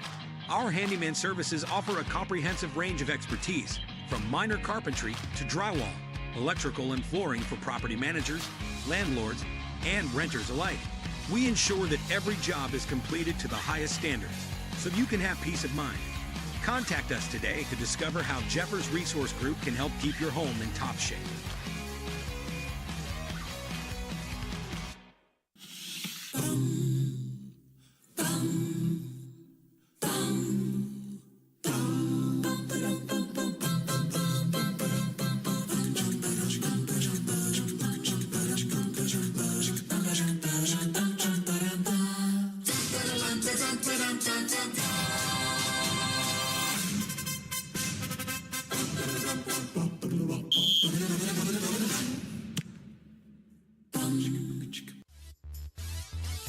Bottom of the seventh inning, it'll be Andrew Sloan, then the top of the order, Cade Parker and Cole Eaton against the new pitcher Quentin Selway out of Cabrillo College. He is the fourth pitcher for the Menlo Legacy. Manguia went the first 3 2/3, and Ryan Johnson, Chris Riddell, and now Quentin Selway, and he will face Sloan, who was flied to right in the third, then had a 2-run single in the fourth, and then an RBI walk in the fifth. So Andrew is 1 for 2, and he's driven in 3 runs tonight, which may be lost in the Cade Parker Grand Slam. But right before that Grand Slam, Sloan worked the walk that drove in the 6th run of the game for the Potters, and then Cade Parker quickly made it 10 with 1 swing of the bat. So here's Andrew against Quentin Selway.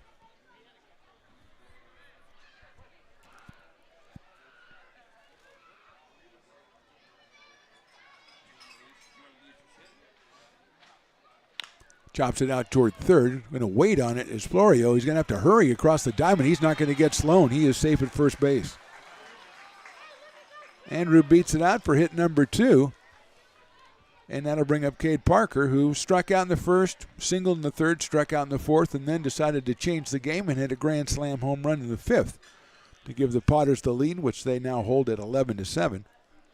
So Cade 2 for 4 in his opening game of the season out of Panama City Beach, Florida, and Georgia Southern University, playing out at shortstop. Activity for the Potters in the pen as Maya with a very impressive 7th inning, a 1-2-3 7th inning.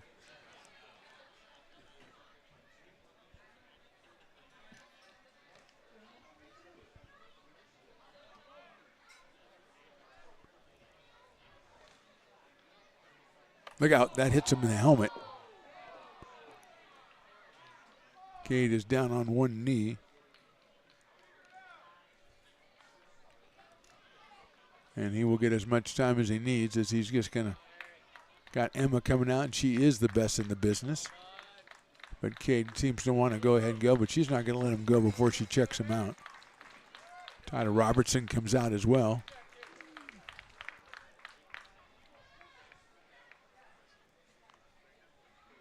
was an off-speed pitch, so hopefully not too much of a glancing blow on Cade, but he did stay down on one knee.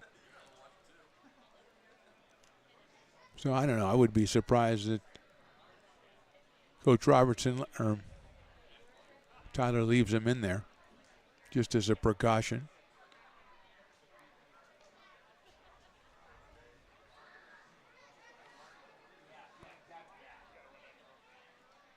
Third base coach Mike Levine comes in to give his input as well. Cade's going to pick up the bat and the helmet. I think he's probably going to go into the dugout. Hopefully he's going to be okay. It's just prudent to go ahead and have him take a break for the rest of the day. And we'll see who Tyler Robertson sends out to take his spot. TJ Oster's on the bench. Will Lindbergh is on the bench.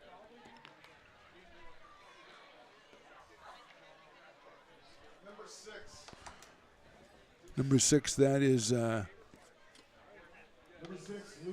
that's Luke Mancy. So Mancy's coming in for Cade.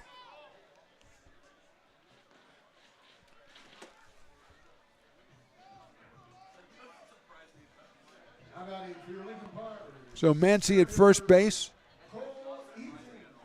Sloan at second. Cole Eaton's going to be the hitter. He's got a hit and a couple of flyouts and a walk in this one.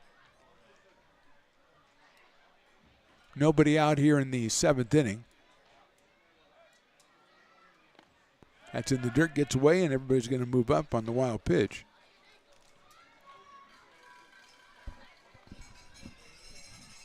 So a couple of RBI out there waiting for Cole Eaton. He's got 7 already. He is hitting at .333 for the Potters for the summer. Out of Elkhorn, Nebraska, and the University of Tennessee.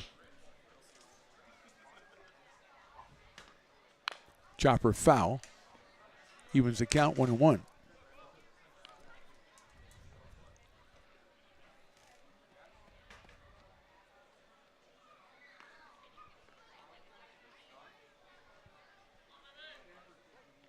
Outfield straightaway deep in center.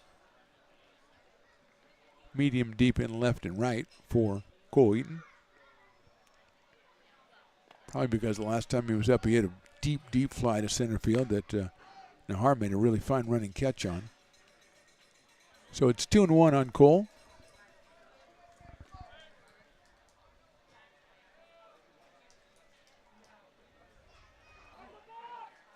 Swing and a miss at a high fastball. And I think we're going to have a balk called, so it's no pitch, and a run will score. I think that balk was called by the base umpire that time. Say no, maybe it's a home because they're talking to the home plate umpire. I think it wasn't a set situation, I think is what he's saying. Potters scored their run. It's 12-7.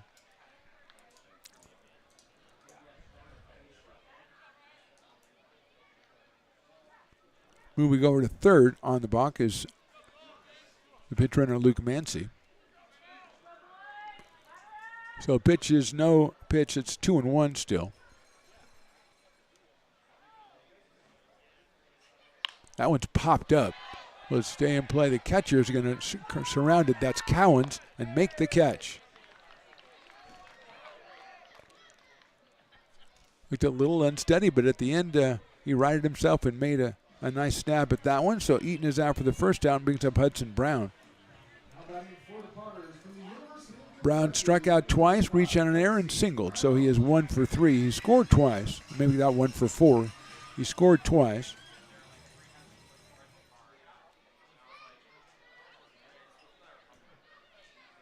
Out of Olive Branch, Mississippi. Infield playing back at regular depth. Hudson takes outside from Selway. 1-0.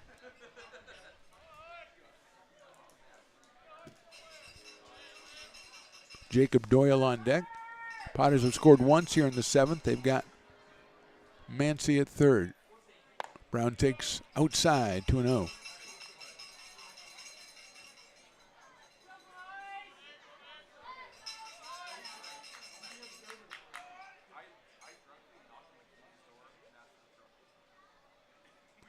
Selway steps off. He's got to get in communication with Blake Cowens behind the plate. Now he's ready to go. Looks at the runner at third, Mancy. Brown takes outside again, 3-0.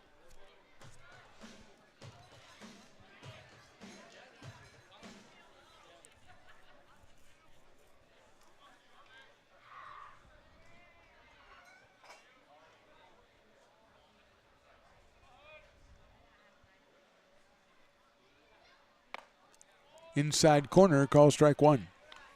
Not a pitch he could take and drive anyway, so Hudson just let it go. And now he's still in the driver's seat at 3 balls and 1 strike. 1 out here in the 7th. Potters have plated 1.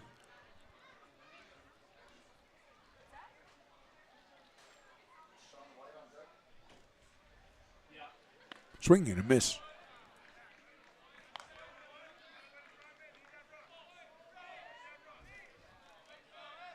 Three balls, 2 strikes on Brown, 1 out here.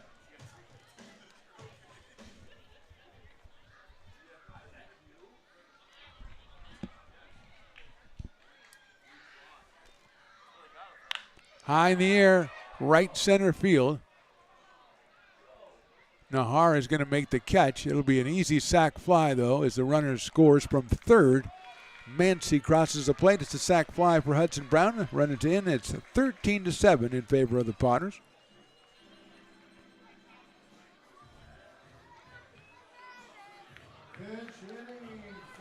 So now we have a pinch hitter for Jacob Doyle. It's our newcomer, the catcher, Sean White. So he will take over in the field for Jacob Doyle. Brown picks up the RBI, his 5th of the summer. White, who had a 3-run home run in his debut out of Niceville, Florida, also Georgia Southern University. Takes in the dirt for a ball.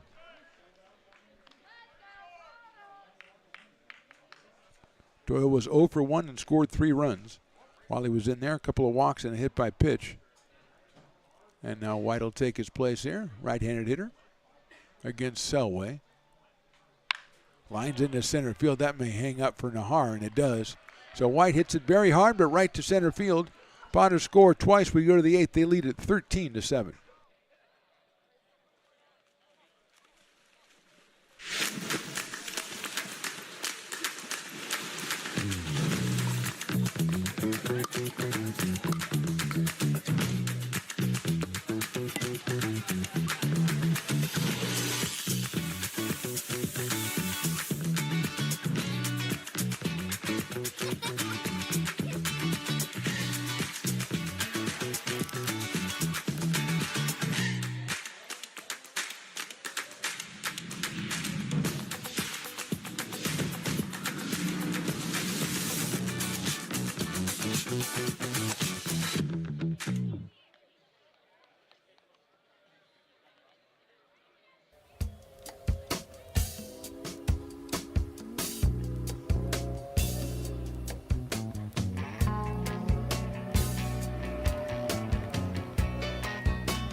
American River College is a top-tier community college sports program that provides student athletes with the opportunity to thrive both athletically and academically. ARC Athletics is currently ranked 5th in the state and 2nd in Northern California. With over 19 sports programs, our athletes compete with the region's best athletes. Our diverse and dedicated coaching staff helps athletes develop the skills necessary to compete at the next level. Start your community college athletics journey with us. American River College, Sacramento's best athletic program. Go Beavers.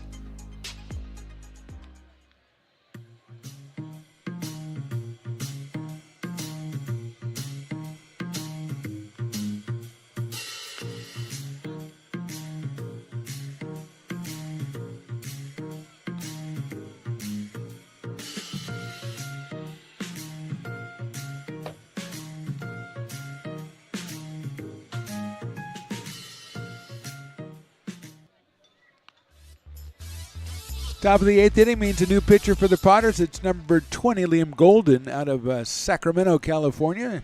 Headed to Stanford University. The right-hander comes in to face Blake Cowens, Raul Soria, and Dom Nahar, 8, 9, and 1. Gabe Maya is pretty good. He faced 3 batters. He struck out 2 of them. The other one flied out to right field. So Gabe's inning goes very smoothly. Halverson started with the first 3 2/3. Then Darren Hansen came in for a 2 1/3. 1 from Maya and then Golden.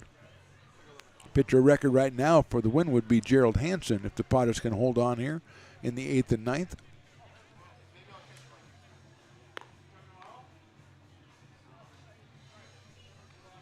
Tomorrow night, first pitch 6:05. So if you're coming out, make sure you note the change. You got some fireworks to look forward to. That may be why you're coming out. He also got the Potters taking on the West Coast Kings Gold Squad as Andrew Sloan throws to second base and falls down. It's a late night. You know, that'll happen sometimes. So here's Blake Cowens, who's lined out, grounded out, and walked. 0 for 2 for Blake out of Skyline College. Although Sky Hill's not a bad name for college. But I think we'll go with Skyline.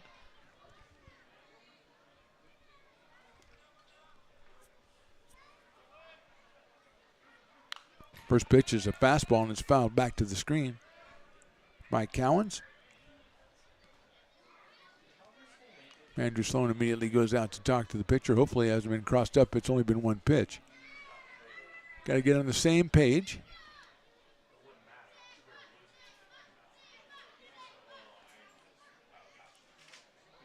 Sloan going over the playbook, and the umpire's probably goes, I gave you guys 15 seconds, but if you're going to take more than that, I'm going to have to intervene. And he did.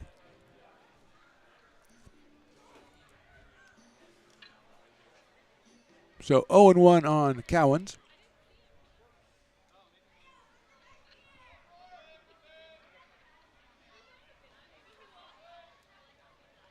Popped up. See if the Potters have a chance at it. Sloan at the fence, and it's just in the stands between the front row seats and the bleachers. And the group of kids go after that foul ball. 0-2 quickly on Blake Cowens.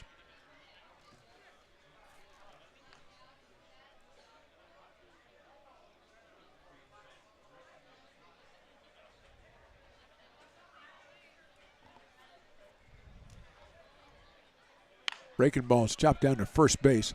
Backhanded by Brown, flips it over to Golden cover, and that's a nifty little play for the first out here in the 8th inning. Here comes Raul Soria, who came on as a pinch hitter for Cash in the 4th, had an RBI single, and then had an RBI ground out in the 5th, so he's 1 for 2 with 2 runs batted in. From Fresno Pacific University, the left-hand hitter, playing at first base in the revamped Legacy lineup, infield lineup that is. That's chopped foul, fastball right around 91, 92 miles an hour for Liam Golden. Just 18 years old, headed for Stanford.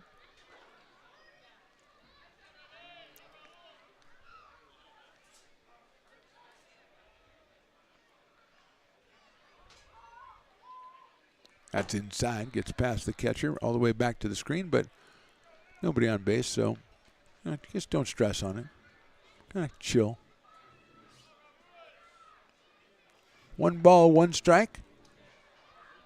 Bounce house still going strong down the third base line. It's crazy down there. That fastball misses outside. That was around 92. For Liam Golden.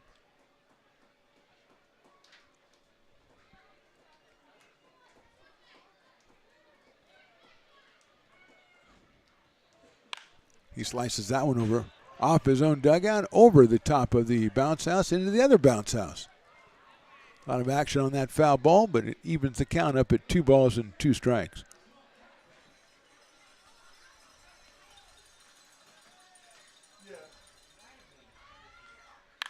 That's foul as well, out of play.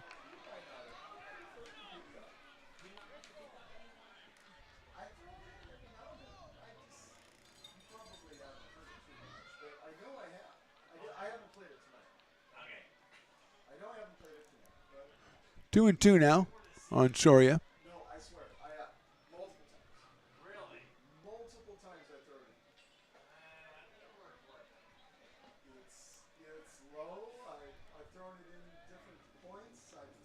inside, 3-2.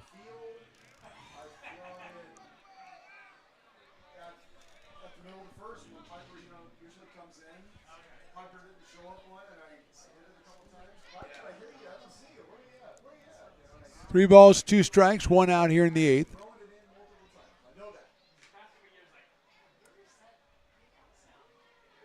Ball four.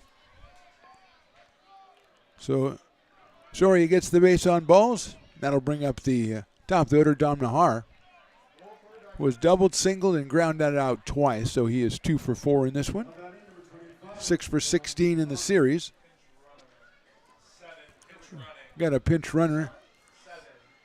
As Tyler Wong out there pinch running.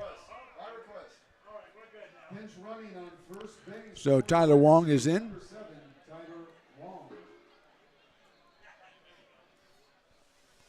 So Wong's out at first base with Nahar at the plate. Doubled and scored in the first, singled in a run and scored in the fourth. That's in the dirt, blocked by Sloan. 1-0. More activity in the Potters pen. Actually, more activity in both pens. A little loosening up going on for the Legacy as well.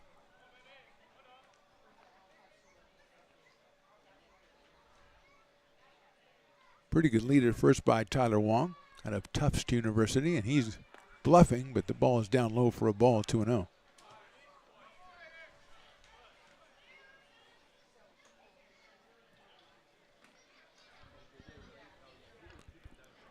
Nolan Thebe, the right-hander in the pen for the Potters.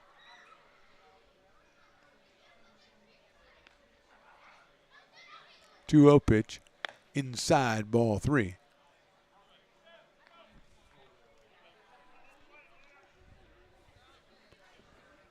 Nick Thompson on deck for the Legacy, who scored 3 times in the first and 3 times in the fourth, 1 in the fifth.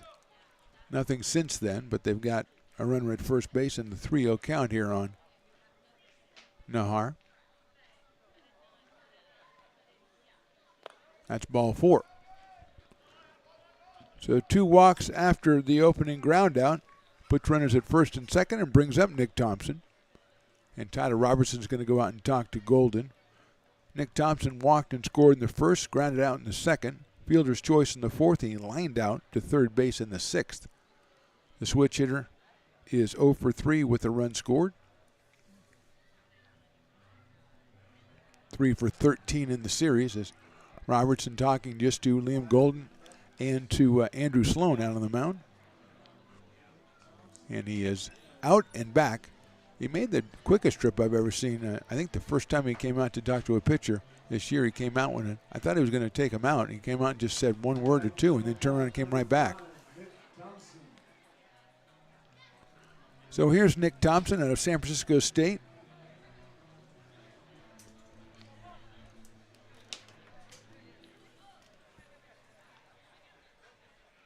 Thompson, the switch hitter, hitting left-handed against Liam Golden. Potters playing double play depth in the infield. And misses outside.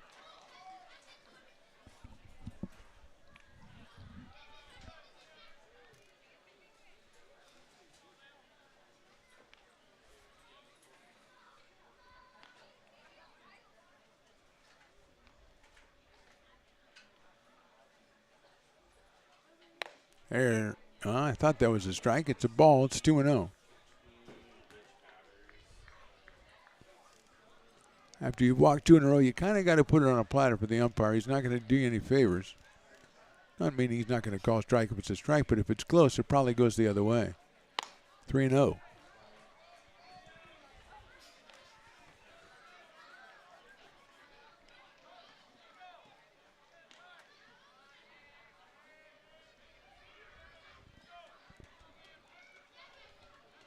Donnell Daniels is the next hitter. Thompson waiting on the 3-0 pitch.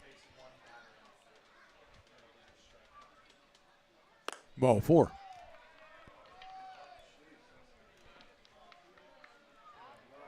So we got the ground out to start the inning. Now 3 straight walks, and we're going to have a pitching change. Here comes Robertson again. We'll be back with that new pitcher right after this. Potters, top of the 8th, they lead at 13-7.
This job is the Esplanade at Turkey Creek phases 4 and 5.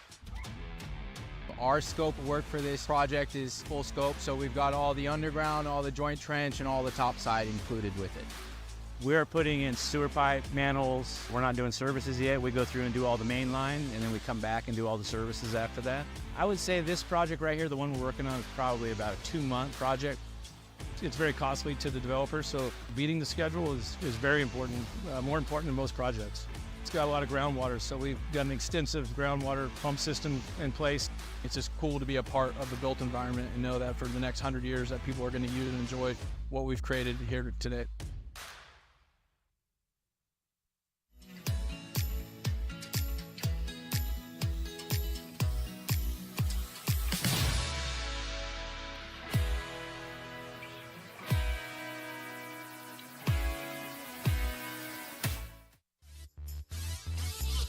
Nolan Thebe is the new pitcher for the Potters out of Wilsonville, Oregon, and William Jessup University. His third appearance of the season, 2 innings pitched, 1 run allowed, and 4 strikeouts for Nolan. As he comes in here with the bases loaded situation, 1 out here in the 8th. Potters up by 6. It's Daniel Daniels, who was singled, flied out, walked, and popped out. So he is 1 for 3 in this one, 4 for 15 on the series. He did drive in a run back in the first inning. At third, it is Wong, the pinch runner. Second, it's Nahar, and first is Nick Thompson, all via the walk, as Golden lasts just 1/3 of an inning, and he walks 3. He is responsible for all 3 runners on base. Thebe, the 5th pitcher. Halverson started, then Hanson, Maya, Golden, and now Nolan.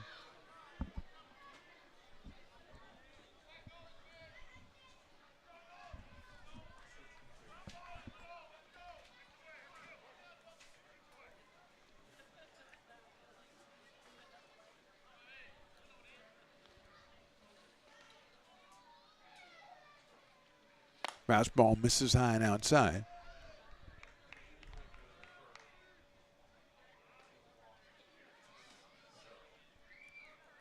Potter's playing it back everywhere. Breathy about a step behind third base bag. Brown at first base behind the runner.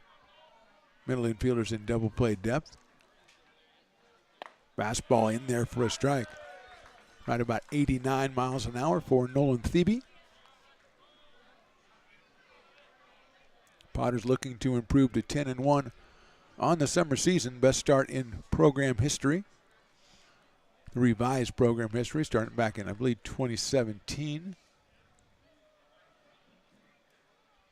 That's in the dirt, smothered by Andrew Sloan, so it's 2-1.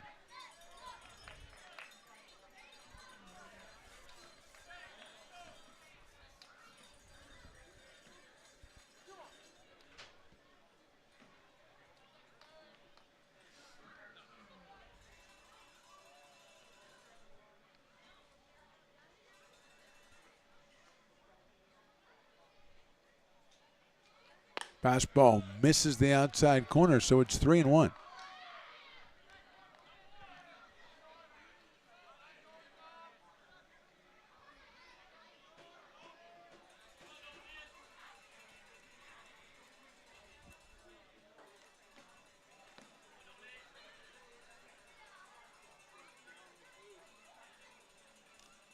Swing and a miss fastball to Daniels, 3-2.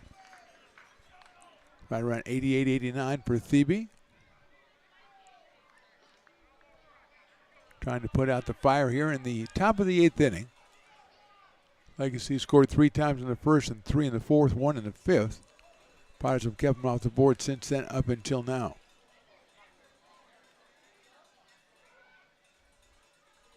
Swings and fouls it away, probably ball 4, but Daniels really couldn't afford to take a chance. Ball coming in about 88, 89 miles an hour. He's got to go ahead and protect it. Considerably outside, but again, you don't want to leave anything to chance if you're Daniels. Will Florio, the on-deck hitter, for the Legacy. So we'll do it again at 3-2 from Thebe to Daniels.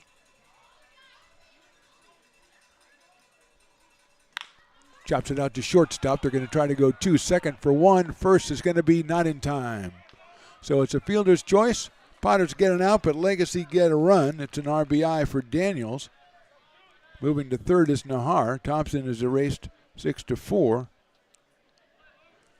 And Daniels is at first base, but 2 outs now with 1 run in, and here's Will Florio. He flied to center, he flied to left, he flied to center, and he struck out. So Will's 0 for 4 in this one.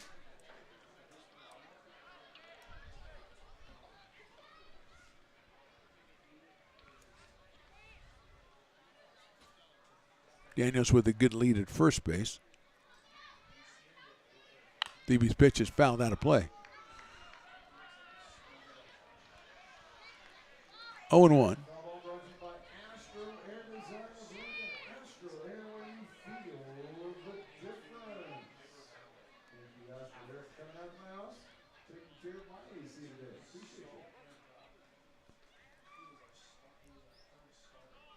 Runners at first and third. Short leads at both. 0-1 coming up to Florio. Fastball inside corner in there for a strike. 0-2.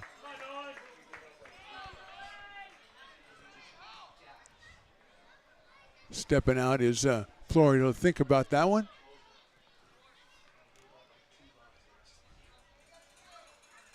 But he is down 0-2. Outfield medium, deep, and straight away for Florio. Did hit the ball well to center or to left field one time. Fouled out of play.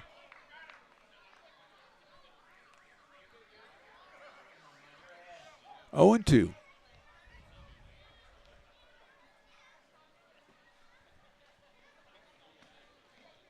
Nothing worse than a beer garden after the 7th inning. Kind of lost its luster down there. Closed up shop. Runners going, swing and a miss. Sloan's going to have to pick it up and tag Durner. He does, and it's a strikeout for Thebe. He comes on, gets the ground out and a strikeout. 1 run for the Legacy. We go to the bottom of the 8th. Potters on top, 13-8. I'm Bill Spear, North Valley president of 5 Star Bank. In a time when business can feel so uncertain, we're here for you every step of the way.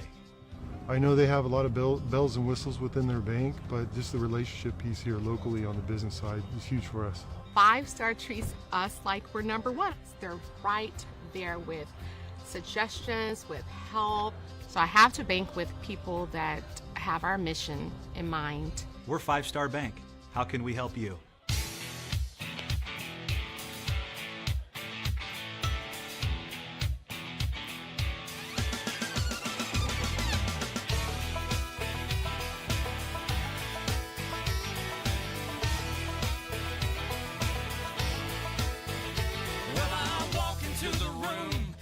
Out $100 bills, and it kills and it thrills like the horns on my Silverado grill. And I buy the bar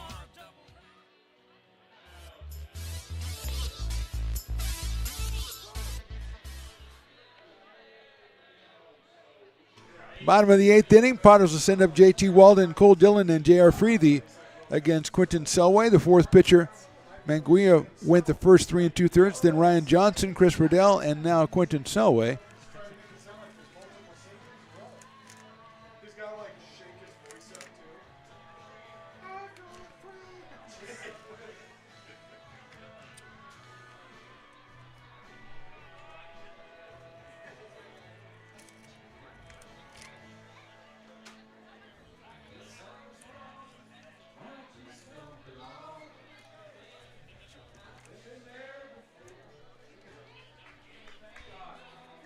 Sorry, I have to redo my intern rankings here, so I had to take a break.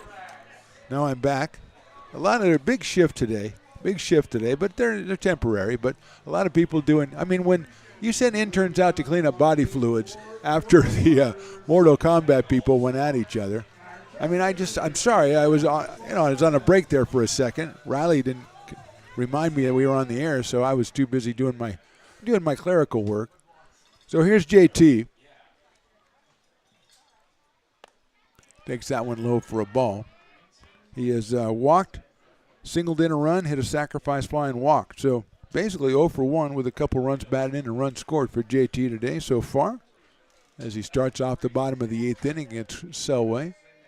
He takes a fastball outside, 2-0.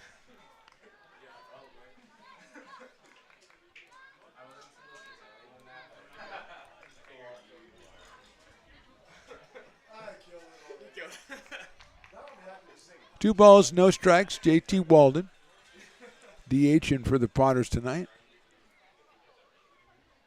Takes that one down the middle for a strike, 2-1.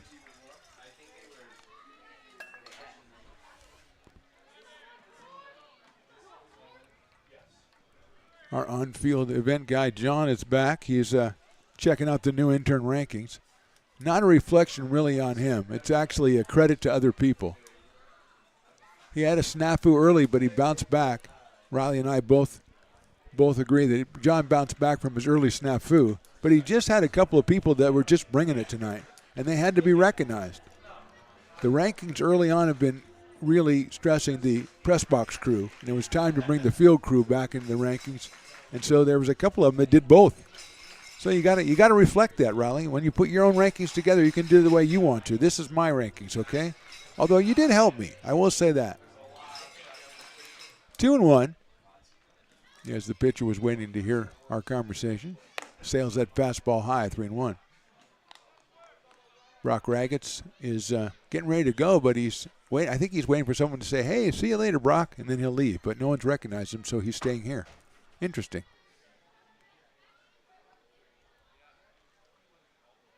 JT takes ball 4. So on base again, JT Walden. Here's Cole Dillon, who was struck out, popped out, but then he got it going. An RBI single in the 5th and an RBI single in the 6th. So 2 for 4 out of Rockwall, Texas, Mr. Cole Dillon, playing second base for the Potters in this one, and now we're going to have a meeting at the mound for the Legacy. I don't see anybody warming up, so I don't think they can do much, but we'll take a short break on this one, I think, Riley, as the manager gets out to the mound. Bottom of the 8th, Potters on top.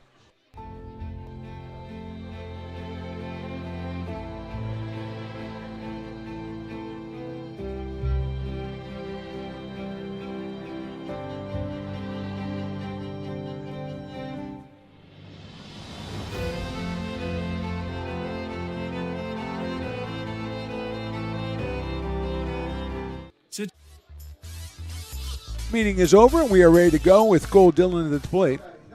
Came in 1 for 8 on the season, and he is 2 for 4 in this game with 2 runs batted in. Both of those going to left field for the right-hand hitting Dillon. Selway's pitch, a breaking ball, misses inside. 1-0.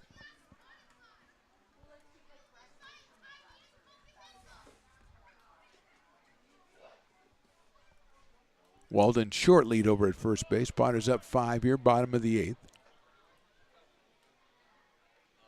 That one is high, 2-0.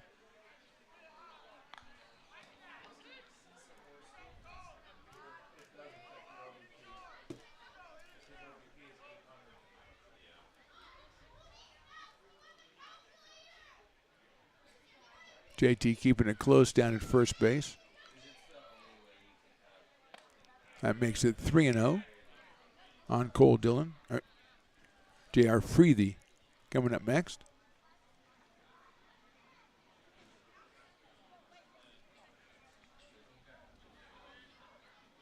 Breeze has settled in a little bit here as we see the flags blowing out in center field. 3-0 coming up from Selway. Catches the strike zone with that one, 3-1.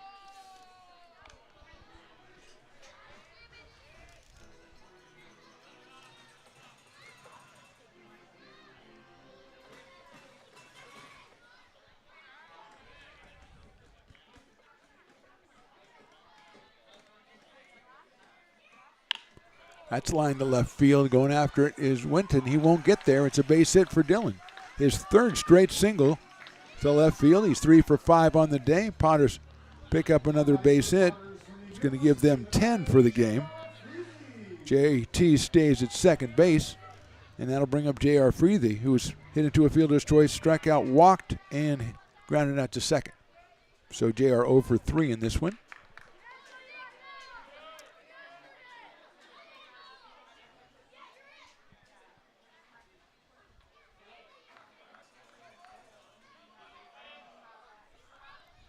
No activity for the Legacy in their pen.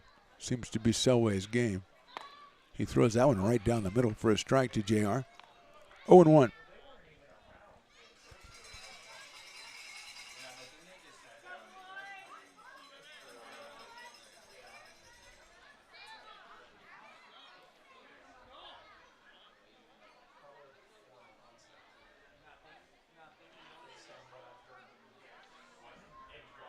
That one's in the dirt. Knocked down by Cowens. JT stays at second base. Cole Dillon over at first.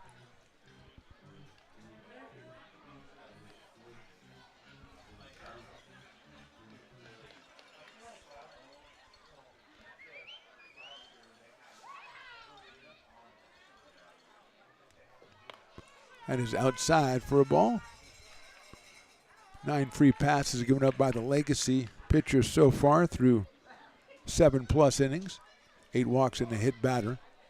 Potters have 10 hits on the night. 2-1 on J.R. Freethy. Trip Garish is next. That's fouled out of play, so it's 2-2.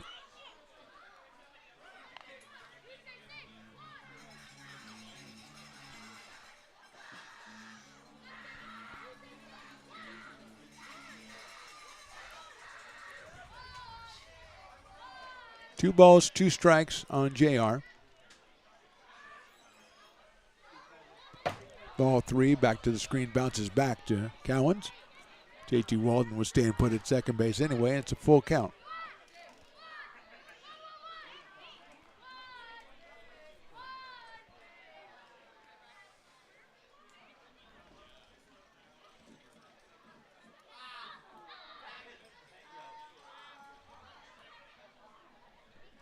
Nobody out here in the 8th inning. Full count on J.R. Freethy.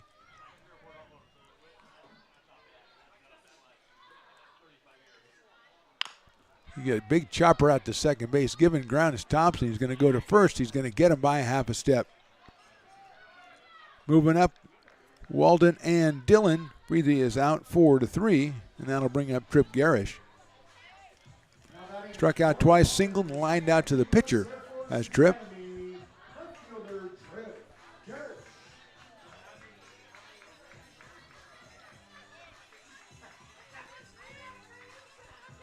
Trip 3 for 3 on Tuesday, 1 for 4 today. He's up here with runners at second and third, 1 out in the 8th. So a chance to pick up some additional runs batted in. Takes on the outside corner for a strike, 0-1.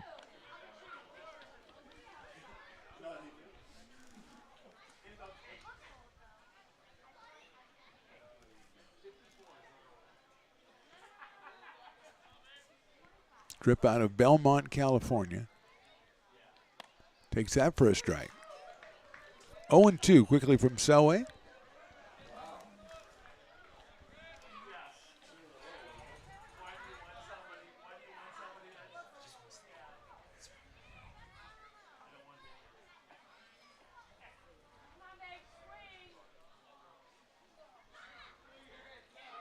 That one sails a little further outside, so it's 1 ball and 2 strikes on Trip. Potters with 3 in the 4th, 7 in the 5th, and 1 in the 6th and 2 in the 7th. After the first 3 innings, they were pretty much pretty quiet.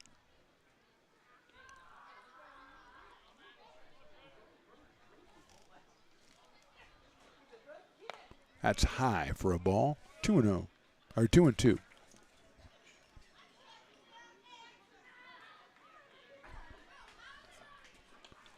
Jesus Manguia, the starting pitcher, put the Potters down for the first 3 innings till the Potters struck for 3, 2 of them earned in the 4th inning.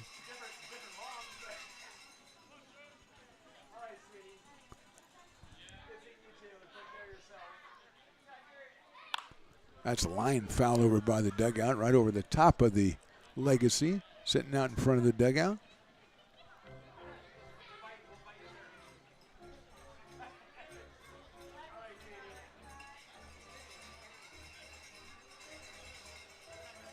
So he wanted that ball back in play, and nobody gave it to him, so he's asking the umpire for the first one he didn't want, the second one he didn't want. He's going to use this one, I guess.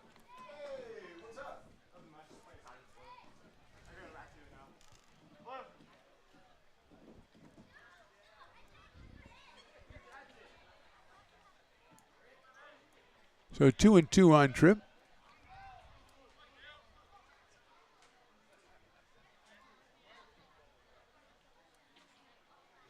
Had his inside, gets away, but nobody moving up.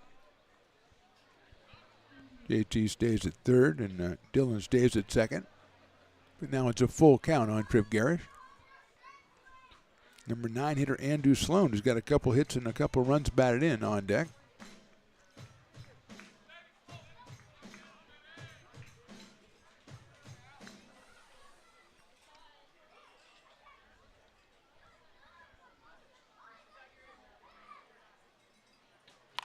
Slices that one foul, so he stays alive at the plate.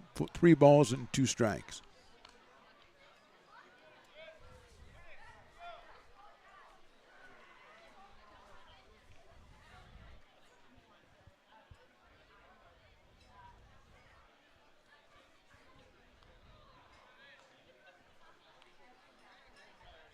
Full count to Trip Garish.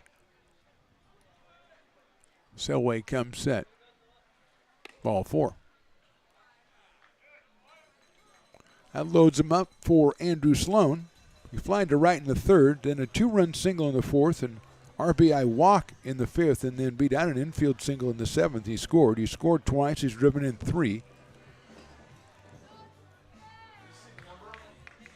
And the Legacy is going to have a meeting at the mound. I did not see anybody warming up. Let's see if they're going to bring somebody in from somewhere else. Yeah, they are going to bring in a new pitcher, so we'll step away, let that pitcher get warmed up, and we'll be back. We are in the bottom of the 8th inning. The Potters up by 5. Astro Air Design Incorporated, where you feel the difference. We are a locally owned and operated heating, air conditioning, and custom sheet metal company committed to the highest quality of craftsmanship at a competitive price. Our trained and certified technicians have the knowledge and experience required to install, maintain, or repair your home comfort solutions. Our upfront pricing gives you the peace of mind because you know your price is locked in. Call Astro Air Design Incorporated today. Here in Michigan, we do more than just survive the winter. We thrive during it. You simply can't keep us away from what we love most: great times and amazing beer. The snow transforms the landscape and lays the path for adventures yet to be had. Trails ready to be explored, and freshly groomed hills ready for the first run of the day. And later, as the sun descends, it's time to unwind with great conversation and even better friends. Experience a taste of Michigan winter with Founders Brewing Company, born and brewed in Michigan.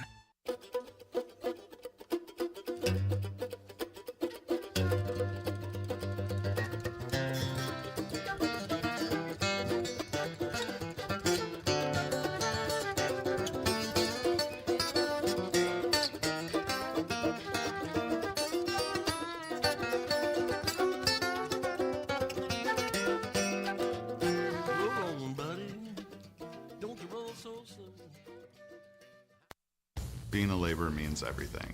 It was what took care of me when I was growing up. It's what takes care of me now. Because of President Biden and the money he's put into infrastructure, the need for our workforce to expand is out of this world. When our members are able to go to work on these big projects that are funded by Biden's economic investments, it means continued growth in their wages, in their pensions, in their health benefits. It means they're going to be able to take care of their families. Back out here in the bottom of the 8th inning, Kai Price from Cabrillo College is the new pitcher for the Legacy. Followed Manguia, then Johnson, Riddell, Selway, and now Price. He'll face Andrew Sloan up here for his 5th appearance at the plate.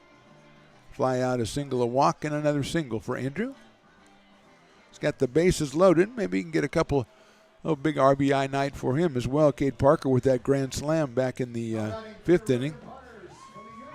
Drove in 4, but Sloan has 3 on the day, and maybe he can equal or surpass Cade's total.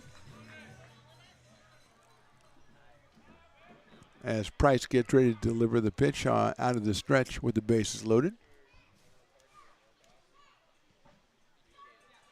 That's a little blooper into right. That's going to drop for a base hit. 1 run will score. Here comes the second run, but they're going to hold him at third base, and Sloan delivers again. 4 runs batted in for Andrew Sloan, and the Potters score again. It's 14-8 for the Potters. So 3 hits for Andrew. Walden scores. Dillon is held at third. At second, it's Garish. And that will bring up Luke Mancy, who came on to run for Cade Parker in the 7th when he was hit by a pitch. And we try to get some word on Kate. I think it was just a precaution that he was taken out of the game just to make sure. And here's Mancy. It's in there for a strike. Luke out of Jamal, California, and the University of New Mexico. Jamal down by San Diego, my sources tell me. Up for his first time today. Popped it up. Parker was 2 for 4, scored a run, and drove in 4 with that grand slam home run.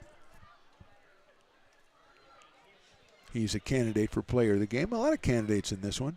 Andrew Sloan, that we just saw, with 3 hits and 4 runs batted in.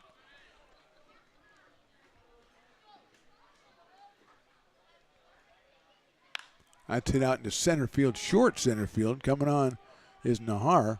He'll make the catch, no tag at third. And so that is the second out of the inning. And brings up Cole Eaton. Gerald Hansen, another candidate for player of the game. Came on in relief of Halverson, went 2 1/3 innings, gave up 3 walks, but no hits and struck out 1. He stands to be the pitcher of record in this one. So Cole is singled, flied out, walked, flied out, and popped out. 1 for 4. He has scored a run. Got a single back in the first inning. Takes a fastball in there for a strike. Price right around 80 miles an hour.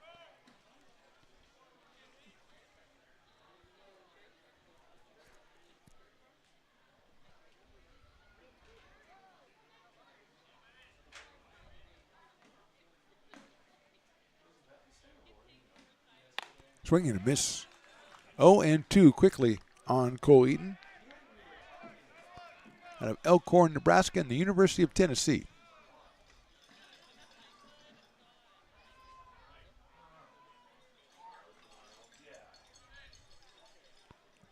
Runners lead at first, second, and third. 0-2 pitch. Hit sharply but foul down the left field line. Scatters the Legacy players in front of their dugout. So Potters have scored 14 runs after the third inning, and they lead at 14-8 here.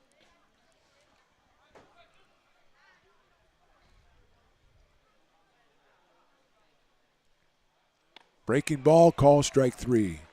Potters score once in the 8th. We go to the 9th. They lead at 14-8.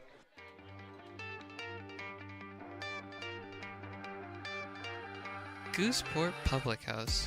We have sports on 10 big screen TVs, 23 beer taps with classics and crafts, a full bar with creative craft mixed drinks, live music, and most importantly, great fresh food. In downtown Roseville off Vernon Street. Only 15 minutes from the ballpark. See ya at Gooseport.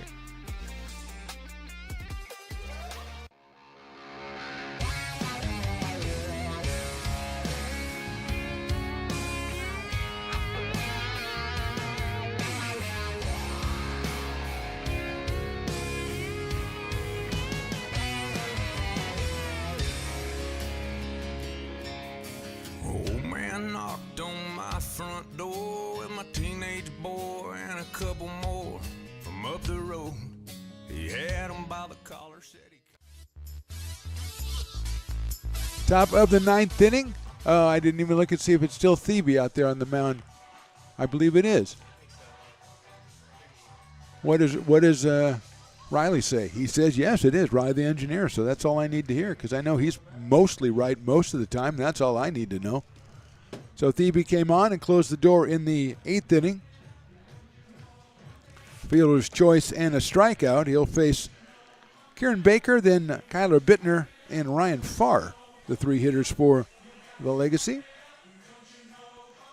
Thebe out of Wilsonville, Oregon. And Jessup University, which is closer than Wilsonville, Oregon. It's right down the road. Warriors playing their home games here in McBean. And by the way, just thanks to mascot Wooly the Warrior, who was out here and kicking it today. Really doing a great job and bringing a lot of energy. And I think upping Piper's game, too, a little bit. I think Piper sometimes gets kind of complacent. You know, I'm the only mascot around, that kind of thing. But Willie came out and raised the game, and he'll be back, I would assume, on the, I think it's the 21st. Check your LincolnPotters.com for verification, and it's Piper's birthday party with the collection of mascots from all around the area, including 12 Bridges and Lincoln High, and sometimes even Slamson shows up. You never know what's going to happen. I think there's a couple of middle schools that they bring it out. It's a crazy night, but it's a big party. Here's Baker, who was singled, struck out, walked, and flied out in right field for the Legacy. Swings and misses at the Thebe fastball, which was up around 87, 88, 89 last inning. So up in those higher 80s. I think he'll get to 90. I think he'll touch 90. That's what I'm saying. If he doesn't fix the machine. Swing and a miss right there, and that is, jeez.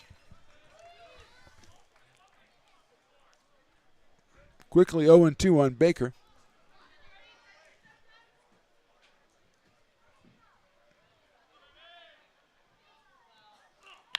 Hit sharply to the left of second. Scooped up out there by Dillon, over to first for the out.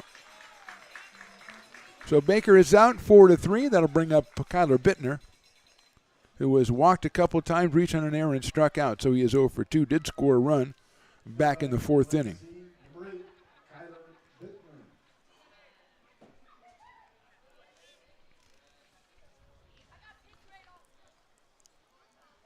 So Bittner settles in against Nolan Thebe.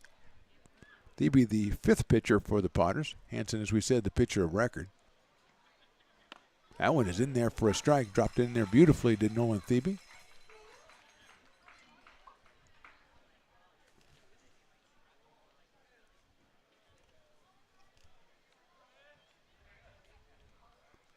Oh and 1.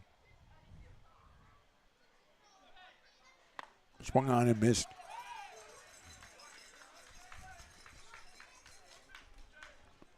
Oh and 2 now.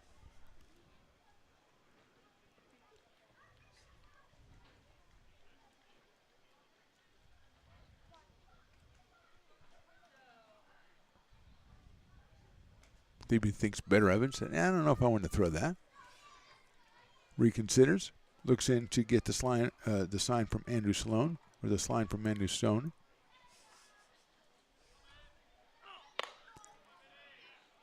And the pitch is a little bit too high, 1-2. Okay, a little bit more high. It was high. What I'm saying. Riley gave me the look like, kind of undersold that one there.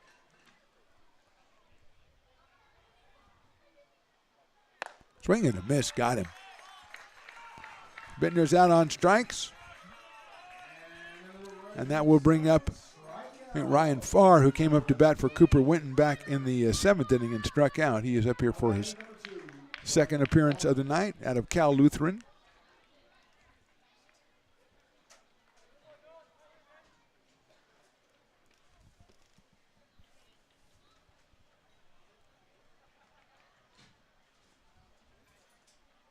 That's hit high up in the air, short left center field, shortstop going back.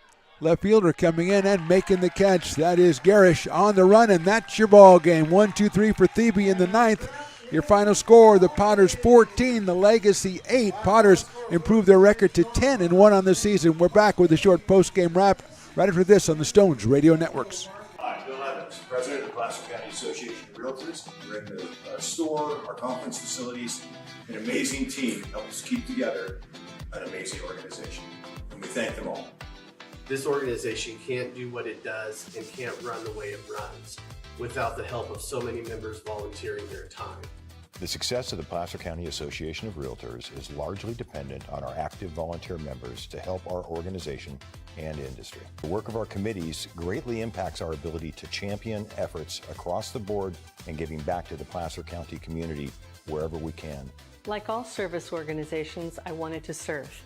And getting involved with the affiliate committee was the perfect way to do that. I love being able to serve my community with my business friends and other leaders and give back to those who are in need. The thing I love about the PCAR committees is they all work toward the same goal of bringing the community together to support those in need in our surrounding area. I instantly came to the meeting and had a wonderful time, felt like I was a part of something bigger, and it was just the start of my leadership journey.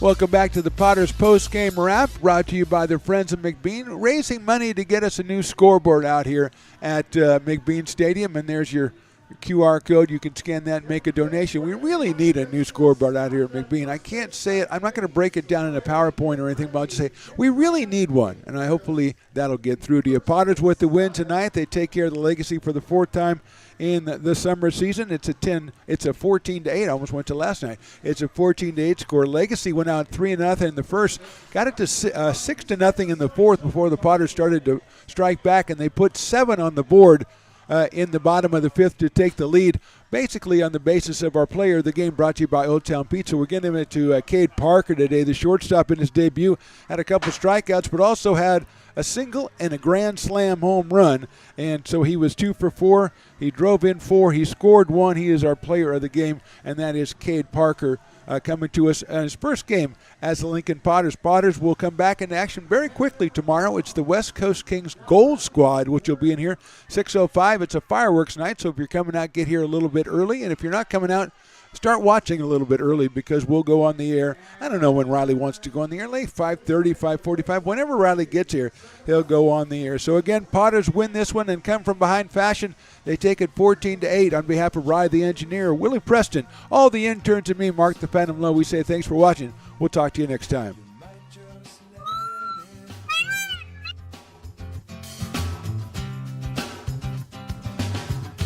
Oftentimes we're lazy. It seems to stand in my way.